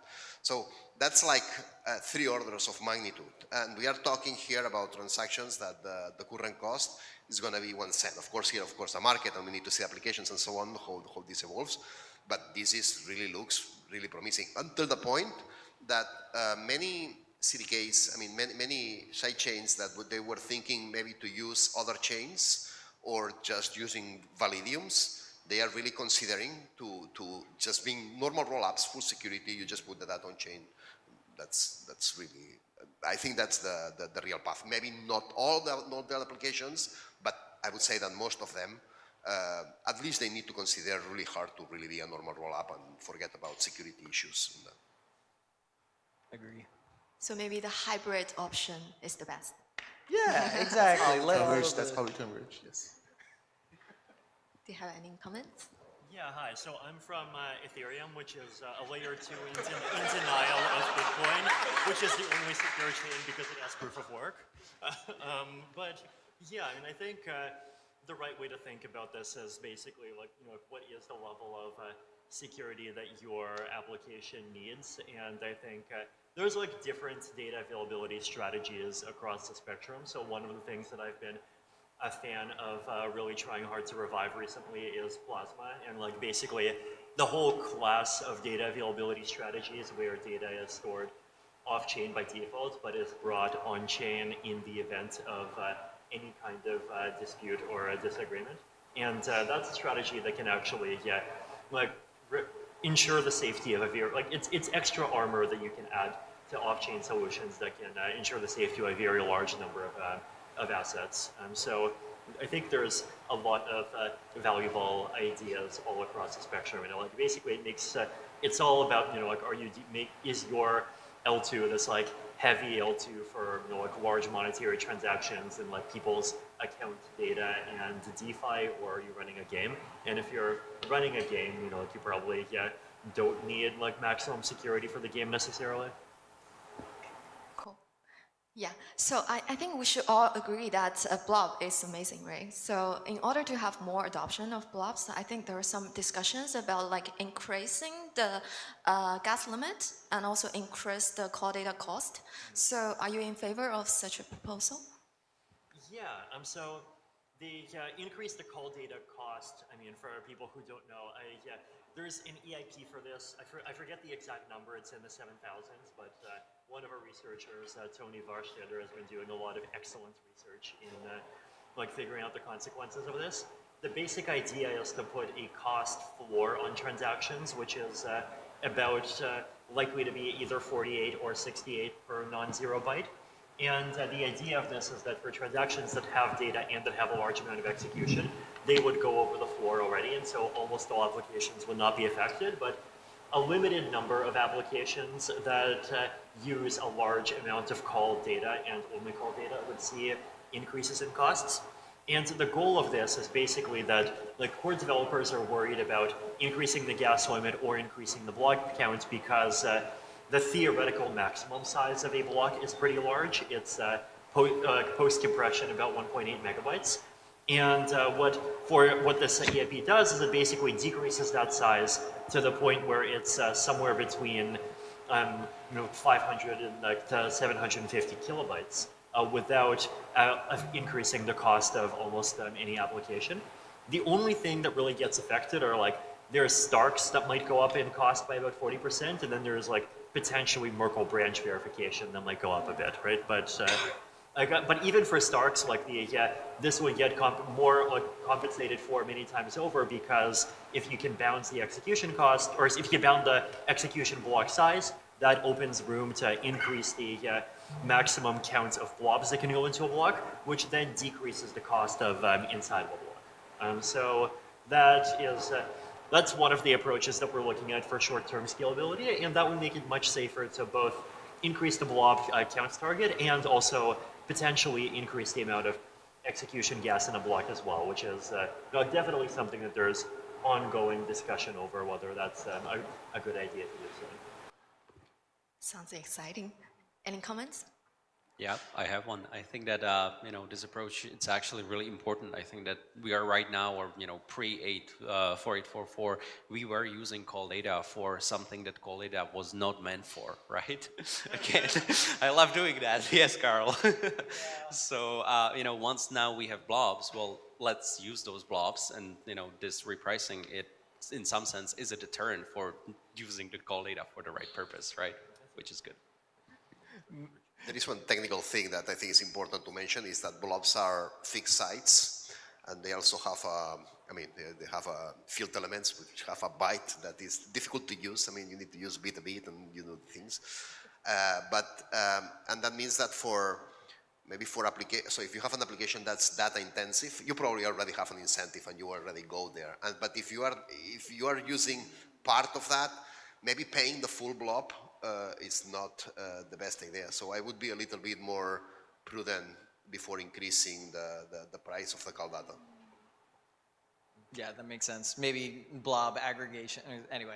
But yes, no, some I mean, protocols. I mean, I think that here we need to create some protocols yes. for reusing blobs for different applications. Exactly. It's a lot of space here to work on. Yeah, exactly. This is great. Great collaboration. Very excited.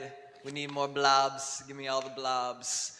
And yes, we have been absolutely abusing call data. It was multiple years ago, we were doing the math. We're like, wait, if we just submit everything through call data, we'll get most of the security benefits of Ethereum, but not pay as much money. And yes, that time is over.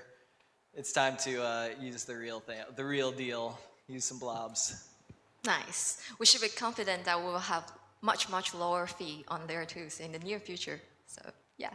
So I have a long list of questions. So second topic, I want to talk about Layer 2 fragmentation, because fragmentation is there, which actually hinders the network effect of the whole Ethereum ecosystem. So I think there are some recent proposals like based sequencing, like shared sequencing, aggregation layer, like aiming to solve or partly solve this problem. So I'd love to hear from you guys about your opinions on shared sequencing and based sequencing, or even more recently, based shared sequencing. So what are the trade-offs and what's the direction you're heading? Who want to go first? Jordi? If you want, I can start. The idea of the liquidity is about friction. I mean, if you are in the same chain, you have, let's say, no friction, you are already in the same chain.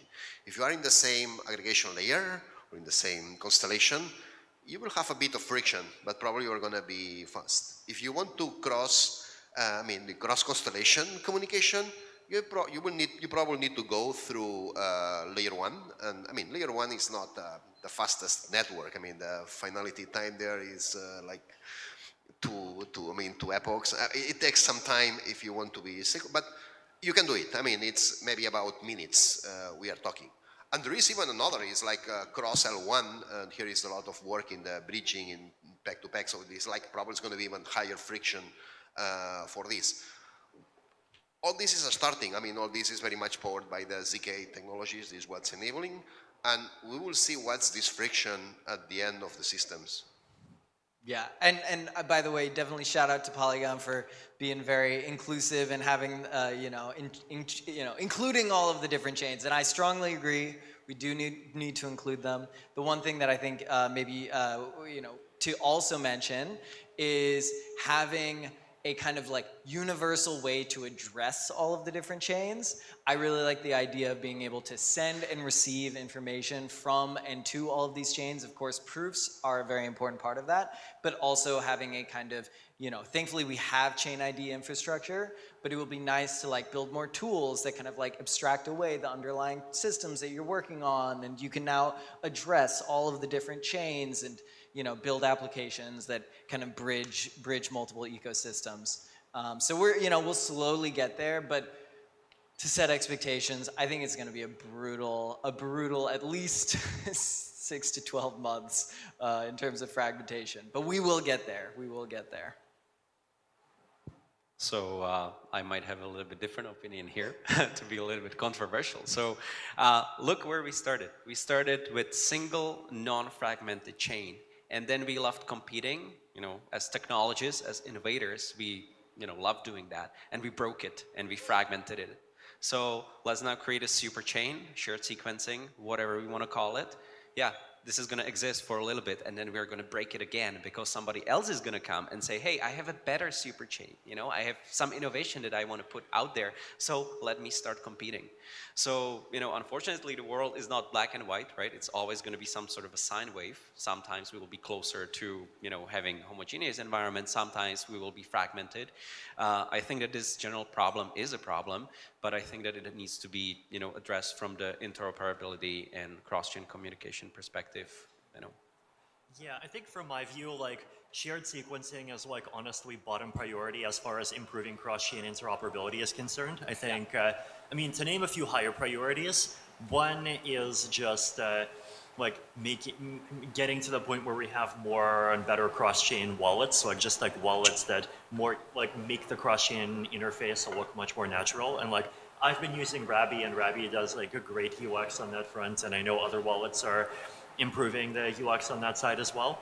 Another one is improving cross-chain token swap infrastructure, and I think particularly we want to see a cross-chain, at least one cross-chain token swap, instance token swap protocol, liquidity provider assisted, that is like actually neutral and like non-dependent on centralized actors to at least the same extent that Uniswap is, right? Like you should be able to build a cross-chain application and be confident it'll still work in 2027. And Uniswap does that. Do some of these like newfangled, like janky cross bridges. Do not necessarily, but we need to get there. A third is I think agreeing on a clear vision of how accounts cross-chain are going to work. And one of the key questions I think like the ecosystem just needs to conclusively settle on is, are we even trying to give people the same address across chain, or are we not? And like for the people I've talked to, I think increasingly the answer is to lean toward not doing it. The basic reason being that like there will just always be chains that have different enough technology that you will not be able to get an account at the same address that has the same functionality. But then if people have different addresses on different chains, then like we might as well adopt like for example ERC3770 and put the chain like name into the address so that you don't accidentally send people coins on the wrong chain. And like if we have that, then a lot of dApps also need to upgrade to not assume any people have the same address everywhere, which is I think like also improving. And once we have that, then things will get better.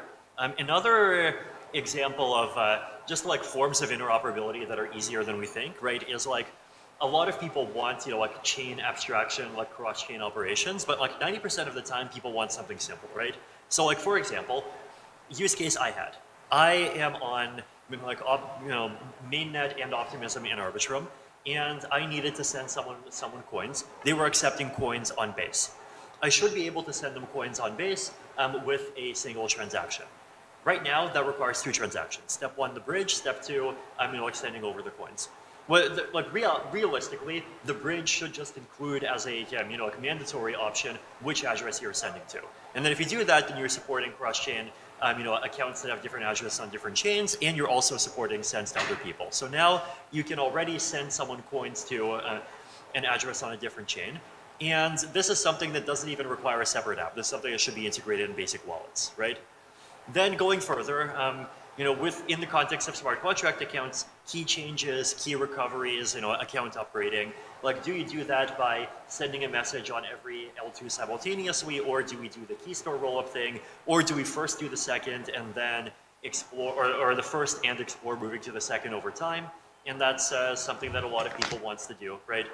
So like these are all things that like make things easier from the perspective of just like real UX problems that a lot of people have, and like basically none of them actually depend on shared sequencing, right? So I think, yeah, the way I think about this is like focus on the stuff that's like lower up the risk ladder and higher up the there's a big pressing need for it ladder, and then just like move up over time, right? And I think it's important to like there is a low-hanging fruit, and we have to really improve on the low-hanging fruit, where the solution to that low-hanging fruit does require like less fancy tech and less $100 million startups, but like more social coordination and like actually solve that problem first, and then keep going.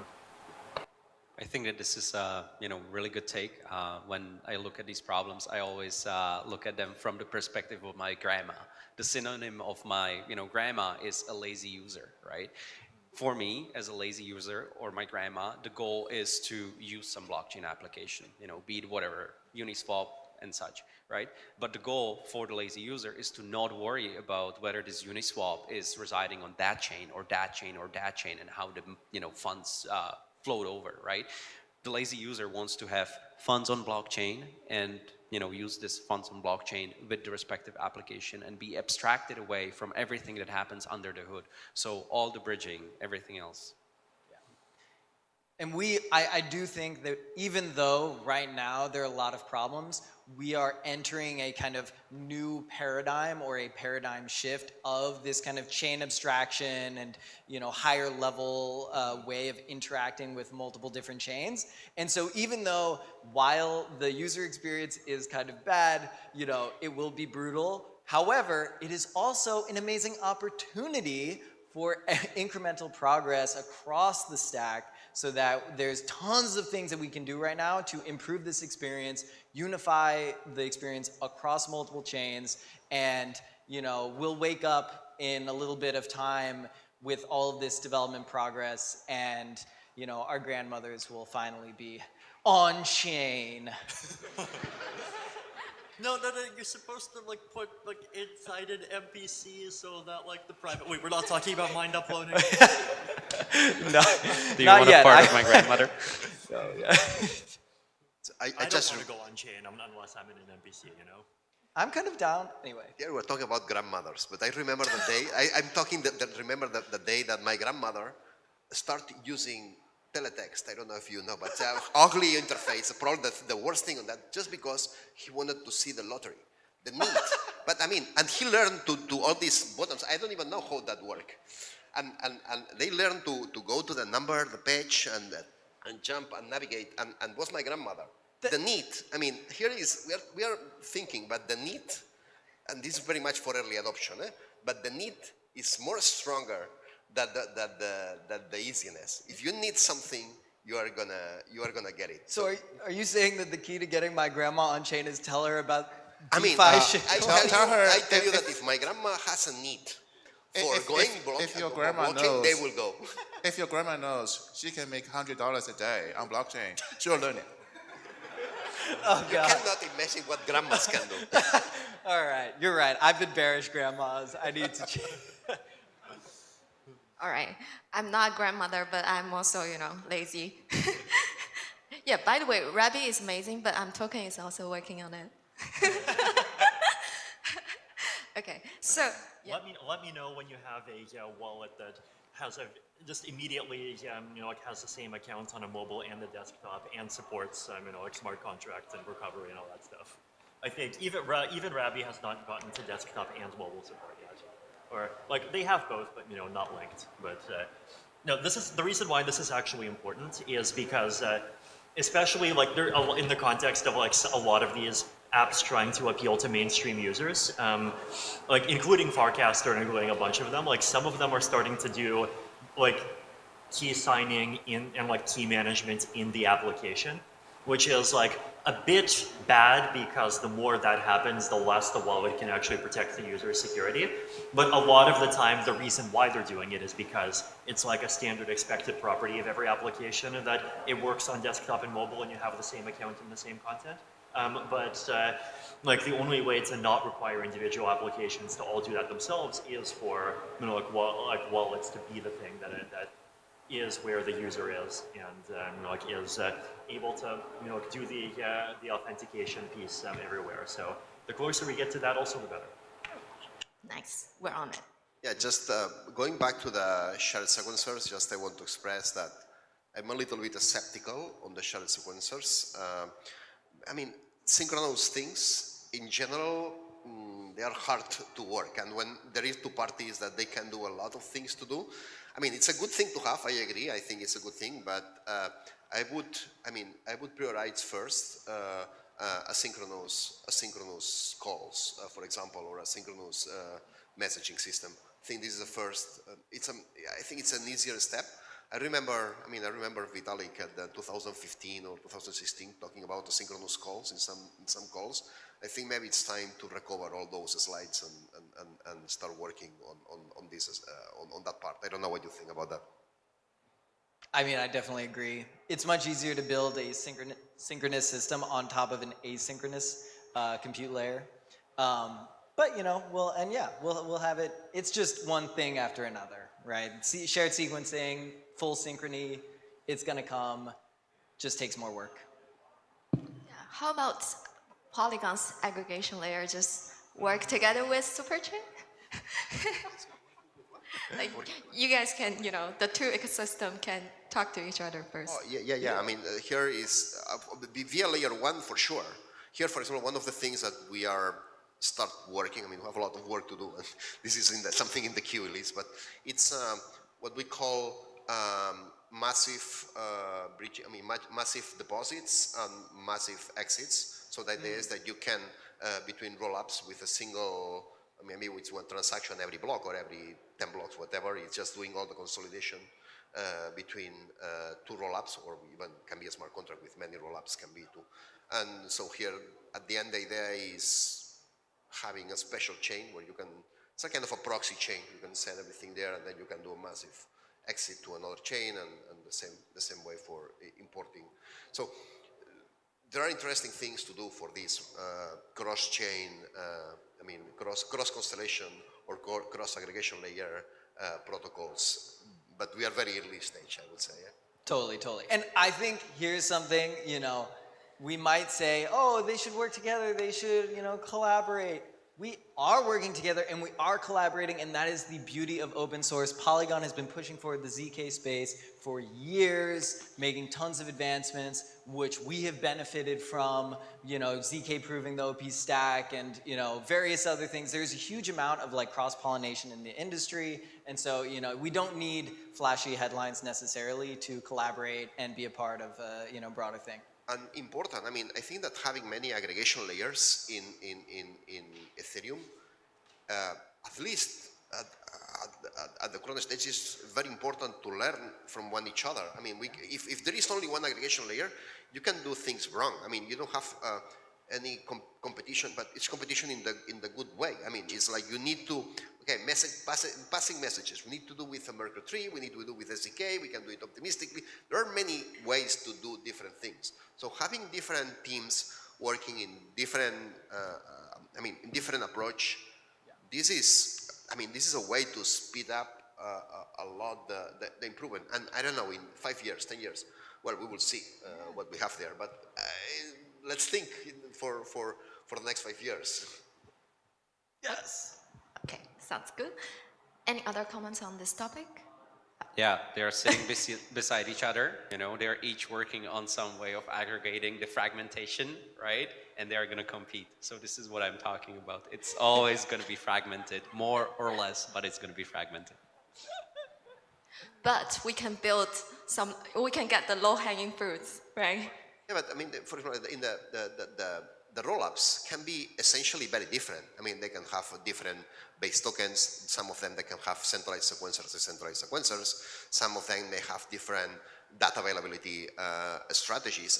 The world is diverse. So allowing different chains that are some sort autonomous and they have their own thing, but at the same time they are connected with the world. This is what allow, this is the real scaling, what happened. The real way of scaling is a more parallel scaling. We talk about, it's like a processor, so we have many cores. At some point, there is a limit that the core cannot go faster. Okay, so a blockchain, maybe it's going to be a limit there. But if you can have as many cores as you want, or many processors connected to each other, this is what actually gives you this parallel scaling. And, well, I think this is necessary. So this, of course, this has the cost of fragmentation, but we have some solutions to, not to remove, but probably to improve a lot this friction between chains. But the only thing I want to add is this open source culture in this industry, and because Optimism open source, our product also open source, many also open source, we all benefit each other by collaborating indirectly or directly through those source codes. And I know I'm not going to name, but there's some projects decide to go close. If you are in the space, we are building trustless systems. Exactly. How are you going to build the trustless systems if it's not open source? It's really a community effort, it's an industry-wide effort to push this technology going forward. So definitely call up to make sure that, hey, that's open source. Yes, let's go. That's the true interoperability. MIT license. Cool. Okay. I gotta finish my question list, you know. So I want to talk, touch a quick one about upgradability. I think it's a question related to, safety, liveness, and decentralization of the system, but that deserves more discussion because there's no perfect solution yet. But OP team, I think you guys introduced the decentralized security console to govern the upgrades, but are there any more potential solutions that you can share with us? Anyone? Stage 2 or bust. Okay, so, of course, we are going to make the upgrade process as decentralized and secure as possible. Security Council is a big part of that. Having a citizen's house is also a really big part of that. Building out identity systems so it's not just token holders that are, driving upgrades. All of those things are super important for decentralized governance, without question. However, it is incredibly important, arguably the most important thing, to make it so that even in the case of a governance failure, there are recourse for users to exit the system. In order to do that, it must be the case that cryptographically we are preserving the right to exit for users. How do we do that? Well, we do it by initiating upgrades on-chain with a delay, and that delay must be long enough so that users can exit the chain. How do we do that? That is easier said than done. The best way that we know how is with a multi-proof, multi-client ecosystem. This is how Ethereum is secured. This is how layer 2s need to be secured as well. And so, we're building out multiple clients, multiple proof systems. We're actually, the thing that we released recently was a fault proof system written in Go. We have a parallel implementation that's work in progress in Rust, and various different ZKPs and all of these things. So we'll need many proofs. Again, it's an open source community initiative to achieve stage 2 for the ecosystem and prevent bad upgrades. Yeah, I think it's important to think about the concept of a security council and the concept of governance for protocol upgrades separately, because these are two different tools that do two very different things. Security Council is a small group of people that with a high percentage threshold to perform any action that is there to do emergency actions, specifically in the case of bugs. So in a world where there were no bugs, which who knows, AI formal verification technology may well get us there in a couple of decades, there will be no need for security councils. And even stage 2 basically says that a security council only has any power at all in the specific case where the software provably disagrees with itself, including disagreements between different proving systems. Governance, on the other hand, is there to do upgrades. And with governance, one of the most important checks and balances is to have a delay that is long enough for not just for Apple users to be able to outrun or for the governance to not be able to outrun the fraud-proof system, but also for users and applications to actually be able to make an orderly exit that is seamless for them, right? And that's important both to minimize costs in the case of an actual governance failure, and also to remove the incentive for governance to attempt to do any crazy things in the first place, right? Otherwise, you might imagine a governance basically saying, hey, we're the citizens, give us an extra 5% of the OP, or else, we're gonna do an upgrade to do that for you, and sure, you can. Users can escape, but are you guys really going to try to do all the work of coordinating moving somewhere else, right? And so that in order to prevent those kinds of situations, the cost of collective exit for users and applications needs to be minimized. And then in addition to that, governance for upgrading layer 2s has the same kinds of challenges as governance in general. So there is just making sure that the governance actually is high quality, making sure that it's taking into account some diverse perspectives. Having both a token house and a citizen's house, as Optimism does, I think is an absolutely great experiment. I've been saying for a long time we need to really move beyond this idea of token-based governance as the only paradigm. Also challenges around the communication structure around the governance, like what kinds of forums exist, what are the places people talk about things that I think are as important as the final governance gadget itself. So these are things that are all important to think about and keep improving. Yeah, and I will just say this reminded me, and I'm only saying this a little bit savage. I'm only saying this because the room seems so like pro open source here. I feel so safe. But part of being able to exit the system is being able to migrate to a new place that you can go. And so that's why, we have forkability in the Optimism Constitution to make sure that all of the code is open source and forkable. A real bad thing that could potentially happen is you get to stage 2, you technically can exit the system, but you can't actually redeploy your application or fork the chain or whatever, and you're stuck. And so what are you really gonna do? You're kind of I think we need clients developed by independent teams to perform things like exiting. Yes, exactly, agreed. How do you like the L1 soft fork idea? What is the L1 soft fork idea? Carl, can you help me to explain it? No, V does not like the L1 soft fork idea. Sorry, this is just a random spicy topic of basically giving L1 the ability through a soft fork to essentially withdraw the tokens from an L2 bridge.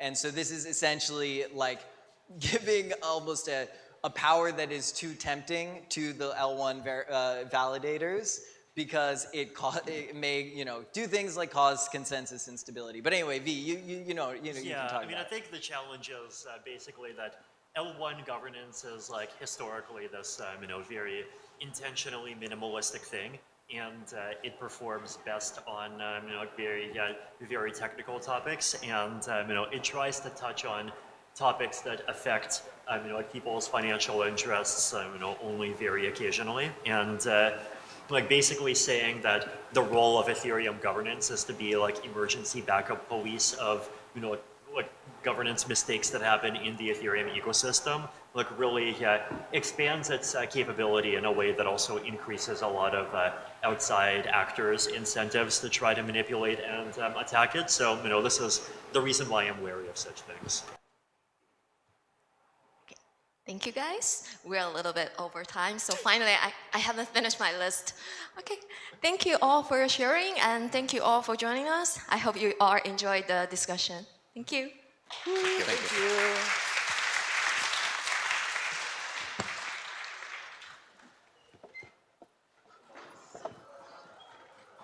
All right, folks, thank you for joining. Right now it's break time. We're gonna delay the start of the next session a bit by 15 minutes. Right now there's actually a happy hour hosted and sponsored by OKX. So, booze, time to have some chats, small chats, big chats, any kind of, with booze, everything is more happy.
Hello, hello, hello, hello. All right, just in case people didn't notice or wasn't here when I was announcing it, we're delaying the next session for 15 minutes because the last session, the awesome layer 2 panel went a little bit over time, which was worth it, which was totally worth it. And this 15 minutes, there's actually booze upstairs. So happy hour, happy time.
All right, we're gonna start very soon, and we'll change host to Mr. Anton right there.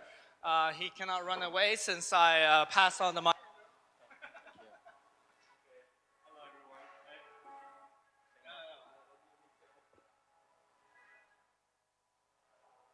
Hello, hello, hello. Okay, so my name is Anton, and let me introduce you to the next speaker, which is Tony from DDUB.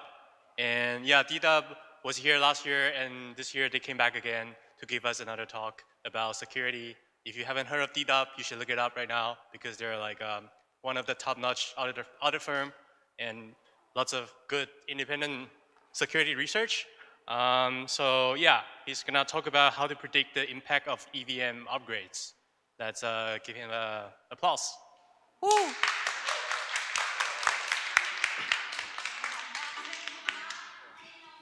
Hello, can everyone hear me? Okay, so I already got a really nice introduction from Anton. So yeah, I'm Tony, I'm representing DDORB, we're a security company. And yeah, the title of today's presentation is how to predict the impact of EVM upgrades. So what we're going to be covering today is two studies that we did for the Ethereum Foundation last May. The first study is about self-destruct removal. So that's EIP 4758 and EIP 6780. So they're two kind of competing proposals for how self-destruct was going to be removed. I'll give you kind of like a quick rundown of what self-destruct is and what it does, or now what it did. We'll then understand why it kind of needed to go. We'll understand how it was being used, and then I'll give you the kind of the verdict for that initial study. The second kind of thing that I'll get into is the transaction and receipt route serialization changes. So that's kind of related to how now we have a difference between consensus layer and execution layer. Consensus layer uses this new SSZ format. Execution layer uses an older serialization format known as RLP, recursive length prefix. And so there's some changes there with how MPT routes are constructed. So yeah, we'll get into like what exactly is changing. You'll get a little bit more of an understanding there, why it needed to change. We'll also then cover how we found contracts which were doing RLP decoding, because that's kind of like crucial to understand what the impact would be. We'll find RLP blobs in call data, and I'll give you the verdict for the second study. So as I mentioned, the first study, it's EIP 4758 and 6780, or basically in short, removing self-destruct from the EVM. So a TLDR of self-destruct, basically self-destruct, it clears up a contract. So it resets the nonce, it clears the storage, it clears the code, and you can also send all of the ETH in the address to an address of your choosing. There were also at one point like gas refunds associated with self-destruct, and kind of the purpose of introducing self-destruct was to kind of promote state cleanup inside of the EVM. So I don't know if anyone here like runs a full node, but they're kind of expensive to run. So if we can get people to clean up things when they no longer need them, then we could hopefully have reduced the impact of like running a full node. And we saw like other things, for example, you had storage slot gas refunds, which were also kind of to promote state cleanup. If you didn't need a storage slot and you reset it to 0, you would have got a refund. This kind of mechanism did actually sadly end up getting abused through gas token. I don't know, does anyone here remember gas token? Yeah, so the point of gas token was basically you could create a storage slot, you could fill in a storage slot, or you could create a contract when gas was low, and then when gas was high, you would destroy the smart contract or reset the storage slot, and you would get the gas back, and you kind of like offset higher gas costs. So that was one abuse we saw over the years. It wasn't really the reason it needed to be removed, because that got mitigated in EIP 3529, which basically slashed these refunds. Another kind of abuse we see with self-destruct is mutable code, otherwise referred to as metamorphic smart contracts. So there's kind of various ways they're done. It's kind of a combination of create to and self-destruct. I'll get into that a little bit more later. There was a proposal that came up whilst we were doing this study, 6913, which is sec code, which kind of aims to like make this a part of the EVM. But I won't really get into that. I just thought I'd mention it since it did come up whilst we were doing the study. So to kind of break down EIP 4758 and 6780, I'll summarize 4758 as deactivating self-destruct. So what I mean by deactivating self-destruct is we're going to rename the opcode from self-destruct to send all. We're not going to touch the code, we're not going to touch the state, we're not going to touch the nonce. And the actual reason we wanted to go about this change is because of a movement called the Verge. So I don't know if you keep up with the roadmap that Vitalik publishes, but there's numerous kind of like phases going on in parallel in Ethereum. One of them is called the Verge. The Verge is related to originally Verkle trees, but now just verification in general. The Verkle tree component is basically you take a Merkle tree and you replace its like hash proofs with what's called vector commitments. And the really nice property you get there is that you can do proofs over these Verkle trees with reduced data sizes and smaller proofs. Because basically if you look at the tree there, you can actually prove a path through the tree without needing to send these sibling data. So you're able to actually kind of do these like parent-child proofs, and then you can like combine them and compress them into really condensed proofs. The problem that self-destruct causes with this is you can kind of have an unbounded number of state updates. So think about it, over numerous transactions, you could fill up lots and lots and lots and lots of storage slots, you self-destruct, all of those storage slots get cleared, they get set to 0, you have a really large payload update.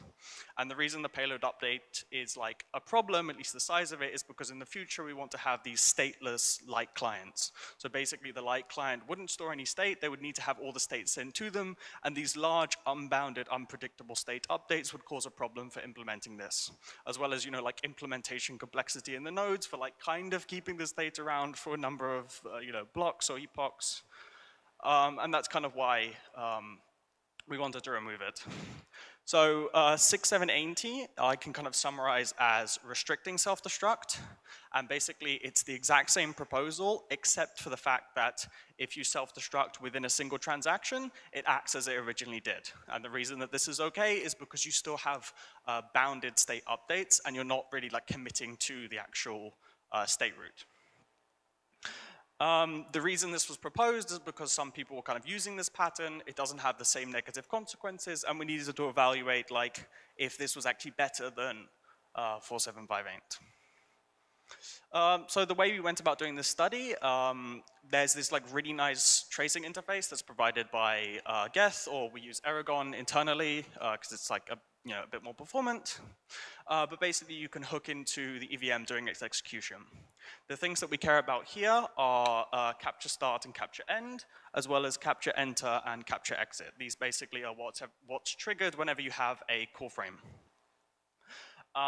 There used to be capture self-destruct. I don't remember if that was an Aragon specific thing. But now self-destructs are actually kind of like modeled using call frames, which is kind of interesting since they don't actually initiate call frames, so they're like pseudo call frames in terms of tracing during the execution. And I'll like touch on that a little bit more later. So yeah, we recorded all contract creations and self-destructs. We specifically looked at ranges 50 million to 17.23 million for our study, since that was like the most recent data. We cared about what people were actually like actively doing. And we saw like 9.5 million creations split into 1 million crates, 8.5 million crate 2s, as well as like 420,000 self-destructs. So the first thing that we saw was metamorphic smart contracts, so mutable code on chain. So most people are kind of under the assumption that smart contract code is immutable, and it's kind of not. So yeah, the reason that this works is because using create2 or even create, you're able to kind of manipulate. I'll show you the patterns a little bit later, but to give you kind of some numbers about this, during like, I think we saw 170,000-ish redeploys. We saw one contract, if you look at the table on the, which is left for you guys, we saw one contract that was redeployed to the same address 848 times. We saw one contract that was redeployed with 33 different bytecodes. And the main kind of use case we saw for this was MEV bots. So if you have an MEV bot on chain, you've built up lots of balances, allowances, permits, etc. on chain. It's very kind of, expensive to transition all of that state to a new address. Maybe some of it you can't transition. So if you can upgrade your MEV bot in place because you've made it more efficient, you've had a new strategy, it makes your life like a lot easier. So here's a couple of the ways people are able to do metamorphic contracts. The first pattern is like what's called create 3. Essentially what you do is you have a deployer contract that has constant code. Because it has constant code, you can always deploy it to the same address. So you create to an address. You then call a function inside this contract deploy, which basically is just a light wrapper around create. It then creates your metamorphic contract. And the key here is that create depends on the message sender and the nonce. And since we can reset the nonce using self-destruct, what we could do is we can self-destruct the deployer. We can redeploy it in place because it was deployed using create2. And then we can create with an arbitrary payload to the same address, and that's how we have our metamorphic contract. The other pattern is what's known as the metamorphic factory pattern. And basically the way that works, you have a factory contract on chain, you send it the code that you want to deploy, it deploys your contract to kind of like an arbitrary address, it then deploys your metamorphic contract with a constant init code, so you're using create2, and all the init code of the metamorphic contract does is it just takes the address or wherever it was deployed, does a code copy, and sets that as the return data. And then it set its code as whatever you wanted it to be. And to kind of reiterate, because it has constant init code and it's created with create2, you can self-destruct it and recreate it in place. So yeah, the other thing we saw is pseudo call frame. So it's kind of like a interesting behavior of self-destruct, but self-destruct doesn't actually initiate a call frame, which allows you to circumvent fallback functions. So whenever you execute a self-destruct, what it does internally in the node is just takes the address, it subtracts your balance and adds your balance onto the address that you're sending it to, and it doesn't actually initiate a call frame. So usually when you send ETH, you have to actually like send some amount of gas with that, since code can actually execute when you're sending ETH. You can have some like quirky behavior with this. So if we look at the WETH contract, you can see the fallback function is payable and it calls deposit. You should kind of know what deposit does. It just increments your WETH balance and emits a deposit event. If you look at the total supply function for WETH, the total supply function relies on querying the ETH balance of the contract. So it doesn't actually do any accounting in the deposit or the withdraw functions. The reason this is like problematic is because basically you can increase the ETH balance of the WETH contract without actually increasing the amount of WETH that's distributed to users. And you do this by sending ETH to WETH using self-destruct. And if you actually sum up all the kind of WETH allocations and you actually take a look at the ETH balance of WETH, it's off by about like 1,925 ETH. It doesn't really pose any issues to users because you can still like liquidate your ETH. You can convert your WETH. You can convert your WETH into ETH and ETH into WETH. It's just kind of like an interesting side effect of the fact that it doesn't initiate a call frame. We also saw people using self-destruct just to do arbitrary transfers. So if you look at the line of this transaction trace, specifically like the one originating from the arrow, you can see that someone creates a smart contract, they pass some value, 0.0125 whatever ETH, and then that contract just instantly self-destructs and sends all of its value to the specified address. And if I take the init code and pass it through the decompiler that we developed at DDoB, it's like one of our fundamental technologies. The decompilation is on the bottom right. All it does is it takes the address from the end of its own initialization code and just sets that as the address for the self-destruct. And for example, this was being used by 3F Mutual to send funds. So to kind of break down everything that we saw whilst we were doing this study, we saw about 10 protocols that were deemed affected by EIP 4758, of which about 3 were considered high impact. But then if you look at EIP 6780, we didn't really deem any protocols to be affected by this. Both the proposals fix the metamorphic contract issue that I mentioned earlier.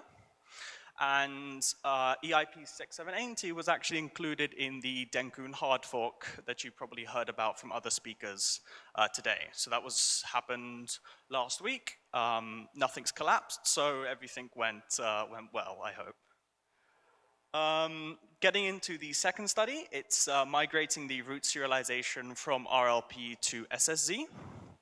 So basically, you might have heard of this like thing of ETH2, essentially. We have a separate consensus layer and a separate execution layer. ETH2 uses this new like serialization format known as simple serialize, SSZ, over the original serialization format that we used, RLP, recursive length prefix. So SSZ has numerous advantages over RLP. The ones we care about the most are that it's Merkle first and that it's indexable. And the reason that like this property matters is because of this thing that I mentioned about the verge, where we want to increase like the provability powers for like clients and stuff like that. So the two EIPs are EIP 6404, which basically transitions the transactions route from being a Merkle-Patricia tree constructed using RLP encoding into a SSZ route. And this is being done on execution layer because the transactions route on consensus layer was already an SSZ route. As for the receipts route, it's also migrating from Merkle-Patricia tree to SSZ, and this is being done for both execution and for consensus. So the important kind of thing we need to understand in terms of who's going to be affected by this change is that we're looking for people who are using transactions routes and people who are using receipts routes. And the way that we figure this out is that they need to be in some way manipulating RLP data inside of their contract to be performing proofs over these routes. So we need to look for RLP like decoding or encoding. So let's kind of understand what RLP is. So there's 5 kind of cases for RLP. You've got single byte, string of bytes, long string, a list of items, and a long list of items. And they're kind of specified by prefix ranges. So depending on what your prefix range is, there's a way to get the actual data out and figure out the length of the data. I can actually show you what this looks like in pseudocode. And you can see the function like decode RLP. We've got a nice if-else chain. And so this is actually the pattern that we want to detect on chain. How would you go about finding smart contracts that look kind of like this or have a function that looks like this? And the important thing to note is these constants. So we have these constants that are actually used in comparison operations. And so we want to look for contracts that have these constants. And the reason that you have to have these constants with RLP data is because RLP data is dynamically sized, it's non-indexable. Remember I mentioned indexability as an advantage to SSZ. You have to have these constants to do RLP decoding. So if you look at the top left, I have a disassembled view of bytecode. And you can see that they are pushing one of the RLP constants, 0xC0, to the stack. And then a few kind of operations later, we're seeing a comparison operation, and then we're seeing a jump. So if you just naively look over like the bytecode and you look for contracts that have the necessary RLP constants, you get about 25,000 bytecode results. So that maps to even more contracts. It's pretty infeasible to go through 25,000 in a 2-week study. So we needed to be a bit more clever. Now, you could say, well, really, we care about these RLP constants being used in comparison operations. And we can see that there is a comparison operation, 2 operations later. But the problem with doing it on the bytecode itself is that you can have numerous stack manipulation operations or random operations in between the less than operation or the greater than operation being used. So really what we need to do is we need to lift this. I already kind of mentioned we have a decompiler, and that's actually what we see in the middle kind of like code block. So that's the decompiled version of this, and if you see the line of code that originates from the arrow, we can just see less than variable RLP constant, so the 0xC0. And so we can see straight away that, okay, it is actually being used in a comparison operation. So we index all the code on chain, we've decompiled it all, we have it all in our database, and we can run this really nice like SQL query over it, where basically we just look for a variable being assigned to the result of one variable being compared with an RLP constant. The actual query is like a horrible regex that you can look at the end of the slides. I'll link it. But you need to account for example, plus and minus 1 to account for the difference between greater than or equal to, and, whoops, go back there. And yeah, so when you run that query over the data, you go from 26,000 to 556. So it's an order of magnitude less. It's actually kind of doable within 2 weeks. We wanted to take it a step further and be a little bit more precise, and we ran something known as a data flow analysis. And so what the data flow analysis does is basically we see, if you look here, the less than operation flows into the green variable. The result of the green variable flows through an is0 operation into the purple variable. And then the purple variable is used as the conditional operation of your jump I. And what this means is that the result of the comparison operation is actually dictating the control flow of the program. And that's what an if statement is. An if statement has a Boolean operation which, determines the control flow of the rest of the program. And when you run a data flow analysis and you combine it with transaction data, you get down to a result set of about under 100 contracts, which is very feasible to actually go through manually in like 2 weeks. So some of our team got started on the manual investigation, and the rest of our team, we kind of wanted to have like a backup method, like a second stab at trying to find contracts doing RLP decoding. And we wanted to try doing it through call data. And so if we're going to look at call data, we need to understand Solidity ABI encoding. So there's a few cases here. You've got fixed size type, dynamic size types, arrays. We don't need to get into any of them too much in detail, except for the dynamic size types, because these roots and these RLP data are going to be passed as bytes objects. So let's see how bytes objects look like in call data. So if I want to encode ABCDEF as bytes, the first thing you do for dynamic data is you prepend the length, padded to 32 bytes. So ABCDEF, it's 6 hex characters, so that's 3 bytes. So we put 3 at the beginning, and then you just slap on the data at the end. And so if you recall, we are trying to detect RLP data, recursive length prefix data. And we have a length field from the ABI, and RLP has a length field. So is there any way that we can kind of use the synchronicity of these length fields to detect RLP data? And the answer is yes. So if we look at X, that is the first word, that is 217, and then Y is the beginning part of an RLP payload. And so we look at F9, that's, we can decode, we subtract F7 to get 2. So it's a long list. So 2 is what's known as the length field, and that is the 214 in blue, because that's 2 bytes. So we know, so the RLP data is telling us from that point onwards, the length of this payload is 214 bytes. So if we add on the length of the payload, the length of the length field, and the length of the prefix, we have 214 plus 2 plus 1 is equal to 217.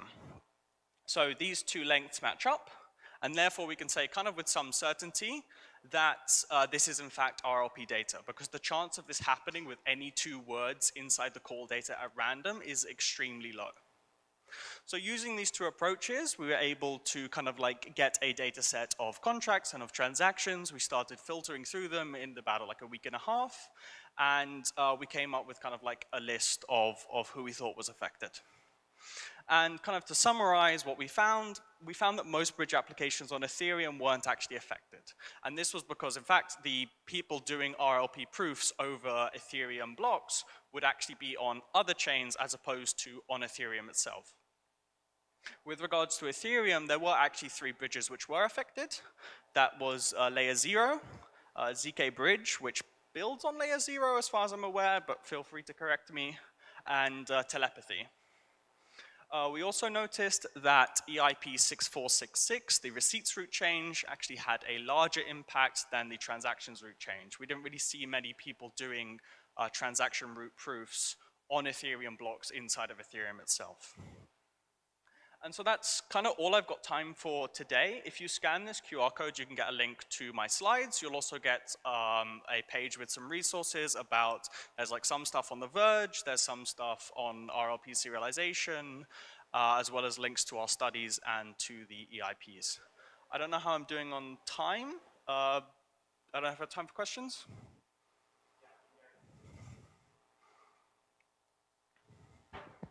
Yeah, there are time for question, for sure. Anyone?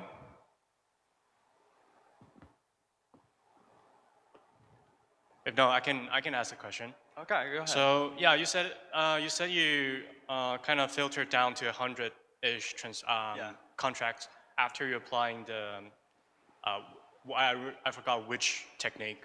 Data flow analysis. Okay, so like, did you guys check what was filtered out? Like, what are those contracts doing? Because they also had the constants, right? Yes, but you can be comparing to the constant, but doing something completely different. It may not be dictating the control flow. We did a sampling of them, and we found the sample that were rejected weren't actually doing RLP data. I'm just curious, like, did you maybe find out some contract that are verified and then found out they're doing something particularly interesting? They're similar to RLP, but not RLP, from what I recall, there wasn't anything super interesting in terms of like contracts that were doing something similar. There is kind of this like interesting thing, like if you try to do it just on source code, like searching for RLP in source code, you actually get like lots of false positives, because even though it's in your source code, it doesn't have to be in your compiled binary, which is why we did this entire study from binaries to begin with.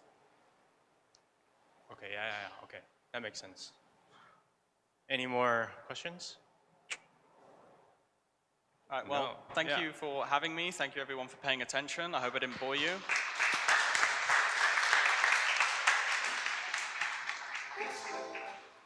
Ready? Okay. We can welcome our next speaker, which is Tim from Open Zeppelin. Yeah, and sorry, let me look at it. Tim is gonna talk about vulnerability management 0 day, today, and tomorrow. Let's give him a round of applause.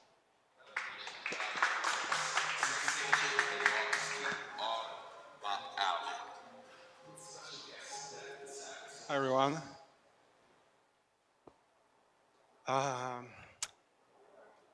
June 2016. Let's roll back to that day, that month, when there was the DAO hack happening, which ultimately caused a very arguable event of forking Ethereum. You know, I didn't start my timer. I wasn't really a blockchain guy back then, but it really took me to the level of thinking, wow, that's a case how you manage the vulnerability. And that's a lot dictated my further career in Open Zeppelin, trying to figure out how to basically protect the open economy together with amazing folks out there, and helping other to stay safe and secure, and mostly doing this in the application layer, in the smart contracts. So for those who might not really know about what's up about us, Open Zeppelin develops smart contracts as a public goods libraries. We are famously known for Solidity and working on other fields now, on other ecosystems. We've done over like hundreds of audits by now, and all of this experience led to our actually like more software as a service platform Defender, which does the code scanning today to also detect the vulnerabilities, and allows you to do the transaction management.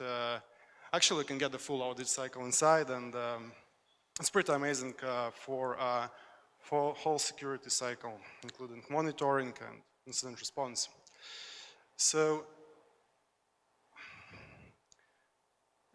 famous law of Murphy, or otherwise saying if there is a probability of something going wrong, it will go wrong.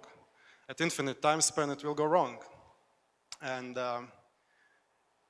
some proofs for that. Last year, we've seen great work by Fireblocks and hacking MPC wallets.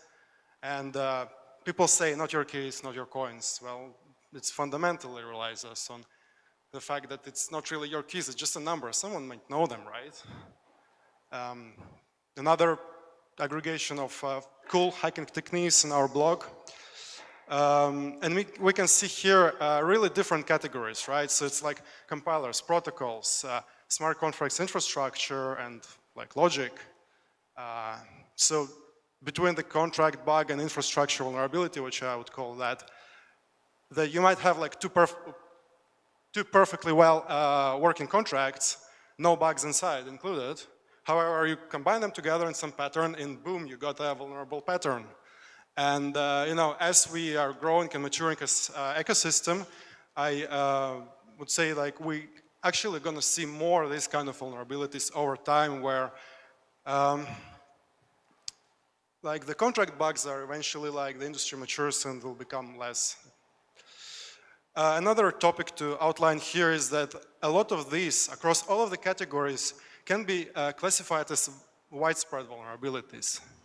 That is, there is a multiple peer to each other agents affected by the vulnerability over some ecosystem. And well, that like lifts it to the whole next level actually when you're trying to manage this problem. So in a nutshell, like, how the management of vulnerability looks today. I'm going to talk tomorrow and what we see in the future later on, but here's like today. So we basically, most of the time we have like maybe pausable, upgradable contract, and well, if you lose your keys or your management lost your keys, their keys, then you might have like access management model as well. However, mostly like you're running around like, is it pausable? Can you do the upgrade? Can you upgrade fast? Like, do DAO needs to vote for that? Are there time locks, etc. So, and what we do is basically we set up the disclosures protocol, identify access, and when really like wake up Neo, it happens. You really dream about this magic button. But like, okay, I can just selectively disable without permission, in some kind of non-permissioned way, the vulnerability done.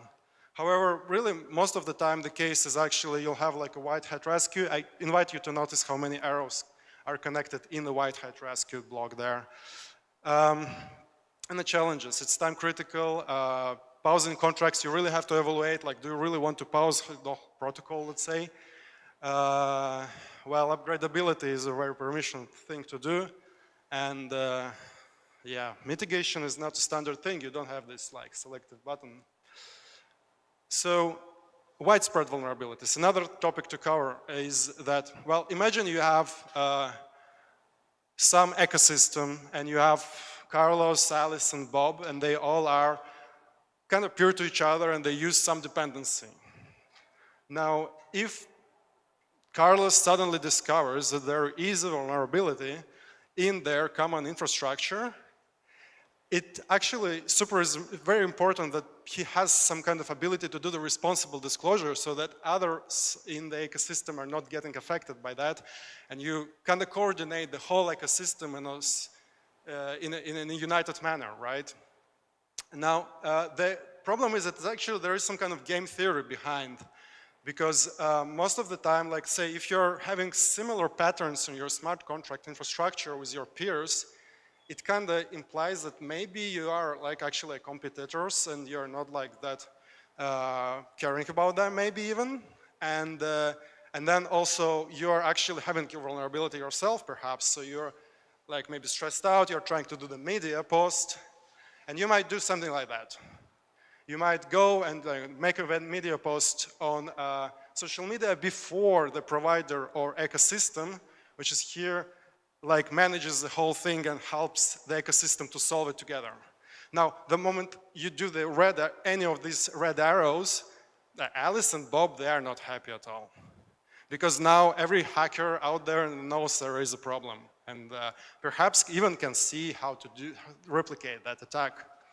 So that being said, it's really important to incentivize from the ecosystem the need for the responsible disclosures. So there can be like multiple ways to do that, but basic one is just, you know, we are a community and we work as community, and that's great. It's actually, I think this is like, this makes a lot in the security. So having a community code of conduct and using it smart in a wise way. Let's say, you know, so many ecosystems today, they allocate the grants to their participants, but well, you know, if you have, let's say, if you package the audits in the grant, you're actually building the auditor expert field for your particular ecosystem, for the particular notion there must be there. And when, you know, it hits the fan, that problems happen, you actually have a really like wide notion about the ecosystem on some team of auditors who can actually step in and, you know, help out solving things. And you need to support in media, and you need to step in when it's needed. And all of this is quite critical, and it comes into like, you know, defining your ecosystem emergency protocol, basically. What do you do, what happens? Because from previous slide, Carlos, he needs help at that moment, and everybody do. And the ecosystem is the level where you actually solve that. It's a step above them. Well, one practical example is recent vulnerability management we did with ERC 2771 when combined with multi-call contracts. So for those who are not really aware how that worked, that basically if you do the multi-call through the trusted forwarder, and you're basically can get this UML diagram, and oopsie, and what it allows you actually, it allows you to like do the spoofing and execute whatever you want from the victim's contract. So for our case, you know, like that was a like first step we had to do is assess, assure, and work out and understand what's actually happening. We also, at that point, we already had to do some acknowledgement to the community. The next step we did is actually we set up the monitoring and triaging in Defender, so you could actually go to the Defender, scan your contracts repository. We added quickly the ability to scan for that particular vulnerability, and you could see if you are affected or not. And that moment, of course, already the disclosures had to be made as well, and explain how to do the vulnerability management for ecosystem. The time was ticking, and we were communicating with some initiatives like SEALs and Security Alliance, to help as much affected projects out there as possible. You know, that being said, like, okay, this is what happens today. It's not perfect, we know that, and it's actually quite tricky to manage, and even in the previous example, there was funds lost on some projects. Not super a lot, but it's something we want to minimize. Remembering that there was like some time before, like 2016, we did like a hard forks, and today we are like kind of like learning how to mitigate. But you know, what's tomorrow? How do we get to the level we want to be like safe and secure for our users? So I really like this example with airplane and engine fire. Basically, you have to have a checklist for everything, right? But what I really like even more, and actually I have a lot of background in the more traditional industry, so I kind of know and read a lot of standards in my life. So, why the cars really work well for like 10 years and you can actually drive and sometimes even release your steering wheel and trust it's not gonna fail. Why does it work? How does it do that, right? So the answer is standards. They have a lot of standards. So you see the Ford, GM, Chrysler, and this is just like, European American companies. They have a lot of standards. If we take a look, these standards are actually being written by most of non-profit organizations, which are collaborations between the industry experts in all of that fields, including like, even like doing the audit and management systems through the ISO. And that's not it. It gets like really bigger because like you take like one standard for component reliability, and this is like, how big it is. Each box here, it's some separate test with like book to read about, really. And we don't really have that, right? What we have is something like this, and this is what we are like really relying on, the two main pillars today, from which we are hopefully are growing to the mature industry and mature standards set, which will allow users to feel safe. Two of those are community principles. And the bug bounties, Immunify, it works great because there are some community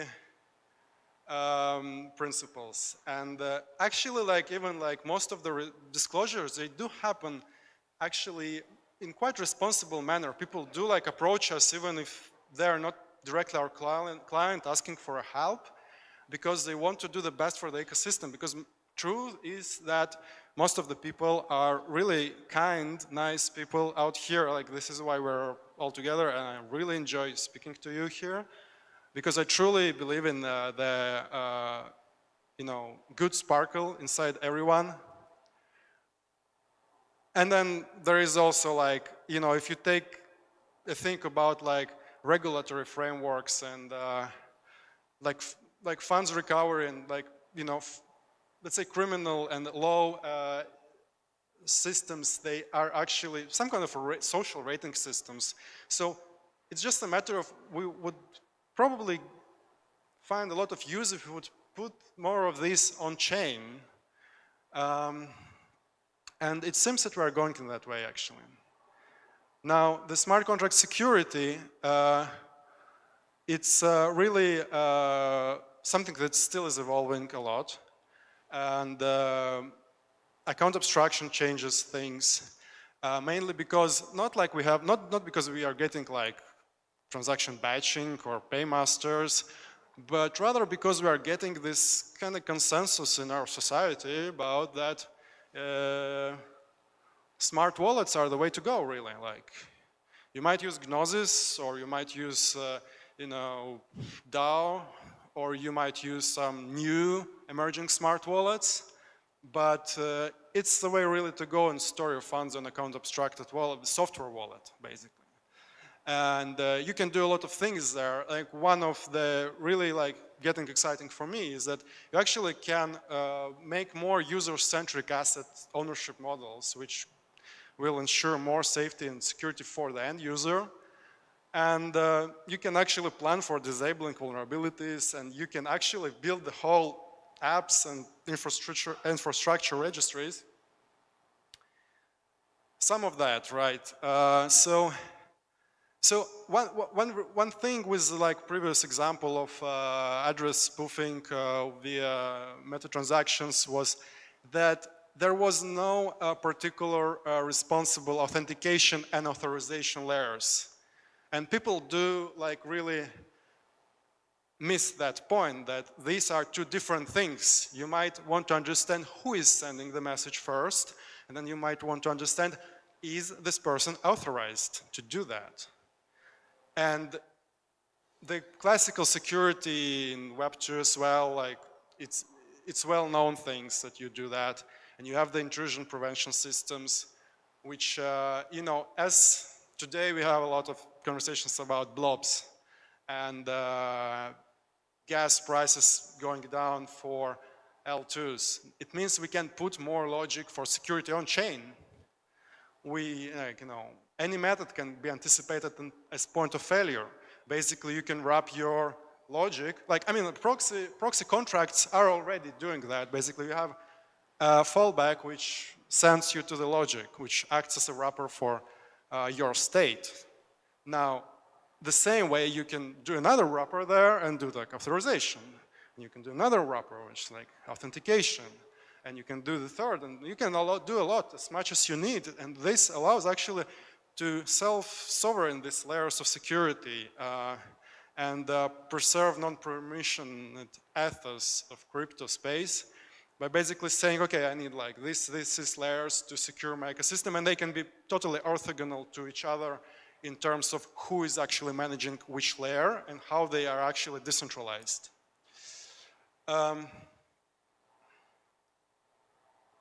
So, secure apps. So this is a very simple model like which we use today actually. Like, so if you have a DApp, you have an asset, you have a user will try to do something with a DApp, right? And he will have to approve the asset, and the DApp will start calling transfer from on behalf of the user, right? But there is something missing, and something very important. Like when you're doing, like say you went for Uniswap, first time in your life, or your grandma. What will your grandma do? She will ask you probably, like, is it safe to use, right? So you're an trusted entity. And the DApp actually is going to do the same. If it's a decent DApp, it has to do the KYC, actually. Or at least QIT or something to check. Like in recording the previous slide, maybe do the intrusion prevention detection, something-ish, right? And we could actually, you know, put this on chain. And if we put this on chain, we are actually automatically on chain already saying by Oracle which app is secure, which app is not.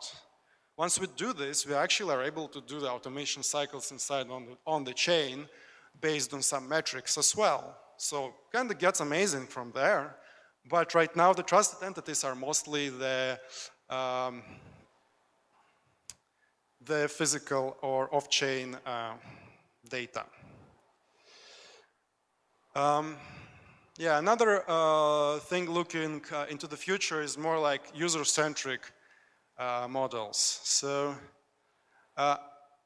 you know, virtual machine is just another, EVM is just like another virtual machine. Virtual machine is just machine. It's based on some same principles.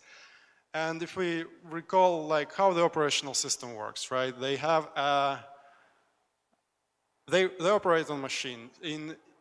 And if you imagine, like, say you're a user and you have a door, and the door stores some asset, and the door is Wi-Fi controlled. So the person who has control to that Wi-Fi module on your computer, we can say he has pretty much control over the asset. But if you install some app, even if you use it, it doesn't necessarily mean that that app has direct access to that module. There will be an operational system which will manage the permissions. And well, if we have software wallets, which I call an age of account abstraction, then we can actually treat them as operational system which manages API permissions to external apps. And that allows us actually to, even if we drop that app inside of the secure registry and we have secure apps in that registry, we already at that point can assume that all of the apps in the registry have a same trust assumption between them, which means they are, like, let's say, you cannot randomly upgrade it, perhaps, but inside of that ecosystem, we are quite sure that wallet cannot do like something on their, like arbitrary. It will have a very deterministic API which apps can trust as well. And well, this allows us to build security models, you know, where you could actually split assets from ERC-defined interfaces. Say ERC-20 doesn't define you how you store the data about the assets. It just defines you the interface. You don't necessarily need to use the same contract. It's up to the implementation, which can be changed. And then if your user wallet becomes acting as operational system, then it can actually talk to the secure apps registry and could I even like basically query for like, you know, I want to install the DeFi DApp. What's up with that? Like, which one is good? And it can go like up to the implementation for the applications as well, where, you know, you want to preserve upgradability. That's fine, that's great. We have IP 712. And there is like this versioning. You can actually, in the apps registry, you can figure out and doing the semantic versioning, right? Very familiar thing. Why don't we do that? And yeah, an amazing thing about that is also you can actually set up a lot of circuit breakers in a different trust flow, and that would allow you to actually really narrow down any vulnerability to particular block, particular onion of security which you can disable. Yeah. So that's quite it. I think we have some time. If there is any questions, I'm happy to answer. And otherwise, feel free to reach out if you have any questions.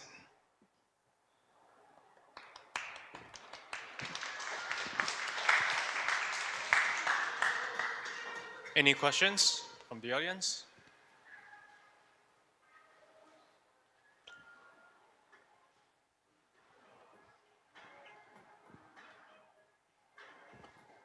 Hi, thank you for the talk. And I was wondering that, because you have mentioned that to detect the vulnerability is a like important part. Because I'm a developer, so when my contract might be at risk, and there are always more hacks or more vulnerability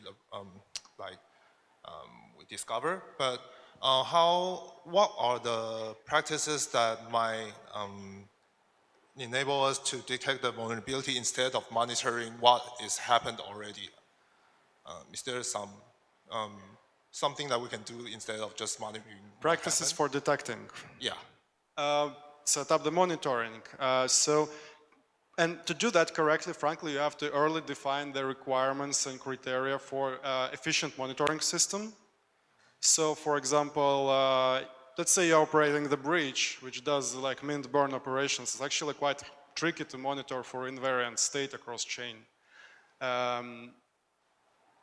So defining early like what kind of events and what kind of structure for good monitoring you need for like reading data off chain today is useful. And then installing monitoring over the like expected state operation, so expected flow of data, expected value changes, and also we have a Forte network, which is a spin-off from OpenZeppelin, and it's a decentralized monitoring system where you can actually enable AI attack detection. It shows, it's an AI model, so it can like do the false positives, but it shows a lot of results when it sees real attacks happening before they actually happen. Yeah, I've like heard about Forte, and they mentioned that maybe some hacks happen. There will be some steps before it happens, so they will have a monitoring system to do that, to maybe predict that something bad is going to happen. I'm just wondering that, like, because OpenZeppelin got the Defender, so it enables us to do the management and also some monitoring. And you also mentioned that when there's already a hack happen and you can scan, like retrieve some I don't know, signature or something that you can know that if your contract also has the same vulnerability. I was wondering that if this is already integrated in your system or you have other plans.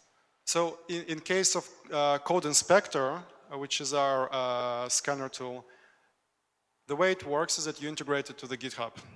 And it creates reports on your GitHub, usually on the PRs. And in a case which I shown, what happened is that we, the moment we saw this happening, we started adding the new check, because in Code Inspector there are two fields. Basically, we have static rule, like set of rules, and we have an AI model. So for that particular case, we added like just a rule, which was checking, and that was a manual step we had to do because the AI model yet didn't see that. So that would be a like source code level or a bytecode level? Or... It's a source code. Oh, okay. So you just plug it into the GitHub repository. Thank you. Any more questions? Well, first of all, awesome presentation. I love how you turn the, that incident and then like come up with the framework. That is really lovely. I work for QuantStem, and I actually, like, when you guys are doing the investigation, we in parallel also did, and it was like very fun. And I think there's one thing that was very challenging, and like would love to pick your brain on how you guys like approached it, because how we did it was like basically looking at our clients, code, etc., and scan proactively. But then there's the aspect that I absolutely love about your thing is that the community security thing, right? How do we reach out? That is something really hard. And I'm wondering, at the time, I know that you guys have acknowledged it. I think we sort of, I think there was a previous Twitter post from the other one was first acknowledged. And from there, we sort of like deduced, and then you guys like announced almost at the same time we figured it out, and we're like, okay. But I was wondering whether, like, I don't know, like what's the step or what's your experience or learning from that? Because that was a very, very nice, not nice incident, sorry, but very interesting incident. And I love how you guys handle it as well. Yeah, that's a good question indeed. So the reason why we also posted acknowledgement early was because there was this another post, and it actually started the race. It was a panic, so we had to like make some reassurance for the community. And then the management part was actually part of this you saw on the slides where we actually were doing the post messages and trying to coordinate community-wide. But also there was a lot of work happening just in Telegram, just reaching out people, just finding their contacts, just checking like manually like repos, like who can be affected in this. And this is why I also mentioned the ecosystem emergency protocol, because I see as a real need to have a protocoled version of doing that. And this is not something that projects can do themselves. They can do the threat modeling, they can do incident response drills, which like we do the projects, but if they are affected by something that happens from the higher level, it has to be managed through that protocol there. Absolutely lovely. Thank you so much. Thank you. All right. And great, thank you for having me here. Really enjoyed that.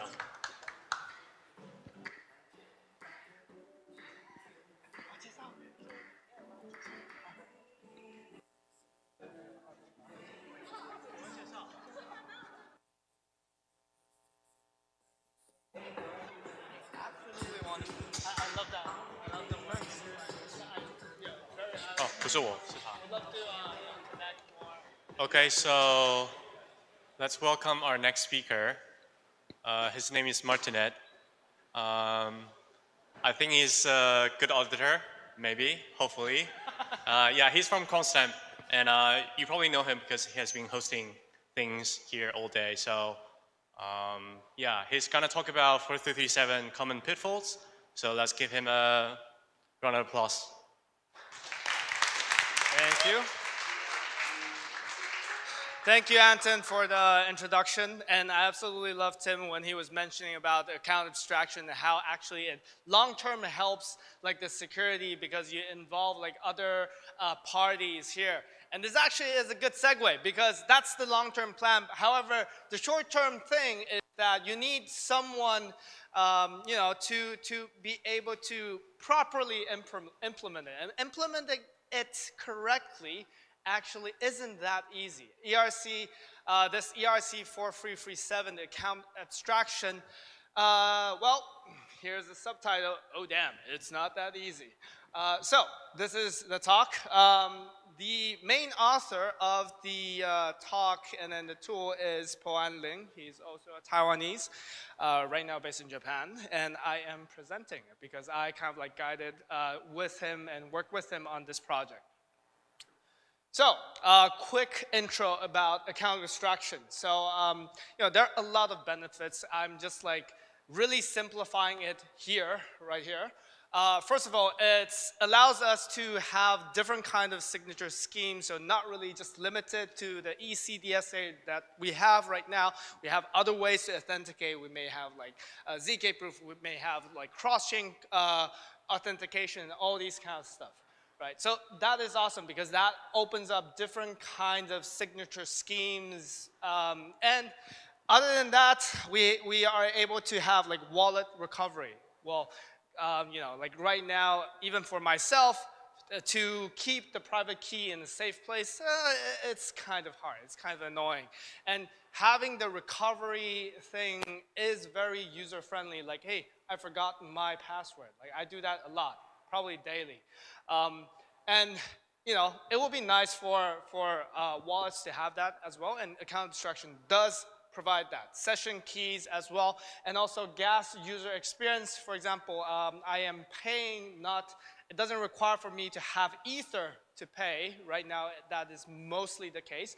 But later, with account abstraction, I should be able to pay the gas with USDC, with whatever token actually is in my wallet, right? So these are all the great things that comes with account abstraction.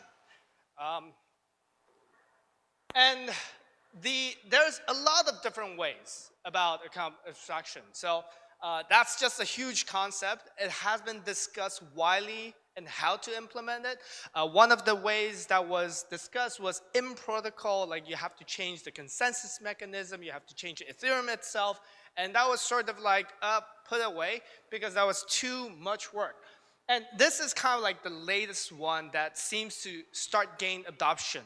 And the reason for it, the first thing is actually, well, no Ethereum consensus level change, which is awesome because, you know, like for having a consensus level change is very, very serious thing, a big thing, right? No new opcodes, it's good. And this is purely on the smart contract application level. Now, what this kind of like enables or like, you know, opens up is like, okay, now we have a user operation, not transaction, another kind of mempool, you might say, that exists. So it creates another layer, not transaction, just some sort of like intent-like operations. And then you have another party, which is the bundler who takes in the user operation and then actually compiles it into transaction and then send it on chain.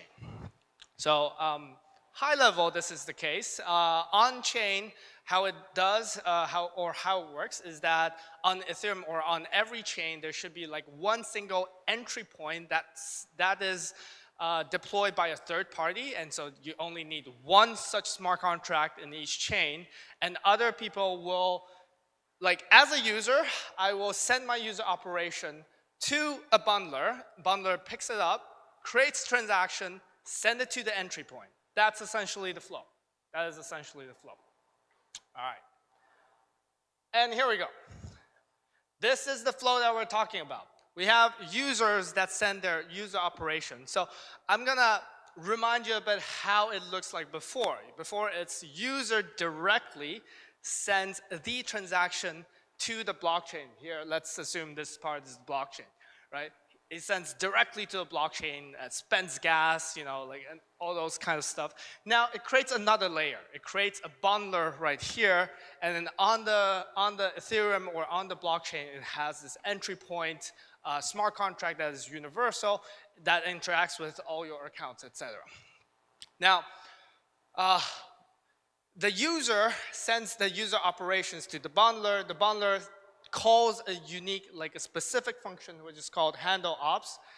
And the entry point does a couple of things. First, it validates the operation, whether this is okay to execute.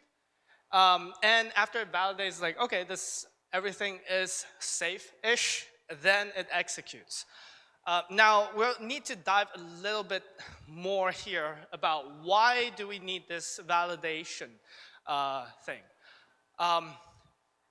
Well, the first thing is you want to prevent like the DOS issue. So here, let's go to the next one. The first thing the bundler wants to do is to check on the simulation. During the simulation, like, hey, can I execute this or not? Will this transaction revert? Because imagine, the bundler is the one that actually sends the transaction for you. So they spend the gas. So there's one huge attack vector, and basically all the complexity of ERC, this account abstraction EIP, is around this core idea that I don't want to be DOS. And how do you get DOS? You basically, as a bundler, if when you simulate it looks good, and then when you send a transaction it reverts, well then you're just wasting your gas. Right? And so that is the way how the bundler can get attacked. This is the core idea, and everything, all these like complex mechanisms are basically just surrounding that. We will not go into all the details of how, like, all those like limitations. However, we can like kind of like quickly get a glance, right? So, you know, it's just a snippet from the EIP standard itself. You see there's forbidden opcodes. There is storage restrictions, and there's reasons for that. First of all, forbidden opcodes, gas price, gas limit, difficulty, timestamp, base fee, block hash, all these things. Why? Because they change. They may change all the time, right? During your simulation, it's one thing, right? The gas price is one thing. When you actually execute, it's another value. So a lot of these are basically just non-consistent opcodes. They will return non-consistent values. And that's why they're forbidden. Because going back to the previous slide, you want to simulate, and if this one passes, then you send a transaction. And if there's inconsistencies, then there's a risk for you to get DOS'd. That's why these are forbidden. So, you know, simple as that. Storage. There are two things. One is it's only able to access its own storage. So of course, like as a contract, you can read other contract storage, etc., right? But you can also read your self-storage. So there is no restriction on reading your own storage. So that part is good. That part is okay. However, there is a restriction on external storage. And this part, so this part is actually slightly confusing, The reason that it is required to kind of like, limited to only able to access associate storage, perhaps we can think of just another like counter example, which is I have a contract, and I'm just like reading another storage that is shared, and some other contracts will also write it. The problem with that, also going back to this thing, is that during the simulation, the state of that external contract can be one thing, right? And when you actually send a transaction, just imagine literally you got front run. Someone else changed that storage. And that will essentially revert your transaction. And so it goes back to the same principle. You don't want to get revert, you don't want to get DOS. So that's the reason. But why do we allow associated storage? And what is associated storage? Associated storage basically means that storage that will, well, as the name suggests, associated to me, right? So for example, if I am a wallet, I want to be able to access, like, hey, my balance, like my ERC20 balance in some random tokens, right? And how do you do that? You call balance address, right? And then you get your own like balance. That's how you obtain, your own balance. And balance address is exactly this. In the opcode or in the deeper level, it is exactly saying that, hey, I want to calculate this number and access that storage that is related to me. That's why they define these seemingly complicated things, like, oh, K-check 256 and an A or X and plus N. Like, basically, it wants to still enable or allow the use cases that I am, like ERC20 tokens balance address, and this address is my wallet's address, right? So it wants to be able to like, hey, this is a common use case, let's allow that. So that's being defined as associated storage. All right. Now, that is sort of easy to understand because, you have the basic principle, and then that's hopefully after my explanation, like the principle itself is easier to understand. However, it's hard to remember. Like, hey, look at all this thing. How would you remember this thing? And then when you are writing the smart contract, you're not even looking at these things. These are in the opcode level, right? You're not really looking at these stuff.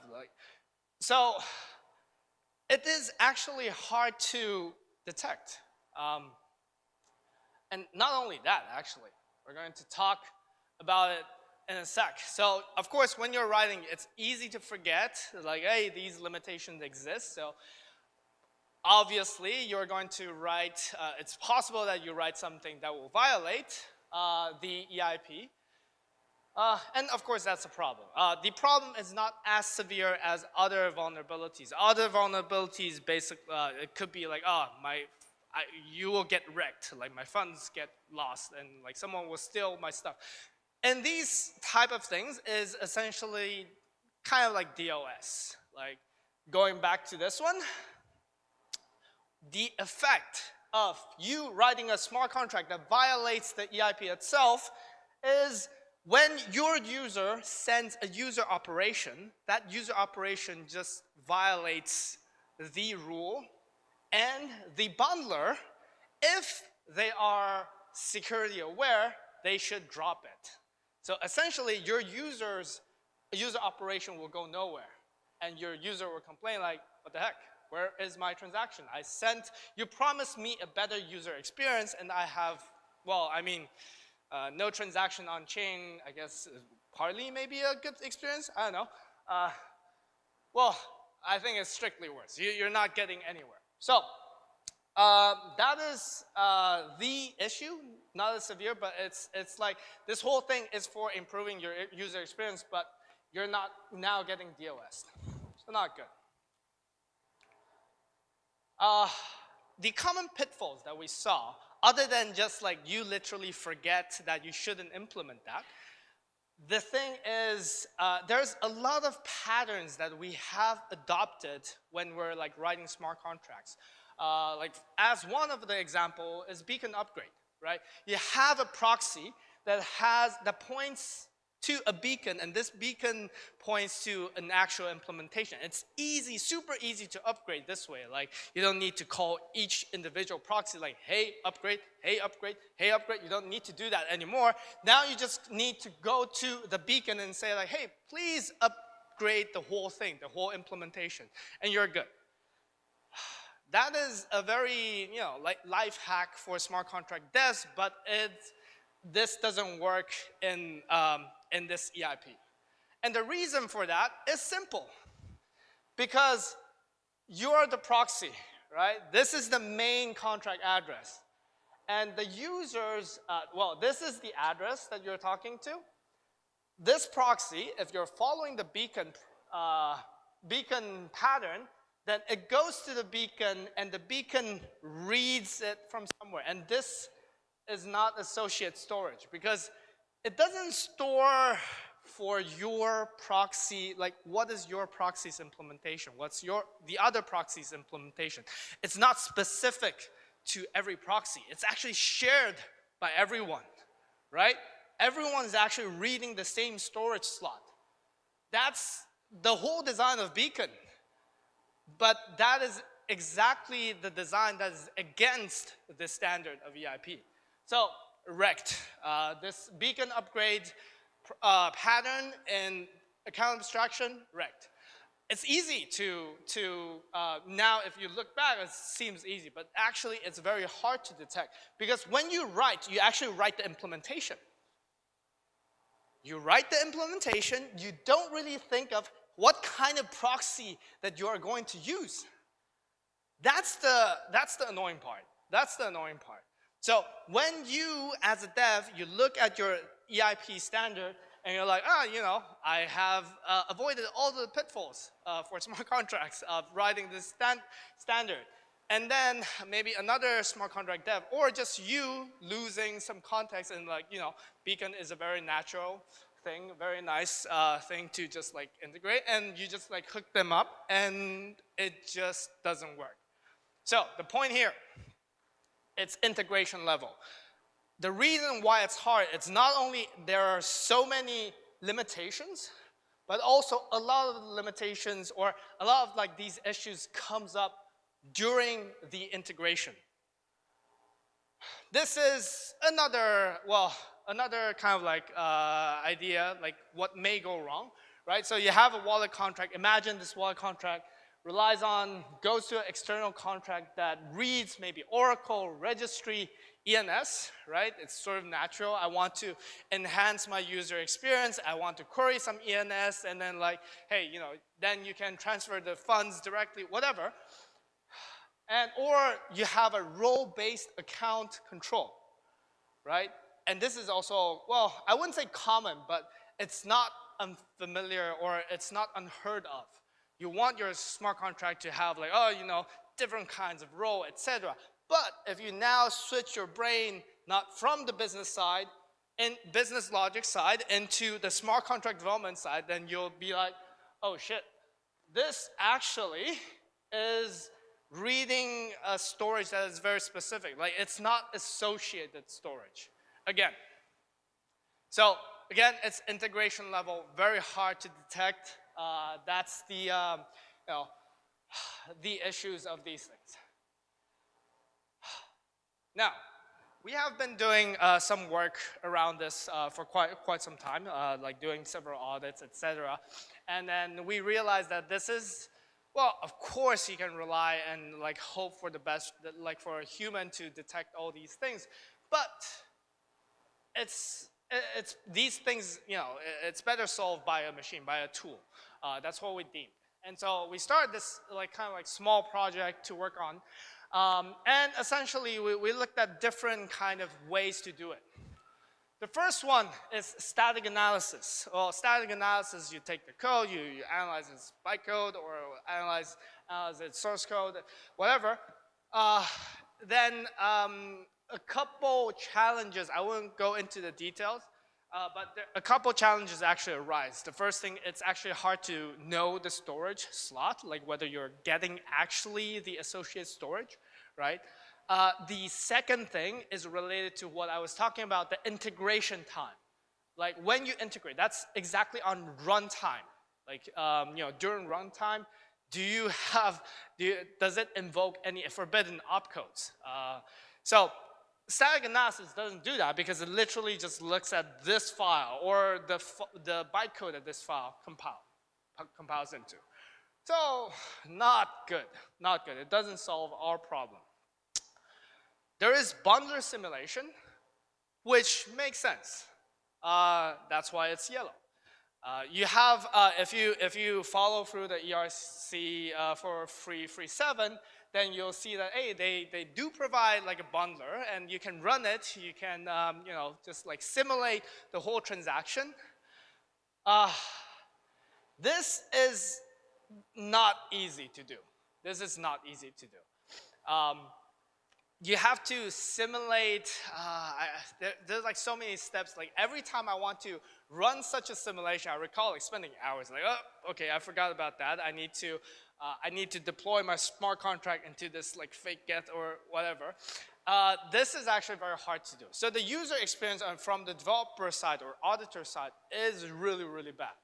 And it has at least like 3 components or 4 components now in my mind, because I have done that. Like I basically have 4 small screens and one doing simulation, with the other doing get, the other trying to deploy smart contract, and this one running the test. But boom, I forgot to do something else, so I need to do, you know, rerun the whole thing. Not good.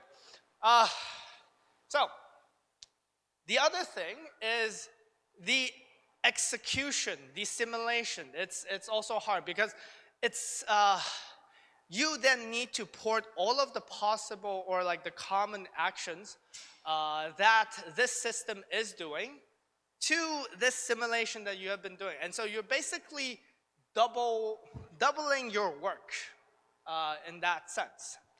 What we really want is that, hey, there is, you know, devs write tests.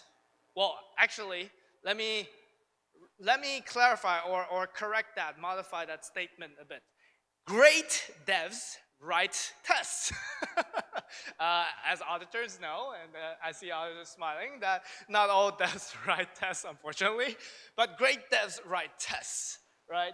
And so if they write tests, we want a very simple way for them to be able to, like, or just like modify a little bit, and they'll be able to detect. And that's exactly what we went for. We won't go into the details again, but essentially what we went for is like, okay, let's modify Forge. With Forge, of course, well, the reason why is that there's Forge tests, right? That's what we want to work with. We don't want to spin out another geth. We just like want to directly simulate it with Forge during the tests. Great. What we did in a nutshell is basically, you know, did some cheat codes or let's say extensions within Forge that's easier to understand. And then what this allows is that we're checking all these limitations during the test, during the Forge test. I think, yeah, I did not put that part here, but essentially what we need to do is taking a developer's test, modify it, literally 2 lines, to invoke this, this cheat code, and then just run it. So originally the test would pass. Then it, like with this modification, if it kind of like touches these forbidden opcodes, then it will just fail. As simple as that. So the user experience from the devs or auditors' perspectives are great. And so this is what we did, and we're like, okay, great. See, Andy's MacBook Pro, so the author is Andy. We were trying to find examples for this presentation. We're like, we did an awesome tooling.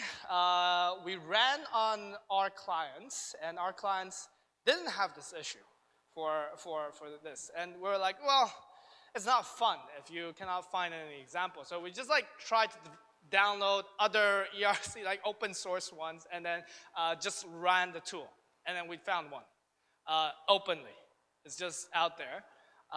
Then we, of course, went in, you know, contacted them, let them know. There's some interesting things that right now you not should know, but it's something just like interesting facts. Because this whole bundler thing are new, so bundler actually, a lot of the bundlers actually don't care like whether you have sent forbidden opcode or not. They literally just accept everything. So this bug went undetected for a long time until they noticed like, hey, some of the user opcode were getting dropped by some of the bundlers. And why is that? And some others are like, yeah, this is fine. Like, I'll take everything. So it was fun. So we went and discussed, you know, how the disclosure. It's not serious because it's mostly like a user experience, like a DOS kind of thing. But from that point of view, the whole point of this ERC is to create a better user experience. Now you have no user experience at all. Yeah, not great, right? So we were able to find these in the wild and very, very easily. And that's how simple it should be for approaching these things. Cool. I think I'm gonna wrap up. Basically, some conclusion. We have worked on a lot on these like account abstraction and like these. What I just mentioned is basically our experience on auditing. Like one of the harder part here, integration tests. So you have to have tooling. There's like so many limitations, and then like on the integration, it's very hard. This is integration. This is too many limitations. Like both are hard for human devs and auditors alike. So this is where tooling should help. Unfortunately, the tool is still work in progress, so we haven't open sourced it yet. Haven't yet, but it's you know, I think it is worthwhile to just tell people like, hey, this one, there's this issue. One, whoever is implementing, you know, this account abstraction thing need to think about this, at least notice like these kind of restrictions exist. I think the integration part is really, really tricky because we had great developers that write all the tests, like had like 100 coverage. They still encountered this issue when they were thinking about the use cases. They're like, oh, we can link up this account to another account, and then we can do this and that. And then at the time, we didn't have the tooling, and we were just like poking around and luckily came across this scenario like, well, actually, the storage slot will not work right there. That's where it kind of like all started, right? This is just a reference for our past work with Alchemy. So we have worked on 4337 and also like their advanced version that is pushed by Alchemy, the 69, nice number, right? I know, 6900. So yeah, that's about it. Thank you for listening. Any questions? Questions? Yes, sir. Yeah, first of all, thank you for a great presentation as well. It was a pleasure to read, and also a pleasure to read 6900 as well. Hope someday we have this live. So did you try to use also instead of Geth the Anvil node? Did it work? Sorry, use what? The Anvil node from Foundry. Annual node. Anvil code? Anvil node. There is. I don't think we. Actually, I'm not sure because the author is not me. But I didn't get the report that we're trying on that route. So. Yeah. Yeah. Yeah, and then maybe generally a question like, what do you think with the wallets that users are going to use? What kind of standardization you would like to see there? The rollouts of the account abstraction? Or? The standardization around that. The question really is about like, you know, like did the bundlers really lose money on doing this wrong transactions? Oh, you mean like why didn't they drop it? Well, did you do statistics about like... Statistics. No, we did not do the statistics.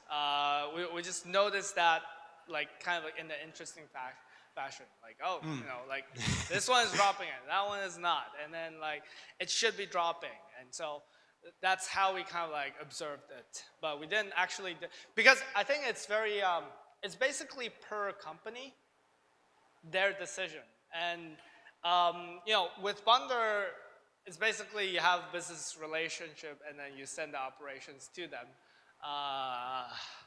You can do statistics, but that's also kind of like I guess, market cap kind of thing. Yeah, it's like yeah. inclining to the vulnerability management of that thing. Like, Yeah. if people are losing money on that. That part, and I think that is the part that we felt it was okay-ish, because the violation of this one actually won't get you really stuck. So you're just, as a user, you're just not able to send the user up, right? So going back here, you're just stuck here, but as a user, you can still directly send your transactions over to the wallet, unless the implementation strictly forbids that, which is typically not the case. So, like, I feel like in this EIP, when the violation happens, most likely there's not as serious in the sense of monetary loss. So that's the good thing about this whole complexity. But the bad thing is, like, yeah, you don't get user experience at all. Thank you. Thank you, sir, for the question. Any other questions? Yes, sir. Yeah, thanks, Martin, for the great presentation. And yeah, I just wondering that since all of these things comes from the attraction of the bundlers, you mean the DDos. So I'm just curious about, yeah, is there any other way to build the old structure for the account abstraction with the feature that do not change the foundation of the OB codes or anything? Maybe just that the DDoS users will be punished at some point, I don't know. Yeah, but maybe it can work around this attack with another ideas. Yeah, I don't know. Yeah, well, from my kind of understanding on the whole account abstraction or this intent kind of field, this design is more like easier on the protocol side. So there are other ways for sure, right? Like you change the whole protocol and then there's like huge change right there.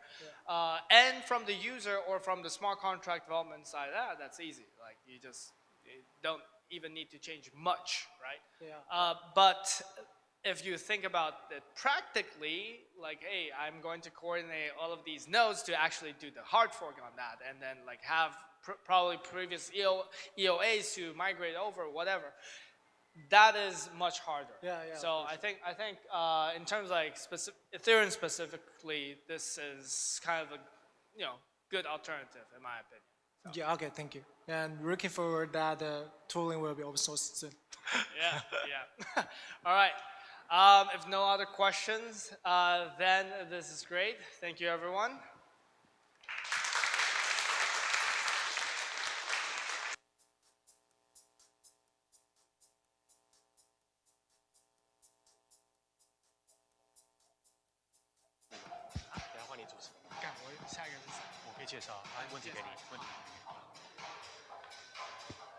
Sorry, your name is Rahul? Yes. Okay. You ready? Yeah.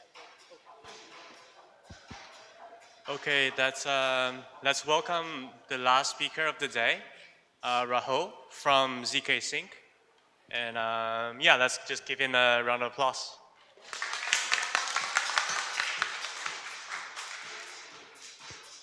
Hello. So, hey everyone, I'm Rahul Saxena and I work at the security team at ZK Sync. And it's late in the evening and it's been a long day, so thank you for sitting, whoever is sitting.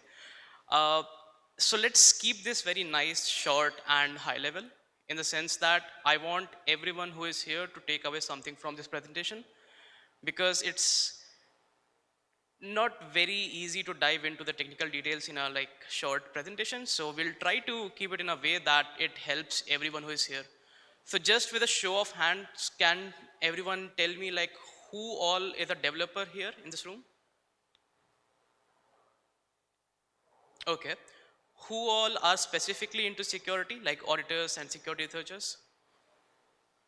Nice. And who all are on the business side of things, like stakeholders, shareholders, BD? Okay, got it. Nice. So threat modeling of complex systems and interlude to that is my shift away from independent security research. So my background is that right now I am in the security team at zkSync. I look at the systems at zkSync, make sure that they do what they're intended to do, no bugs are there. But before that, I used to work independently, take on private audits, help clients and so on and so forth. So somehow the threat modeling of complex system is related to my move from independent security research to going for working in security for a particular company. So let's see how. So this is the big idea that I have, that the threat modeling part would go on for 15 minutes. My transition, my personal story would go on for like 5 minutes, then some Q&A and buffer time. So what is threat modeling? So I think everyone has some kind of preconceived notions when they think about what can threat modeling mean, but it's very good to start off from the very basics and build up from there. So let's do that. In any given system, identifying the biggest threats based on your business objectives is threat modeling, right? And when I say in any given system, I mean any given system. I do not mean a particular Web3 protocol, I mean any system. For example, if you were standing outside to get your pork sandwiches today, your threat analysis would have been, hey, there seem to be like 20 sandwiches there and there are 50 people ahead of me. So probably I won't be getting my sandwich, right? So that's the threat analysis. Based on your business objectives here basically means that if your objective was there to get the sandwiches, that your threat should have been how to get the sandwiches, right? And when I say business objectives in terms of Web3, it means if you are a gaming company that wants to come on to Web3, your objectives are not really security and ownership and all that, you need speed. So you want to analyze the threats that affect your speed. On the other hand, if you are a digital asset ownership company, then you do not really care that much about speed. All you need is very, very secure transactions. So yeah. Threat modeling is the precursor to a full-blown line-by-line code audit. So usually when people think of security, they think of audits. They hire fantastic firms like Constam or OpenZeppelin, and they take on code audit. But threat modeling is something that should be done in-house because it basically supercharges your audit. How do we do that? Like let me give you a very rudimentary example of that. Sure. So this example is taken from the ongoing zkSync contest on C4 right now. And the purpose of this threat modeling report is to attract the attention of the bug hunters to the most critical parts of the zkSync smart contract system, right? And by the way, when this was done, people did not even realize that this is threat modeling, but this is a very rudimentary example of why this was so. So this is taken from the C4 page. And if you read the heading, it says attack ideas. So basically, a bug anywhere in the smart contract is bad. But what we are saying as a company is that if you can find a bug in access control and permissions, or if you can find a bug in data availability issues, that's a huge concern for us, right? And just imagine blindly holding, giving your code for audit to a company versus telling them specifically that, hey, we want your special focus and attention on these two particular areas. Which one do you think would yield better results? I'd say this one. This is continuation. A bug anywhere in the smart contract would be bad news, but a bug in the places specifically mentioned as critical would be really bad. Makes sense? Right. And now when it comes to like simple protocols such as like, what should I say, lending protocol, right? It is possible for one person to really understand how lending works, how game theory works, how the economics of the protocol work, as well as how Solidity works, right? If that kind of person exists, they can do a threat modeling of the entire system by themselves. But if you want to do a threat modeling of slightly larger and complex systems such as zkSync, which has circuits, which has Rust VM, which has transpilers, which has smart contracts on L1 and L2 both, then how do you do it? It's not possible for one person to have expertise in all these subjects, right? I mean, realistically. So how do we do that? The answer to that lies in the sufficiently deep level line. You don't need to have a very deep understanding of how things are going, but you need to have a sufficient understanding of what is going on to identify the threats. Let me clarify that a little. Because once you do that, it helps you do two things very well. Identify the most critical areas of a system with the context of cascading effects of that part failing on the entire system. So basically, when you are threat modeling, you have to realize a very big distinction. Your job, your objective is not to find bugs. Your objective is to find the places where, if bugs were discovered, would be very detrimental. And why your sufficiently deep knowledge of the system is required? Because a place may seem very innocuous, a same place may seem very innocent, but it may be possible that from that place, a cascading effect happens, a call is being made to some other contract, or some other contract is making a call to that contract, delegate call is happening, whatever is happening, that could cascade into a much, much larger issue. Like that is usually the difference between like low issues and critical issues. And the second thing is, once you have that, once you have the contextual understanding of how the system is working and a sufficiently deep understanding of what are the parts that make up the system, then you know how the system works, and then you have the capability to come up with solutions to minimize the blast radius for containing the effects with minimal damage, interruption, and cost overhead. So one thing you have to realize very well, that you as a security researcher and an academic and an engineer cannot ignore the business interests of your company, right? You have to ensure that whatever mechanism you come up for the prohibition of these things, or like stopping the bad effects of these things, it has to have these three qualities. It has to limit the damage to the minimal damage possible. It has to do so with least amount of interruption to the system, and the cost overhead of doing that should be very low, right?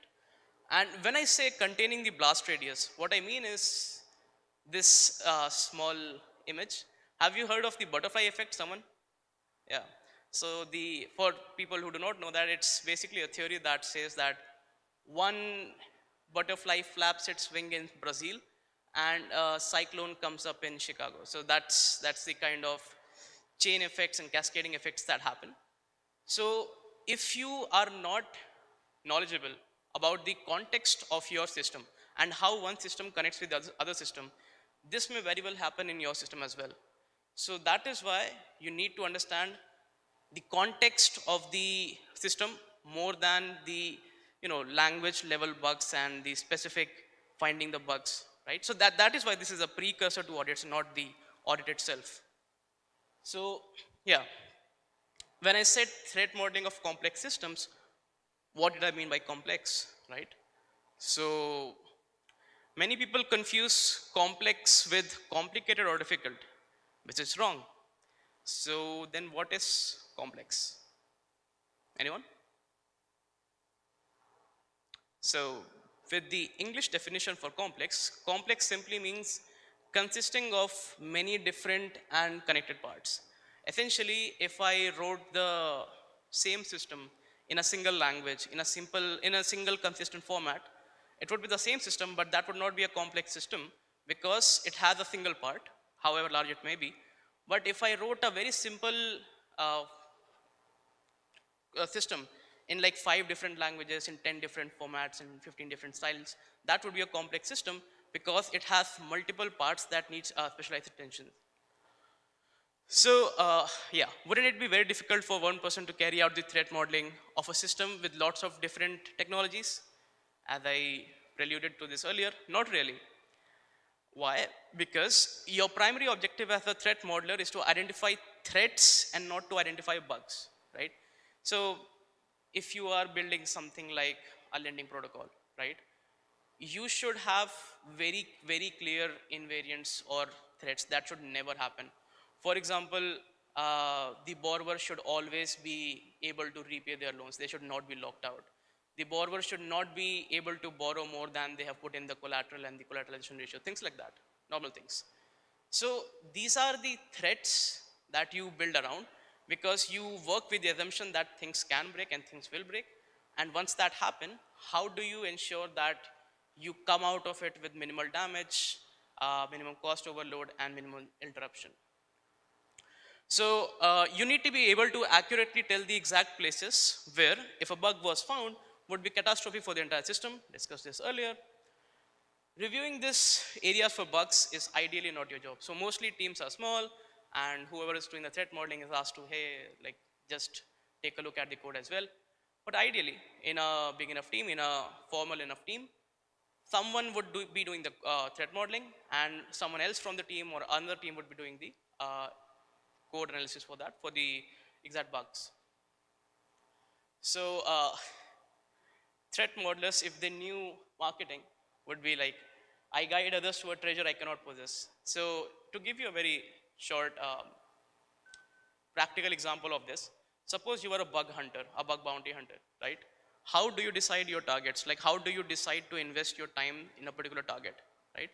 Suppose if you have a friend who was a threat modeler and he told you that, hey, I think these are the protocols that are getting a large TVL nowadays, and in these protocols, these are the most critical areas where if a bug was found, that would be catastrophic for the protocol.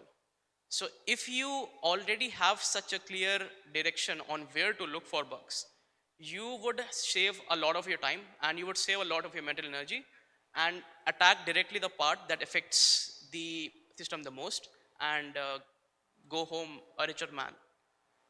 So who is a threat model? Like, if you had to identify the traits of a good threat modeling person, what would that be? Here is a non-exhaustive set of things expected out of a threat modeler. I say non-exhaustive because you can like put in a lot of things that they should be a cat person, they should be good, whatever, but technically speaking, this list is good enough. Have excellent contextual knowledge of the system architecture.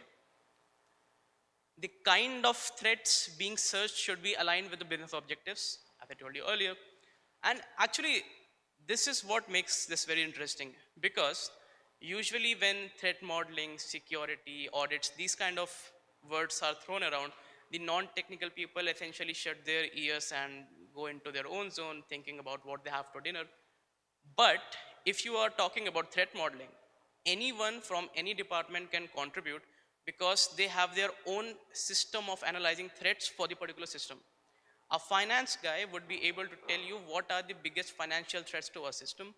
The BD, the marketing team, would be able to tell you that what is the biggest narrative-driven threat to our system.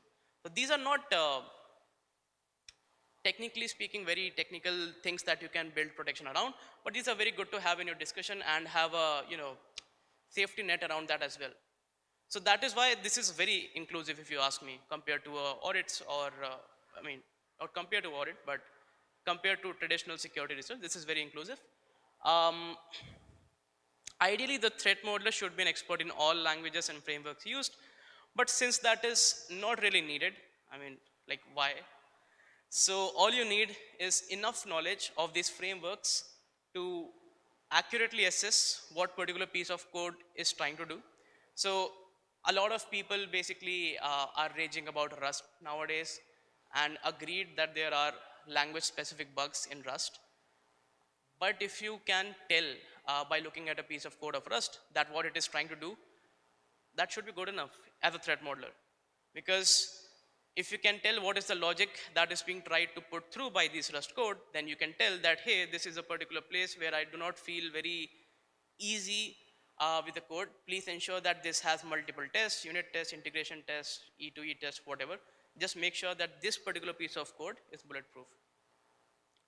So yeah, so the fundamentals of that language / framework are intact. So if you are looking at a piece of code in Rust, the fundamentals of that language should be very clear in your mind, and those fundamentals should not be broken. What are the fundamentals of like the things that make up zkSync? Let's see that.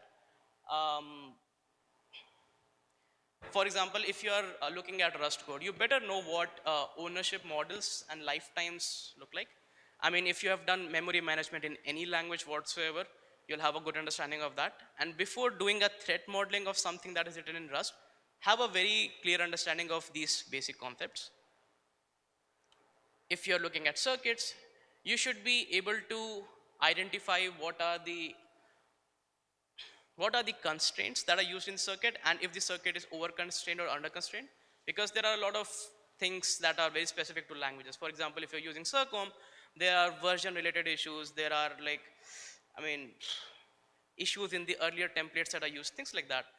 But the basics remain the same, that the constraints that you are written should not be under or over constrained for a particular circuit. And for smart contracts, the smart contract should be as trust minimized as possible. Do not use a delegate call if you can avoid it. Do not call to an addresses that you do not know, stuff like that. So as long as the person doing the threat modeling is very clear in the basics of all the systems, or of all the parts that make up the system, they could be a good enough threat modeler. Understanding of security and risks should be very broad and subjective and yet be backed by practicality. So this is the biggest point for a threat modeler. I had taken a lot of time to come up with this point because saying this point is pretty dangerous. Why? Because have anyone seen like how new auditors report issues in C4 and Sherlock, things like that? Yeah, so for context, C4 and Sherlock are places where you do audit competitions, and in places like that, new auditors come and they say that, hey, you have not done an address zero check for this address, this is a critical issue, fix it. So for these new auditors, everything is a bug, and they say that everything is a critical bug.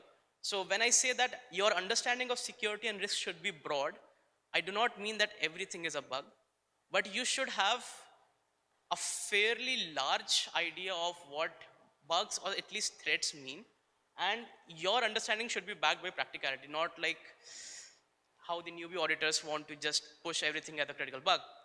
Hopefully this explains it a little, that this dimwit says that everything is a bug, which is a false positive. Everything is not a bug, it's a false positive. The midwit, usually people like me, people like some devs that are protecting, that are defending the protocol, say that our code is secured and audited, that's unlikely to happen, acknowledge the bug, won't fix. So this kind of things is false negatives. Like if you do these kind of things, you tend to overlook things that could have been actual bugs, but you miss them because you were slightly arrogant and in most largely parts angry with this guy who says everything is a bug. Anyway, the person on the right, the threat modeler, he says everything is a threat, right? And then he decides whether after everything being a threat, whether it needs our attention or not, and what kind of attention do we need to give it, right?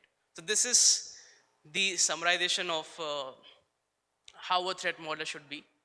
Anyway, so why do you need threat modeling? So mostly like people say that threat modeling is a very nice to have and you do not really need it. So let's very quickly break down why you need it. So the odds are always stacked against you. You have to defend your entire protocol. Meanwhile, the bad guys need only one vulnerable spot. They need one entry point while you need to defend the entire castle. So the odds are always against you. Threat modeling streamlines the most important resources of the auditors and developers, their attention, right? So if you tell your developer that, hey, this particular piece of code, this particular contract is very important, they pay special attention to it as well as the auditors. Like, let me bring this back. The second point, good auditors will do threat modeling on their own, but if you give them a threat model before or beforehand, then that will save their time and like give you a deeper level of audits. Threat modeling helps you reason about a wide variety of abstract security and design questions that are deprioritized during a traditional security audit. So when you look at bug bounties and you look at traditional security audits, they are somehow very forced to be very practical and find specific bugs and not really go into details about how your architecture is dangerous or how your testing strategies are not very good or how your things could be affected by XYZ things which are not direct bugs. So that kind of things can be addressed via threat modeling. Threat modeling increases the efficacy of the protocol testing suite, because if you have done the threat modeling, if you recognize the areas that need special attention, you can increase the impetus of those areas in your testing suite. A sufficiently advanced threat modeler can abstract the process enough to make it inclusive and gather data points from all stakeholders. So basically, everyone, right from your devs to your CEO, CTO, DevRels, whoever, a threat modeler can abstract the concepts of the protocol enough so that they can take their inputs and put them in their threat modeling documentation. Helps you sleep better at night because all doomsday scenarios are taken care of. I mean, like, when I say all doomsday scenario, you like literally think of everything. Suppose you are deployed on an L2 and next day the world governments come together and shut down Ethereum. What happens? Nothing, you store your data somewhere, bootstrap your chain again and things go fine. So anyway, so you do all kinds of doomsday scenarios, even like stupid shit like this.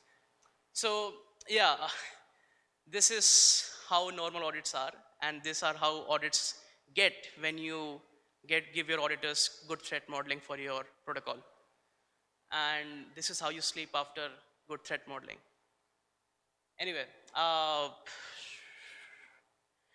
right, so this is a little background on me and why this is somewhat connected to threat modeling. So this is a very subjective topic, like doing independent security research versus working for a company. So I'll stick to personal experiences, I won't generalize stuff. So here are some of the key trade-offs that I made for my transition from my independent security researcher status to a security role at ZK Sync. So as cheesy as it may sound, the first reason is impact. So what I realized was that I worked really hard with all my clients and gave them the best possible reports every time. But the very next client came up with the same issues, same problems, same vulnerabilities, and it almost felt like my work was very localized and going into a void. So I wanted to work at a place where I could set the standards of what it means to do secure development, right? So for that, I needed a bigger company, and at that bigger company, a security role, so that I can define what security means at a slightly authoritative level. Silly, but yeah, that's the reason. Anyway, when you have a security role at a bigger company, you can do things that you could have never done as an independent security researcher. You can impact development practices, you can impact testing decisions, you can impact architectural decisions, you can do theoretical stuff such as like how do you do on-chain governance and stuff like that. Like we'll come to that if we have time. Anyway, so as a security researcher, you have a choice to be a generalist versus a specialist. And this is slightly nuanced, so stick with me. Trading depth of understanding for novelty of exploring new code bases regularly. So when I went to ZK Sync, it was very clear that I would not be able to participate in every other contest and have a new client with new code base every day, and I won't have that hit of novelty every time. But what I will gain is a depth of understanding in a particular system, right? So that was my trade-off. Specialization in a system and generalization in its component versus the other way around. So what does that mean is, I wanted to specialize in ZK and L2s and generalize in its component. That means I want to be a generalist security researcher in Rust, circuits, smart contracts, versus the other way around. People who do independent smart contract researchers are generalized in a system. So basically they take any kind of smart contract and are very specialized in a particular component. For example, they are very good at perpetual protocols, they are very good at lending protocols, things like that.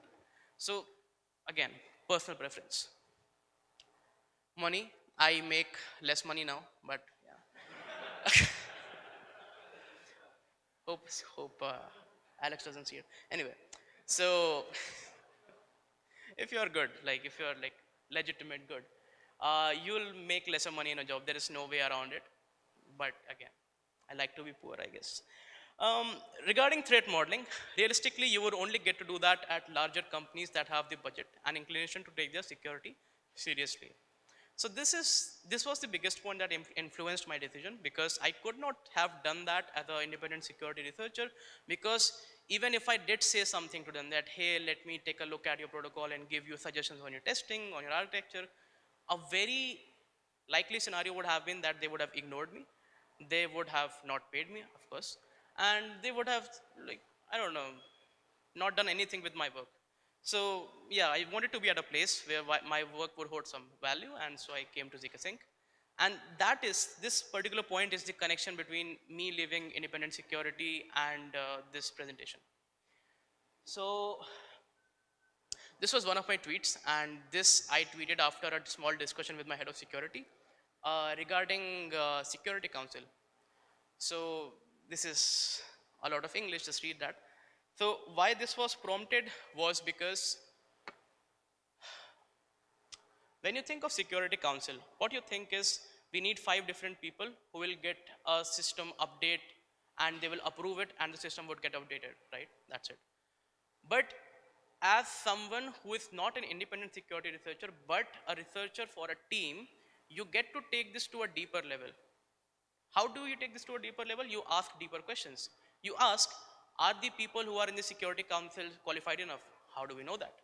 Are the people in the Security Council who will get the update actually reading it? Do they actually understand it? Or are they signing it because rest of the people have signed it, right? Are the people that exist in the Security Council, are they people who are friends and travel together and they are susceptible to a $5 wrench attack? Are they? So should we disclose the identity of every Security Council member to every other Security Council member? Things like that. Do we keep the members to ZK only, or we do not keep any member from ZK? How do we include? Things like that. Things like that you cannot get as a independent security researcher. So yeah, cool stuff. Yeah, these are changes in my day-to-day life when I switched from independent security research to working for a company. I did not write less money, but yeah, there's also the part. Thank you for not sleeping through the presentation. And if you want, you can connect with me on Twitter. You can ask me any doubts if you have. Thank you.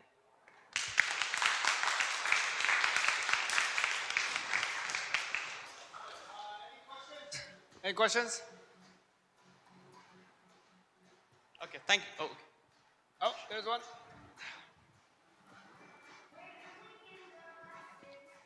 What are your thoughts on AI's application to threat modeling? On what?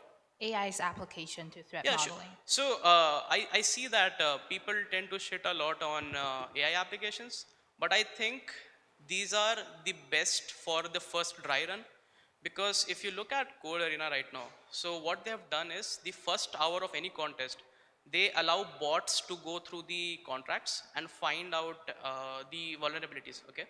So it has 2 purposes. Once they have created a competition out of finding bugs from bots, the bots will keep on getting better. And once the actual human auditors step in, they will know that what are the areas that they do not need to look into and create a report out of and not spend their time on. So basically it's like AI is like getting your free personal assistant to help you in your first research. It's like a junior auditor who you pass your first run of the code to. And I think it's great. It's good. It's very good. Once you have AI, you have the freedom to go much deeper into the code base and find out the vulnerabilities that would not have been able to be possibly found because you did not have enough time. But now you have enough time to go through it, so it's all cool.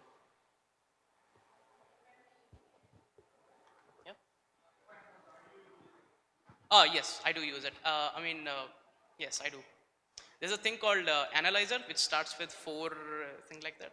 I have forked it and added some new things to it so that it can detect things in the L2 contracts of ZK.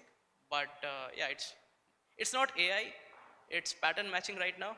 But if I was raising funds from a VC, I would say it's AI. Yeah. Thank you. All right, let's give another round of applause. All right, so that is it for today's session. And tomorrow we actually have more stuff coming up. So, definitely come back. I think tomorrow Vitalik will also have his L1 panel session.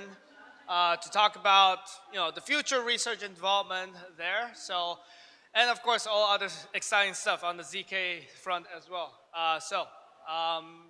Yeah. Oh yeah, and remember to bring your badge over because this time it's very strict. We do recognize the badge, and this is the only way that you come into the conference. So make sure it is secured. Yeah, do threat modeling on your badge. All right, have a great day. See ya.